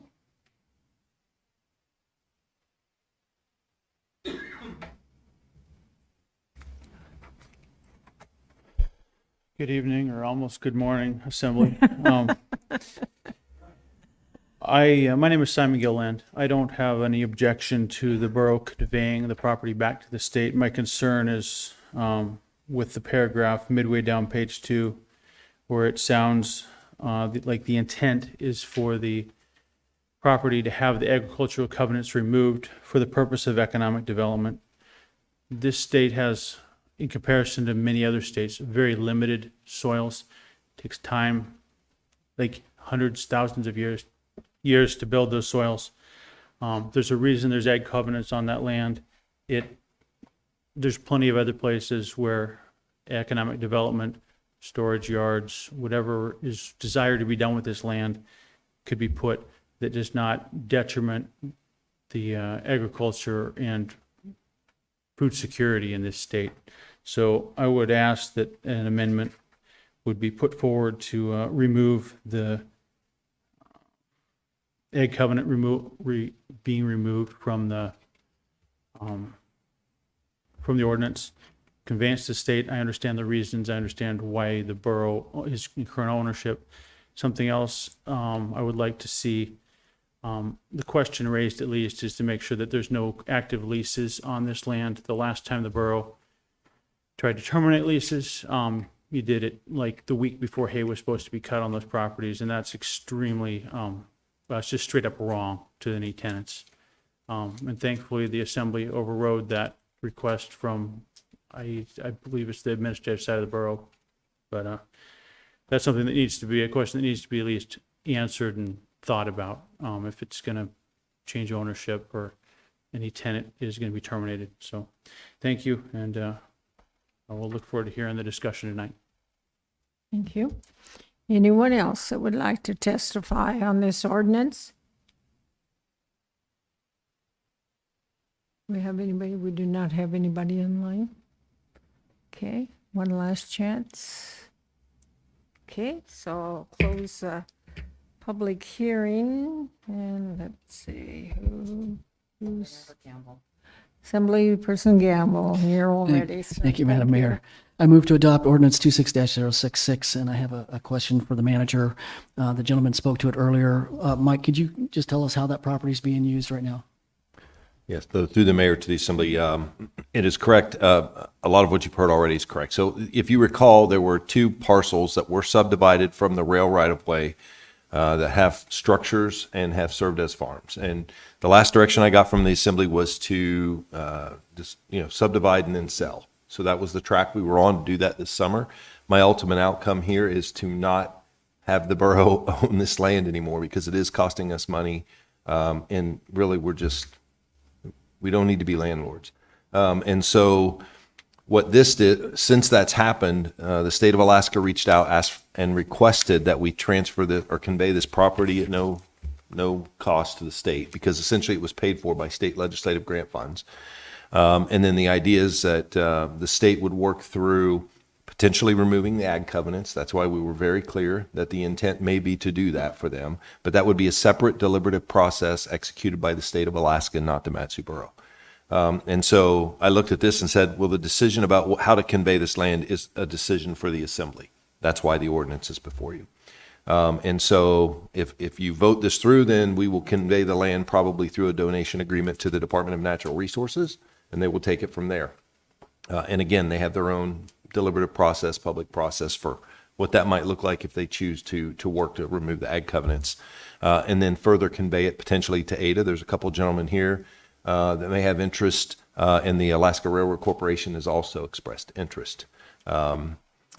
If not, then we would just leave as is and move it forward for sale this summer. Regardless, I want to convey it.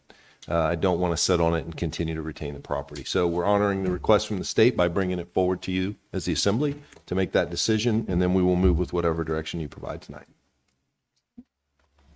Assemblyperson McKee? How many acres is this?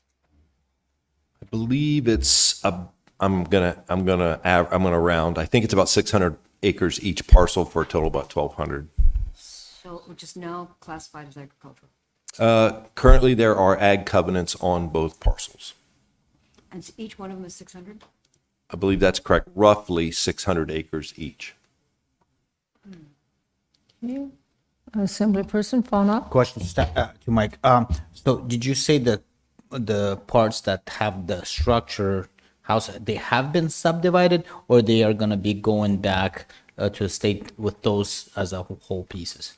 Through the mayor to Mr. Vaughn, those structures are on the part that's been subdivided out that are part of the farms. The rail right-of-way, I don't believe, has any structures on what we will be retaining. Okay, so that what we're returning, what will be given to the state, is just the land, or it's those structures are on there, or those? Can you explain that? Yeah, through the mayor to Mr. Vaughn, the structures are on the land that would be conveyed to the state. Okay, so we wouldn't be landlords anymore? Correct, because we look at the rail right-of-way as right-of-way, right? Okay. We retain right-of-way, and what will happen with that will depend on what happens to the rail extension. Is that railroad right away recorded, and that cannot be changed and not have any problems when it comes to the railroad? Yeah, through the mayor to Mr. Vaughn, that's correct. That's why we went through the subdividing process so that we could legally separate all of those. So what was two parcels is now four, right? Is it- or actually one right away, and then the two remaining. Is it subdivided far enough where there's potentially like additional lanes that width enough, or it's only for the narrow path? Yeah, I want to, through the mayor, I think, I don't remember the exact dimensions of the right-of-way, but it was what was originally envisioned for the terminal reserve when the Port Okay, McKenzie quarter Rail mile or Extension something, Project when they came up with the idea. They had set that right. They had conveyed an area, or they had set aside an area that they intended to use specifically for rail siding, and that's what we subdivided and retained. Okay, I believe it was like quarter mile or something with. Assemblyperson Bowles? Thank you, Madam Mayor. I've got, I think, at least 3 questions. So I just want to verify if this land goes to the state, it's not going to affect a future railroad going. It's not going to affect the railroad. Is that correct? Yeah, through the mayor, that's correct. I mean, it could in the sense of if the railroad expresses an interest in this and they have the ag covenants removed, the railroad could use it for any rail purpose that they see fit. Okay. Right? So is this land being currently farmed in any way? We, I think the gentleman mentioned, we have had hay leases. That's been the bigger use. We did have tenants there in the past. One was doing some smaller farming operation, and I think the other gentleman was primarily using it as a residence. So they have used it for hay. Is that happening right now, though? Because I believe we allowed the hay leases to continue through this summer so that it wasn't just idle. Because we knew it would take, even if this gets approved tonight, it's going to take some time to work through the mechanics of handing that off. So I believe the hay leases go through this fall. Okay. I'm sorry, let me correct that. They're hay permits, not leases. We have not conveyed any interest. They're permits. So they're short-term agreements. So would it, if we amended section 3 to actually put a date of, say, October 1st, would that hold up any economic development or the conveying, or would it disrupt anything, just to ensure that they can continue to finish their crop? Well, I would say through the mayor to Mr. Bowles, we already have those permits in place. So we already have an agreement with them to be able to do that. And that would just be a condition of the agreement with the state, is that they're allowed to continue that use through the summer. I don't think we need to postpone it necessarily, because what I don't want to do is go into the winter with structures that we have to deal with. That's what's costing us money, is dealing with the structures. Because if you get squatters, we haven't had, but I don't want to wait and find out when we do and then have to come back and tell you we have squatters that we're trying to evict. Like, we're just trying to avoid those costs. Okay. I have a question. Okay. Further questions? So if this were, Assemblyperson McKee, go ahead. if we were to vote this down, would the railroad still run through there? I mean, is it still? Yeah. So through the mayor to Ms. McKee, if it gets voted down, we're going to move forward with a land sale of the 2 parcels. But will the It'll just be competitively made available, and whoever buys, and and the ag covenants that are with the land will convey with the land. Okay. Assemblyperson Nowers? So the ag covenants are borough ag covenants or state ag covenants? Through the mayor to Ms. Nowers, they are state ag covenants. That's why we want to convey them back to the state. I expressed to them that I did not want to bring the borough into this idea of condemning state ag covenants. That we did go through that with the rail alignment years ago. Yeah. It's not a fun process. And I was like, if the state wants it and they're state ag covenants, let's let the state deal with it. And is the state planning to, a data center was mentioned, is the state trying to use this land as a data center spot? So through the mayor to Ms. Nowers, there was a company several months ago now that had come up and it had expressed an interest for a data center in the area. That company has since said, we're not interested, and they're not interested in moving to the state. So I believe that's why Ada's here. They have an interest in it for resource development is the angle that they're looking at, not an AI data center. But obviously, once we convey it to the state, unless it's a regulation that the borough has for a conditional use permit, the state can do whatever the state wants. So I can't make any promises or guarantees around what the state will do. And as was mentioned previously, this land was acquired with state legislative grant funds. So it's not like if we sell it, the money's going to come back to us. It's going to go back to the project. Go ahead. One follow-up then. So we potentially, if we do this, we are selling ag land to the state that gets turned into non-ag land, potentially, if the ag covenants get removed. And if we keep it, the ag covenants would stay because they're state ag covenants. Correct. Okay. And did the ag, I'm sorry, there's been so much with the taxes. I don't know, did the ag board weigh in on this? Not that I'm aware of. Kind of like to hear from the ag board on it. That would make me feel better about the decision. Is there a, can we refer it and postpone it? Does that? So, through the mayor, I am here to receive direction. The last direction I got was sell the land. I've had a request from the state of Alaska. That's your decision. Assemblyman McKee, Mr. Go This ahead, may Dee. not be meaningful to anybody who doesn't have livestock, but I have had horses for 100 years. And sometimes you have to go all the way to Delta for hay or some, and I'm just thinking, I don't want to do that anymore. I like the egg covenants. I also think that we started out agriculturally in this valley in 1935 with the colonists coming here, and we just seem to be eating up the ground, the available places to grow things by leaps and bounds. So I don't support it. Assemblyperson Bowles. Thank you, Madam Mayor. Is it possible to hear from Ada as far as what some thoughts are as far as economic development? Because I'm in agreement. I mean, Matanuska-Susitna borough is ag country, and God's not giving us any more farmland. You know, it's getting covered up. But I'm all for economic development and natural resource development. So I just kind of want to get a better understanding of what the possible plan is before I cast my vote. I guess we could find out, is there objection from the assembly? Yeah.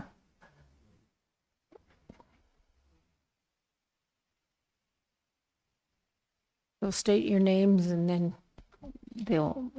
you heard the question. Madam Mayor, Assembly members, and residents of the borough, thank you. My name is Kelvin Good. I'm a project manager with the Alaska Industrial Development and Export Authority, or ADA. And my name is Jeff San Juan. I'm the Infrastructure Development Program Manager for ADA. And to answer some questions, yeah, we did express interest in obtaining these properties, and it's actually 800 some odd acres. And yeah, and so the total amount prior to the subdividing was just over 1,000 acres, but it's 800 some odd acres. And I can't, it's in the ordinance, but initially what we're planning on doing is making it a sidetrack. And so in the future, with all the potential infrastructure development that we see across the state, and we see a lot coming down the pipe with the potential of the Ambler Mining District, the potential of the West Susitna Mining District, potential of other commodities across the state. When, say, in the instance that the Arctic mine opens up in the Ambler Mining District, we're looking at 470,000 metric tons year one. That's just one mine. And so the entire belt of the Ambler Mining District is potentially ore rich. We could potentially be looking at 1 million tons a year or more once it's all developed by all the different mines. And that also, when that road goes in, if it goes in, there's the potential for new claims to be staked. And so we see the need for sidetrack. And I think that's what this sidetrack and maintenance, and that's what that location would likely be used for, because in the Port District, there's a rail loop that's being planned. The extent of the design, we're not entirely certain yet, but how many trains can we bring in and out of that location without clogging up the rail? So that's the question. But to answer the question, no, we don't intend on putting any data centers there. It's mostly just all rail support and maintenance support for the Port Mac area. And just a follow up on that. So ADA has been basically trying to figure out how to create a transportation corridor from the Ambler Mining District all the way to Port McKenzie. So we actually published a study that you may or may not be aware of that talks about the mineral resources, the transportation, and the ports for unlocking Alaska's mineral potential. And basically, we looked at Port Mac and as not only an export port, but an import port. And the way we looked at that, that's why ADA has been investing a lot of interest in developing Port McKenzie. So we've invested lots of money in studies to be able to unlock Alaska's mineral potential. So if you look at that study, we have some ideas of refining at the port. So there's a lot of potential at Port McKenzie that we're trying to unlock. And so that's part of the reason why any possible land that we could develop on the rail helps economic development for the port itself. So that's there could be lots of potential. We don't want to limit it to just storage, but there's a lot of potential that we're looking at. So that's one of the studies that I would point you to. And that study can be found on ada.org, our publications page, and the title is Ada Mineral Production, Transportation, and Port Capacity Study. It was an evaluation of all the different ports as well as other commodities statewide, but it did mention Port McKenzie, and it emphasized the importance and the strategic location of that being really the only deep water port in Alaska that is greenfield. And also we would like to express our thanks and gratitude to the borough and to the staff for working with us. It's been, we've been working closely with Dave and with Mike, and just the efforts are appreciated. Regarding just a quip regarding the design, we did issue a notice to proceed with McCarthy, Alaska Industrial Partners, which is a combination of the Macquarie Group and Martinez. They're the rail developers, but they're going to be they're moving into phase 2, which is a bottom-up analysis on what it's going to take to construct the rest of that rail extension. We're also in an agreement with HDR Engineering to look at producing a 5% concept study for Port McKenzie, which is going to aid Port Mac in their strategic plan. So we're trekking towards that direction to see really how we can get the extension built, and I think that we think that this property would go a long way in servicing not just the state but also the entire area of the Port Mac district and District 1 or District 5. So yeah, that's we're so we're all in on trying to help provide access to economic development. So and we've had several meetings with multiple there've been multiple entities from out of state that would love to bring refineries and factories and a lot of infrastructure to Alaska, and they've been expressing a lot of interest in District 5, and so just because of its proximity to deep port, but it's true. There is a lot of opportunity, and that's kind of what we see as far as that right now. Is just the sidetrack to accommodate all that potential traffic. Yeah, I'm not sure where District 5 is, but on the West Sioux Access Road, there's a lot of interest in development on that road. Does the Assembly have any questions for us? Yeah. Assemblyperson Bowles? I guess so this sounds outstanding. The only question is, until Ada gets there, will there be any disruption with farming that's currently going on? So to answer your question, as the borough borough manager Mike Brown mentioned, is there's a process. So Ada has an interest, and I think the Alaska Railroad has an interest in this parcel. So it goes through the state. DNR has to remove some of the ag covenants so that we can actually develop it into economic development facilities. With the ag covenants there, we won't be able to develop them. Short-term answer is no. So yeah, thank you. Yeah. So it's gonna take a process to get. I don't know what that process is. Yeah, the DNR, we expect it to be quite a while, but for as far as the permits that are in place, we don't anticipate that affecting the permits that are in place. And so I don't see the gentleman here, but the cutting of hay or the cutting of whatever product is there, I don't see that being an issue. And we typically see when land gets transferred all the time, whatever permits exist get transferred along with that land, and then we estates, There is also the caveat in the ordinance that if there's no infrastructure development on these parcels within 5 years, it reverts back to the borough. And so the clock is ticking, but we anticipate that with the natural gas line, with the mining development, with all the potential for all the other resource development, that the construction period for this is likely around the corner. You know, an exact time frame, we couldn't really give you that because we're assessing that now. And so Okay. once a final Okay. investment decision is made, then we can go from there. Okay, thank you, gentlemen. Thank you. Thank you. Oh, is there, yes, Assemblyperson Nowers. I appreciate the input on that. When we decided we would sell it, I thought we were selling 1,600 acres of ag land, and that made sense because the borough shouldn't be in that business.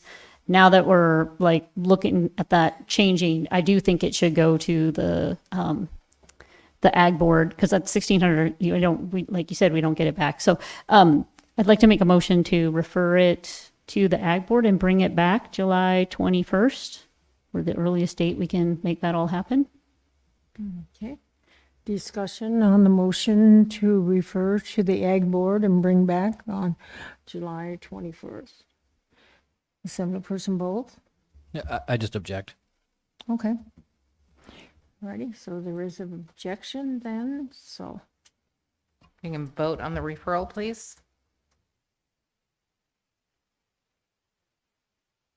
Madam Mayor, it has failed with Assemblymember McKee and Nowers in support. Okay, so we have before us still ordinance. Is there an objection to passing ordinance 26-066? You have an objection? Okay, I can get you to vote on the ordinance, please. Madam Mayor, it has passed with Assembly Members McKee and Nowers opposed. okay. Alrighty. Ordinance 26069, an ordinance accepting and appropriating $3,468 from the Alaska State Department of Natural Resources, Office of History and Archaeology for the 2026 National Alliance of Preservation Commissions, NAPC Forum Travel Grant Project, with accompanying resolution 26054, a resolution approving the scope of work and budget and authorizing the manager to enter into the state grant agreement for the 2026 NAPC Travel Grant Project. If you're on the phone and would like to speak to this, press star 3. Okay, I'm gonna go ahead and open up the public hearing. We don't have a sign-up sheet. Okay, so this is for ordinance 26-069 and resolution 26-054.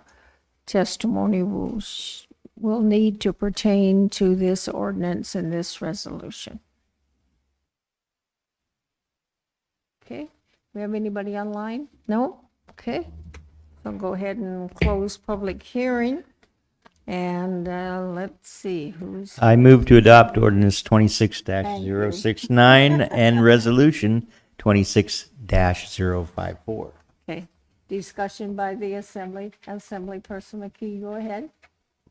Yeah, I was looking at this thing and kind of broke it down. It says altogether, we've got a 60-40 matching grant on this, and that would cost the borough $2,312.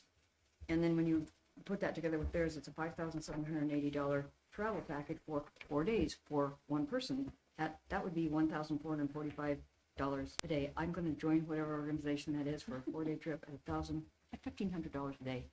I think that's exorbitant. I don't care where the money's coming from. That's exorbitant. My major in college was travel industry management. I never saw anything like this. That's government money because it's somebody else's pocket. I don't like it. Further discussion. Assemblyperson Pownall, go ahead. Is there like, I guess now that Ms. Mickey brought it up, some good points. Is that for manager to travel, or there's the manager to enter into the agreement? Is there like staff report that we could get on this or no? Yeah, like who's going? Or maybe Manager Brown can explain if there's anything that he knows about this.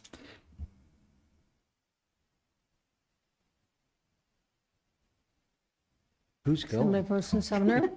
I mean, if you look at the the in-kind match is the commission chair volunteer time. So I think that it's not spending local tax dollars, it's spending Alaska State Office of History and Archaeology grant tax dollars. So I'm a little more comfortable with that. I am not really sure what they're doing at this conference, though. Where are they stating is what I want to know. Jeez Louise. Deputy Mayor, you have your light on, or is that, oh, okay. Further discussion? Is there objection? We do have objection. I can get the members to vote on this ordinance and resolution, please.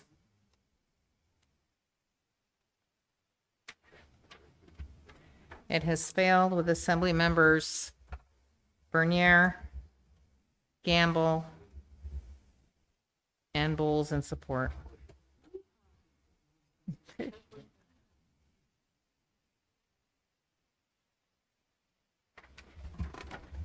Ordinance 2670, an ordinance accepting and appropriating $21,595 of revenue from fiscal year 2026 public donations to the Animal Care and Regulation Capital Projects budget for Animal Care Division facility programs with accompanying resolution 2655, resolution approving the scope of work and budget for Animal Care Division facility programs that support animal care and regulation priorities and objectives. If you're on the phone and would like to speak to this, press star 3.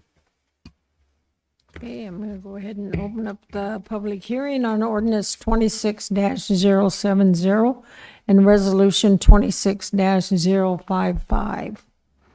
We do not have a sign-up sheet, right? Anyone in the audience that would like to testify on either this ordinance or this resolution? Do we have anybody online? We do not. Okay, I'll close the public hearing. Deputy Mayor. I move to adopt ordinance 26-070 and resolution 26-055. Okay. Anyone have discussion? Any objection? Okay, hearing no objection, then the legislation passes. Okay. Ordinance 26071, an ordinance approving an additional land classification for 16 borough-owned properties along the Deschka River as watershed lands for the purpose of fish habitat. If you're on the phone and would like to speak to this, press star 3. Okay, I'm going to go ahead and open the public hearing on 26-071. And we have a sign-up sheet, and here she is. Good evening. My name is Esther Huddleston, and I'm speaking out against ordinance 26-071, the reclassification of borough lands off the Deschka River as watershed classification. Borough staff is claiming that the reclassification of the land as watershed will have no change in regard to recreation and access. What borough staff fails to mention is the type of recreation which could be negatively impacted. According to the Matsu Borough Title 23 Land and Resource Management Division Policy and Procedure Manual on Classification of Borough Land, Part 20, Section 3-1, Restricted Areas, C, Wetland Mitigation Bank lands if used degrades the natural land, and generally allowed uses, Part 31, Section 4-1, the borough manager shall retain authority to prohibit or restrict any specific use under these generally allowed uses provisions when in conflict with 23-5-10. This means the borough manager holds the authority to restrict the land. Under ordinance 26-71, you are reclassifying land as land bank and watershed, which falls under the restrictions at the borough manager's discretion. The Matsu Borough has cut people off from accessing their cabins under the Fish Creek Conservation and Big Lake.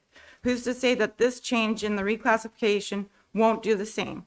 People rely on jet boats, airboats, and snowmobiles to access hunting areas and cabins. Will this land reclassification violate state statutes 2477, 19-45-001A, the ANILCA, Section 1110A, and 43 CFR 3611, which are state laws protecting motorized access to remote locations?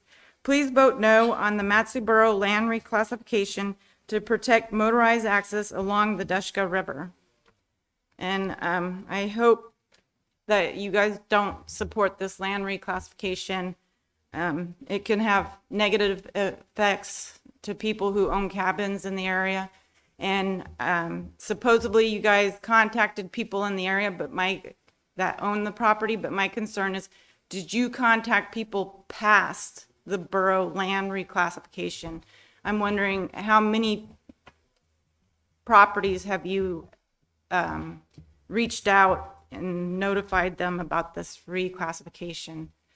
And they rely on borough land to access remote properties and hunting areas. Thank you. Bye. Anyone else that would like to testify on this ordinance? We have three people. Okay, go ahead. Who's ever in line first, please? My name's Jessica Speed. I'm coordinator of the Mat-Su Basin Salmon Habitat Partnership. Thank you for the opportunity to speak in service of your decision related to OR 26071. The partnership's a voluntary, non-regulatory coalition of 65 diverse organizations that includes local, state, federal, and tribal governments, businesses, fishing interests, and more. The borough is a founding organization and holds a seat on the steering committee. Partners share a vision of thriving salmon, healthy habitats, and vibrant communities coexisting in the Mat-Su. The partnership has funded 128 salmon habitat-related projects in the Mat-Su, totaling $5.1 million.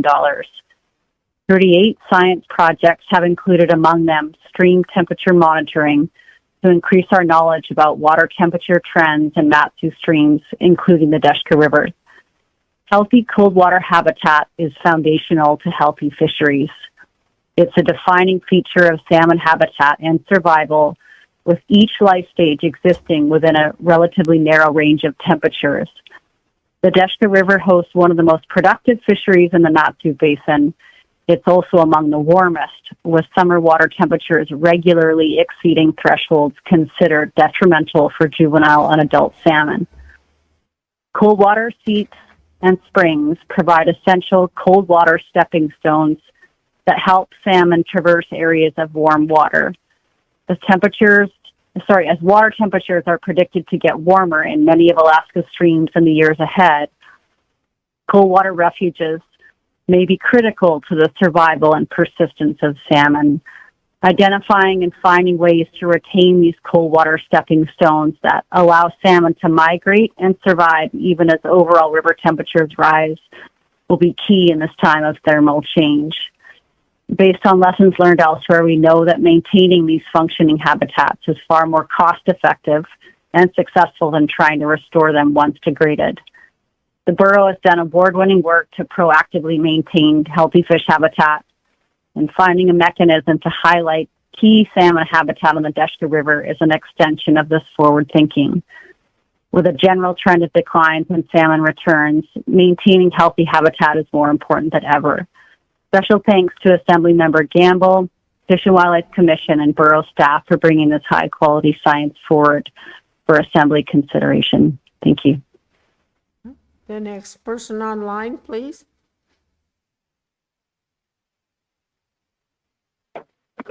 Hi, my name is Sue Mauger, and I want to thank you for your work tonight, and to thank Assemblymember Gamble for bringing this forward to you. I spoke to you back in August in 2025 and presented a presentation about this work, and it really is exciting to have really locally based science that's supported by local partners. This particular work that has resulted in these particular parcels being highlighted as key habitat was actually funded through the Alaska Sustainable Salmon Fund. So this is work that has had a lot of review and support, and it's rare that we actually do have local science that can tell us about unique characteristics of public parcels. And so this is a really exciting opportunity to make sure that we don't lose this information, and that it's tied to these borough parcels where we know specifically that they have really important cold water, groundwater inflows. And that when I'm gone and you all have termed out and new folks of the community are taking on this public service, that we haven't lost the knowledge that these particular parcels are important. And I continue to be hopeful that salmon will remain a key iconic part of the Mat-Su Valley, and it's really only by making sure we're paying attention to local knowledge and local science that can help ensure that into the future. So this is not meant to be a big hammer of regulatory impact. This is really just a note related to the parcel that tells us this is pretty unique lands, and we want to make sure that we are aware of that when we're doing future decision making. So I hope the concerns about local landowners being impacted by this, I hope that they understand that that's not the intent, and I don't think that will be the outcome of this, and that this is a really good, proactive, long-term vision for the future of salmon habitat. So thank you very much, and that's it for tonight. Thank you. Okay, there's another person online. Go ahead, please.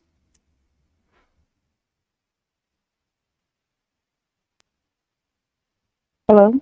Hello, go ahead. Hi, good evening. My name is Michelle Stevens, and I serve as Vice President of the Alaska Outdoor Council. We represent 47 to 50 members, clubs, and 10,000 Alaskans.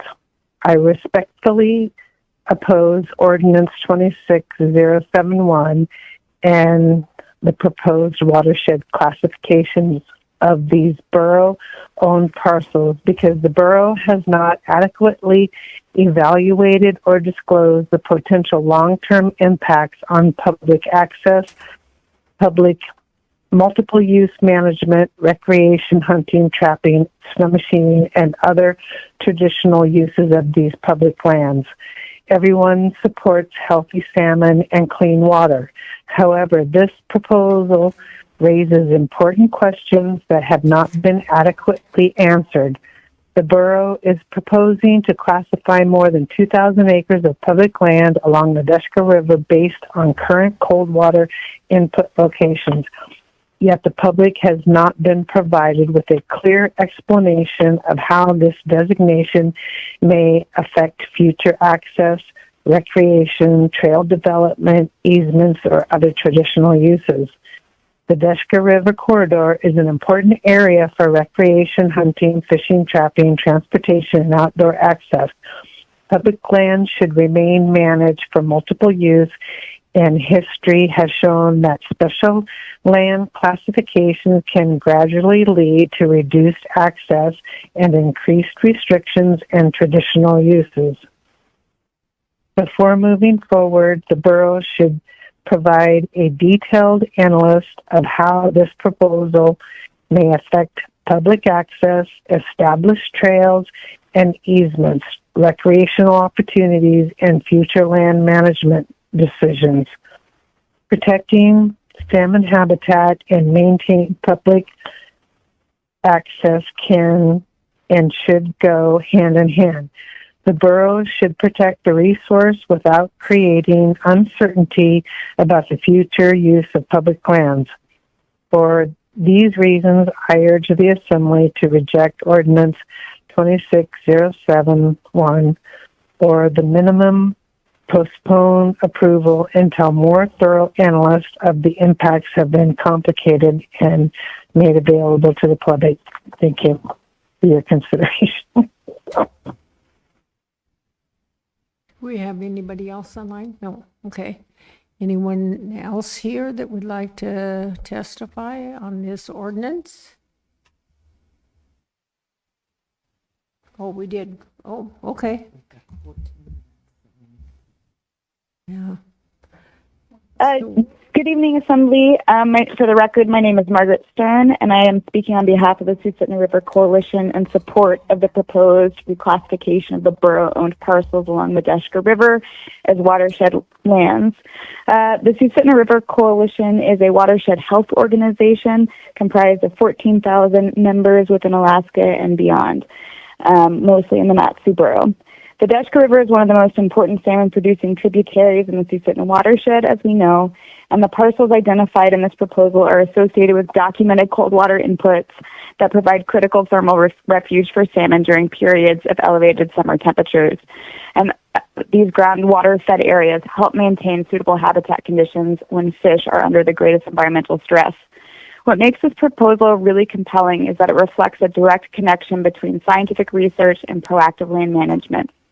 Recent work supported through the Alaska Sustainable Salmon Fund has identified these very specific locations where cold, oxygen-rich groundwater enters the river. And research has shown that these areas are disproportionately important to salmon, particularly during those warm summer conditions. Classifying these parcels as watershed lands is a really amazing opportunity for the borough to recognize and protect these important habitat functions before they are threatened or degraded. As changing conditions continue to affect water temperature and fish distribution across South Central Alaska, protecting these cold water refugia and groundwater-connected habitats is increasingly important for sustaining healthy salmon populations. Because of this, the Susitna River Coalition and our membership strongly supports this proposal and encourages moving forward with this reclassification. Thank you so much for your time and consideration this evening. Okay, we have another person online. Okay, go ahead. Hello, my name is David George. Everybody is so concerned about the salmon, but nobody cares about the Big Lake Channel, the no wake rules. Why doesn't they take care of that? Why don't they patrol that? People go flying through there, eroding the shoreline, killing off the little ducks, killing off the salmon. Nobody cares. I called to the troopers numerous times. They don't do nothing. They don't show up. People have almost been killed going through there. I've seen a couple head-on close calls. One family was almost killed in a pontoon one time when the racing boat come flying by and the pontoon ended up in the shoreline. Talk about killing fish and killing birds. Why don't they do something about that? Put no wakes out there. Put a stop to the 50 miles an hour going through that Big Lake Channel. It needs to stop now. Thank you. Is that the last person online? Okay, I don't see any movement here, so I'm going to close public hearing. Yeah. Madam Mayor, I may suggest we have a robust consent agenda that has a lot of contract approvals that we will have to wait 1 month on if we don't get through it tonight. Would the Assembly be willing to postpone this now that the public hearings occurred so we can at least get through some of that business that's fairly straightforward? Because I would hate to wait a month on all of that consent agenda. Okay, so Assemblyperson Gamble, would you like to make that motion? Madam Mayor, I move to adopt ordinance 26-071 and would like to also move to postpone it until date certain, August 4th. Okay. What's that? Is there objection? Say August? Your light is on, Deputy Mayor. So, is there objection to that motion? I bet we could just as soon vote on it as not, but if everybody else wants to wait, I can do that. Okay. Ready? Go ahead. Yeah, or you're objecting, or you? I'm objecting, but I'm ready to vote this down. As it says. The problem, now we're debating, we've got a big old consent agenda. Okay. So we have an objection. So so we're ready to vote? Assemblymember Sumner? It passed with Assemblymember Fanoff and Sumner opposed. Okay. Ready, so the next item is audience participation. I will open the audience participation. We do not have a sign-up sheet. Anyone wishing to testify to the assembly, of course, on any subject? Do we have any? We have one person online. Go ahead, please. Good evening. My name is Tasia Street, and I'm here regarding the reconsideration of Action Memorandum 26-075 and the proposed award of the Big Lake RSA maintenance contract to TWOS. What I continue to struggle with is understanding what's changed. Following the last meeting, a member filed a motion to reconsider after stating they had additional time to review the contract documents. Respectfully, the contract documents have not changed. The bid has not changed. The concerns that previously led this assembly to reject this award have not been clearly explained as having changed. If there is new information that justifies a different outcome today, I believe the residents of Big Lake deserve to know what that information is. At the last meeting, there was a discussion that Choose had served their time. Respectfully, I do not believe the question before the assembly is whether a contractor has served their time. The question is whether this is the contractor that Big Lake residents want responsible for maintaining the roads they depend on every day, especially during Alaska winters. This assembly previously reviewed this matter and chose not to award the contract. Those decisions were not made lightly. If a different conclusion is being reached today, the residents of Big Lake deserve to know what new information exists that justifies reversing those previous decisions. Have the concerns been resolved? Has new information been presented? Has there been a significant change in qualifications, performance management, or oversight? And so I believe the public deserves to hear it. From the public's perspective, it appears that the facts remain the same, but the decisions changed. When that happens without a clear explanation, it raises legitimate questions about consistency, accountability, and confidence in the procurement process. I also remain concerned about looking only at the total bid amount. Several frequently used pieces of equipment increased substantially in hourly rate, while less frequently used items were reduced.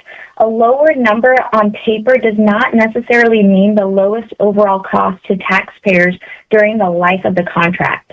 Assembly member Bill Gamble, who represents this area and who residents are directly affected by this contract, previously urged this body to find Choose not responsible and asked Assembly not to approve this award. The concerns of the representative class closest to the residents affected by this decision should carry significant weight. Big Lake residents rely on these roads to get to work, get their children to school, and access emergency services. Before reversing previous decisions, I respectfully ask the Assembly to provide a clear explanation of what's changed and why this contractor is now considered the best choice. The public deserves confidence that the borough's decisions are driven by facts, transparency, and accountability. Thank you, guys. Okay. Do we have anybody else? Okay. Go ahead, who was ever online. Good evening, Madam Mayor. My name is Dawson White, W-H-I-T-E. Go I ahead. had someone call me a few weeks ago saying that someone from the borough assessment office was there at their property to ask them some questions, and they asked this person if they knew who Dawson White was, and said that because of me, I've been given a real headache and have made their lives hard and this and that. And I just want to say that I'm not trying to make anyone's life hard. I'm just trying to get the borough to follow the law. And all of the homeowners, they're already assessed at market value, according to the borough assessment office, and to all requiring the borough assessor, and it's really the raw land parcels that need reevaluated and reassessed by the borough, and the borough needs to follow law according to the Alaska statute, and you guys don't need to pay attention to the homeowners. It's the raw landowners, and just follow the law. That's all I'm trying to get you guys to do, and you don't need to bother any more time with people's homes. Just focus on the raw land, and you'll get it squared away fairly quickly, I'm sure, if you just put the homes aside and focus on the land. I appreciate the work you guys are doing trying to get this squared away, and I really appreciate your time. Thank you very much. Mm-hmm. Do we have anybody else online? No? Okay, I'm going to go ahead and close public hearing. Madam Clerk, consent agenda, please. Resolution 26052, a resolution waiving Mat-Su Borough landfill fees for Alaska State Adopt a Highway program for fiscal year 2027. AM 2666, authorizing the manager to enter into a grant agreement for fiscal year 2027 with Valley Community for Recycling Solutions in the amount of $200,000. AM 2670, approval of utility relocation costs. of $118,533.52 to MTA Communications for the Jolly Creek Drainage Improvements Project Phase 1 and 2 Big Lake Road Service Area to extend the completion date to December 31st, 2026. AM 2676, approval of change order number 5 for contract 23049B with Western Construction and Equipment for Central Landfill Annual Operation Compaction Contract to add $190,482.48 for fiscal year 2027 and establish a $35,000 contingency fund. AM 2677, approval of change order number 3 to term contract number 23100PA with HDL Engineering Consultants to renew fiscal year 2027 annual contract authority and to extend completion date to June 30th, 2027 for engineering and surveying services. AM 2678, approval of change order number 3 to term contract number 23100PB with Lounsbury and Associates to renew fiscal year 2027 annual contract authority and extend the completion date to June 30th, 2027 for engineering and surveying services. AM 26079, approval of change order number 4 to term contract number 23100 PC with the Boutte Company to renew fiscal year 2027 annual contract authority and extend the completion date to June 30th, 2027 for engineering and surveying services. AM 2680, authorization to purchase hardware and professional services in the amount of $155,829.55 with Covingent Technology for the Dorothy Swanda Jones Building Security Upgrades and updates to DSJ Building Lenel Access Controls. AM 26081, award of proposal number 26153P to All Points North for the contract amount of $225,000 to provide survey services for a new government peak recreation area to Ski Talk Trail. AM 2682, authorization to amend contract 24134P with Kaufman Engineers for the Dorothy Swanda Jones Building Seismic Evaluation Services to extend the contract completion to June 30th, 2027. AM 2684, awarded bid number 26173B to Northern Asphalt Construction in the contract amount of $330,800 to construct West Hemaker Drive and South Spring Drive improvements. AM 2685, awarded bid number 26165B to HDL Engineering Consultants in the contract amount of not to exceed $300,000 to provide all-call construction materials, testing, and inspection services. AM 26086, awarded quote number 26152Q to R&M Consultants in the contract amount of $177,786 to provide engineering consulting services for the Yoder Road Bridge Evaluation Repairs Plan and Erosion Protection Design under term contract 2696P, AM 2688, awarded bid number 26171B to JGH Plumbing and Heating in the amount of $444,021 for the school district administration boiler room improvement and boiler replacement. AM 2690, authorization to renew VMware vSphere software with GC SIT under a 3-year agreement covering July 1st, 2026 through June 30th, 2029. Total cost of the agreement is $195,360 with annual payments subject to appropriation.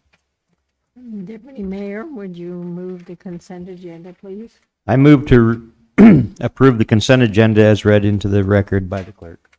Is there any objection? Hearing no objection, the consent agenda is approved. Madam Clerk. AM 26083, approval of contract amendment authority to contract 25176B with Roger Hickle Contracting to establish additional change order authority in an amount up to 6.5% of the contract amount as modified and to authorize extension of the contract completion date by up to 90 calendar days for the American Charter Academy project, pulled by Assemblymember McKee. You gotta move it and then we can. We gotta move it. and I then- move Okay. this You- amendment and then AM 26083 and like to speak Okay, to it. is there any objection? Hearing no objection, then it has been approved. Okay, Next one is AM 26089, awarded bid number 26172B to Ficklin Construction in the contract amount of $585,000 to construct Burma Road safety improvements, pulled by Assemblymember McKee. Madam Mayor, I need to recuse myself for business that I've had with Ficklin, if I may. It's okay. 'Cause I'm gonna give it back. does doesn't McKee matter, have I to still move have it, to or recuse. can? because she pulled it, right? So Yeah, but McKee I has still need to move recuse it. myself. He still needs to recuse himself Oh, before it gets. okay. Yeah. Okay.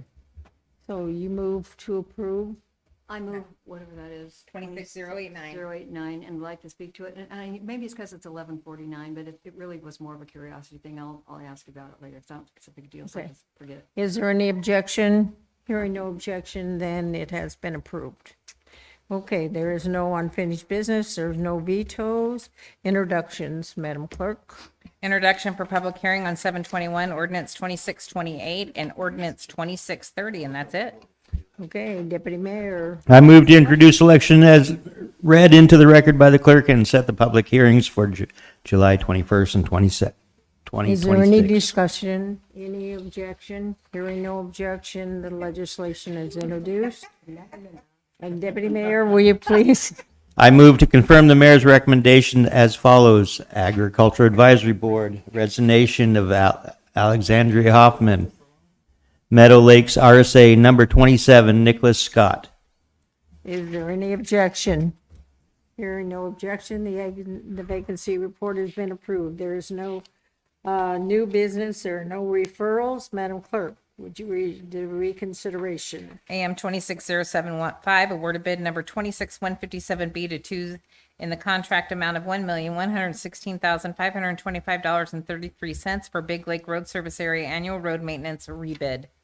Okay, Assembly Person Hours. I guess I move to reconsider, and if we get to that point, I'll speak to it, but I did reconsider that vote after looking at additional information, and if we have a positive vote, I'll speak to what I saw.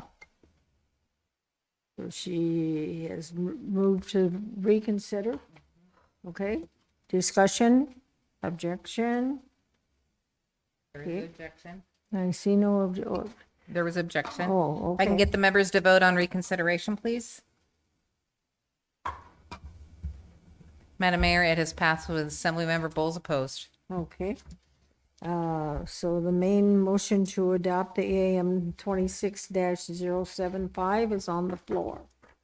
Assembly Person Hours. I did ask for reconsideration briefly. I did vote the first time to deny the bid to Mr. Tu. I respect the poor record that he has and that the community's concerns have for him, but I could not, in good conscience, deny him the second time. He was the low bidder because he is an eligible bidder. And I would just also note that the contract is for 1 year. So I hope that he will prove people wrong and do a good job. But if he doesn't, it's 1 year. Okay. Is there objection to the AM? Yes, okay. So people proceed to vote then. The approval. or if you're in Assemblymember favor McKee? of the AM, right, I'm sorry, ma'am, go ahead. Yeah, okay. Madam Mayor, it has passed with Assemblymember Gamble and Bowles opposed. Okay. So we are to parting comments. Assemblyperson Fauna, parting comments. I would have a history today another time with Miss Powers, but it did not go my way. But maybe sometimes before the year will do. That's all I have. Assemblyperson Gamble, No comments. Thank you. Assemblyperson Bowles. Thank you, Madam Mayor. I move to have the manager work with the Butte Community Council on a management agreement to manage the property formerly known as the compound. I spoke to the manager about this, as well as Joe Metzger. What the Butte Community Council hopes to do is enter into a memorandum of agreement, I believe, to pursue putting a park in that area. Is there comments and discussion by the, Putting a what in that area? A playground. Yeah, playground. The only playground in that whole area is, excuse me, at Butte Elementary, and it gets closed up, and it's, there's not 24/7 access. And my understanding is they've already got the funds and everything to build it. It's not going to cost the borough any money. So they just need the borough to allow them to build it, essentially. So I could be a little wrong on the details, but that's what this motion is for, to get those details worked out. Assemblyperson McKee, have your light on, your comments? Well, I'm just glad it's over. Assembly person hours, were you trying to?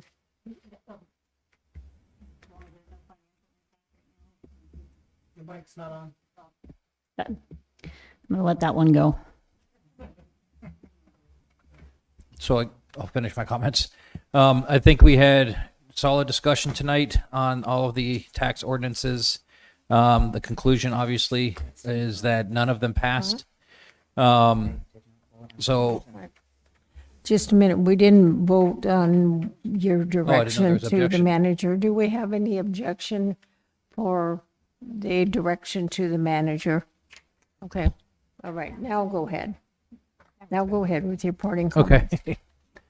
So, I think that there's no appetite, so I'm not planning on reconsideration. I hope that the rest of the tax ordinances sponsors feel the same way, so that we can finish out this summer, moving other good work forward. I do appreciate the discussion, even though we disagreed in a lot of areas. I think we all agree that property taxes, generally speaking, aren't well received by the majority of people that live here. So on that,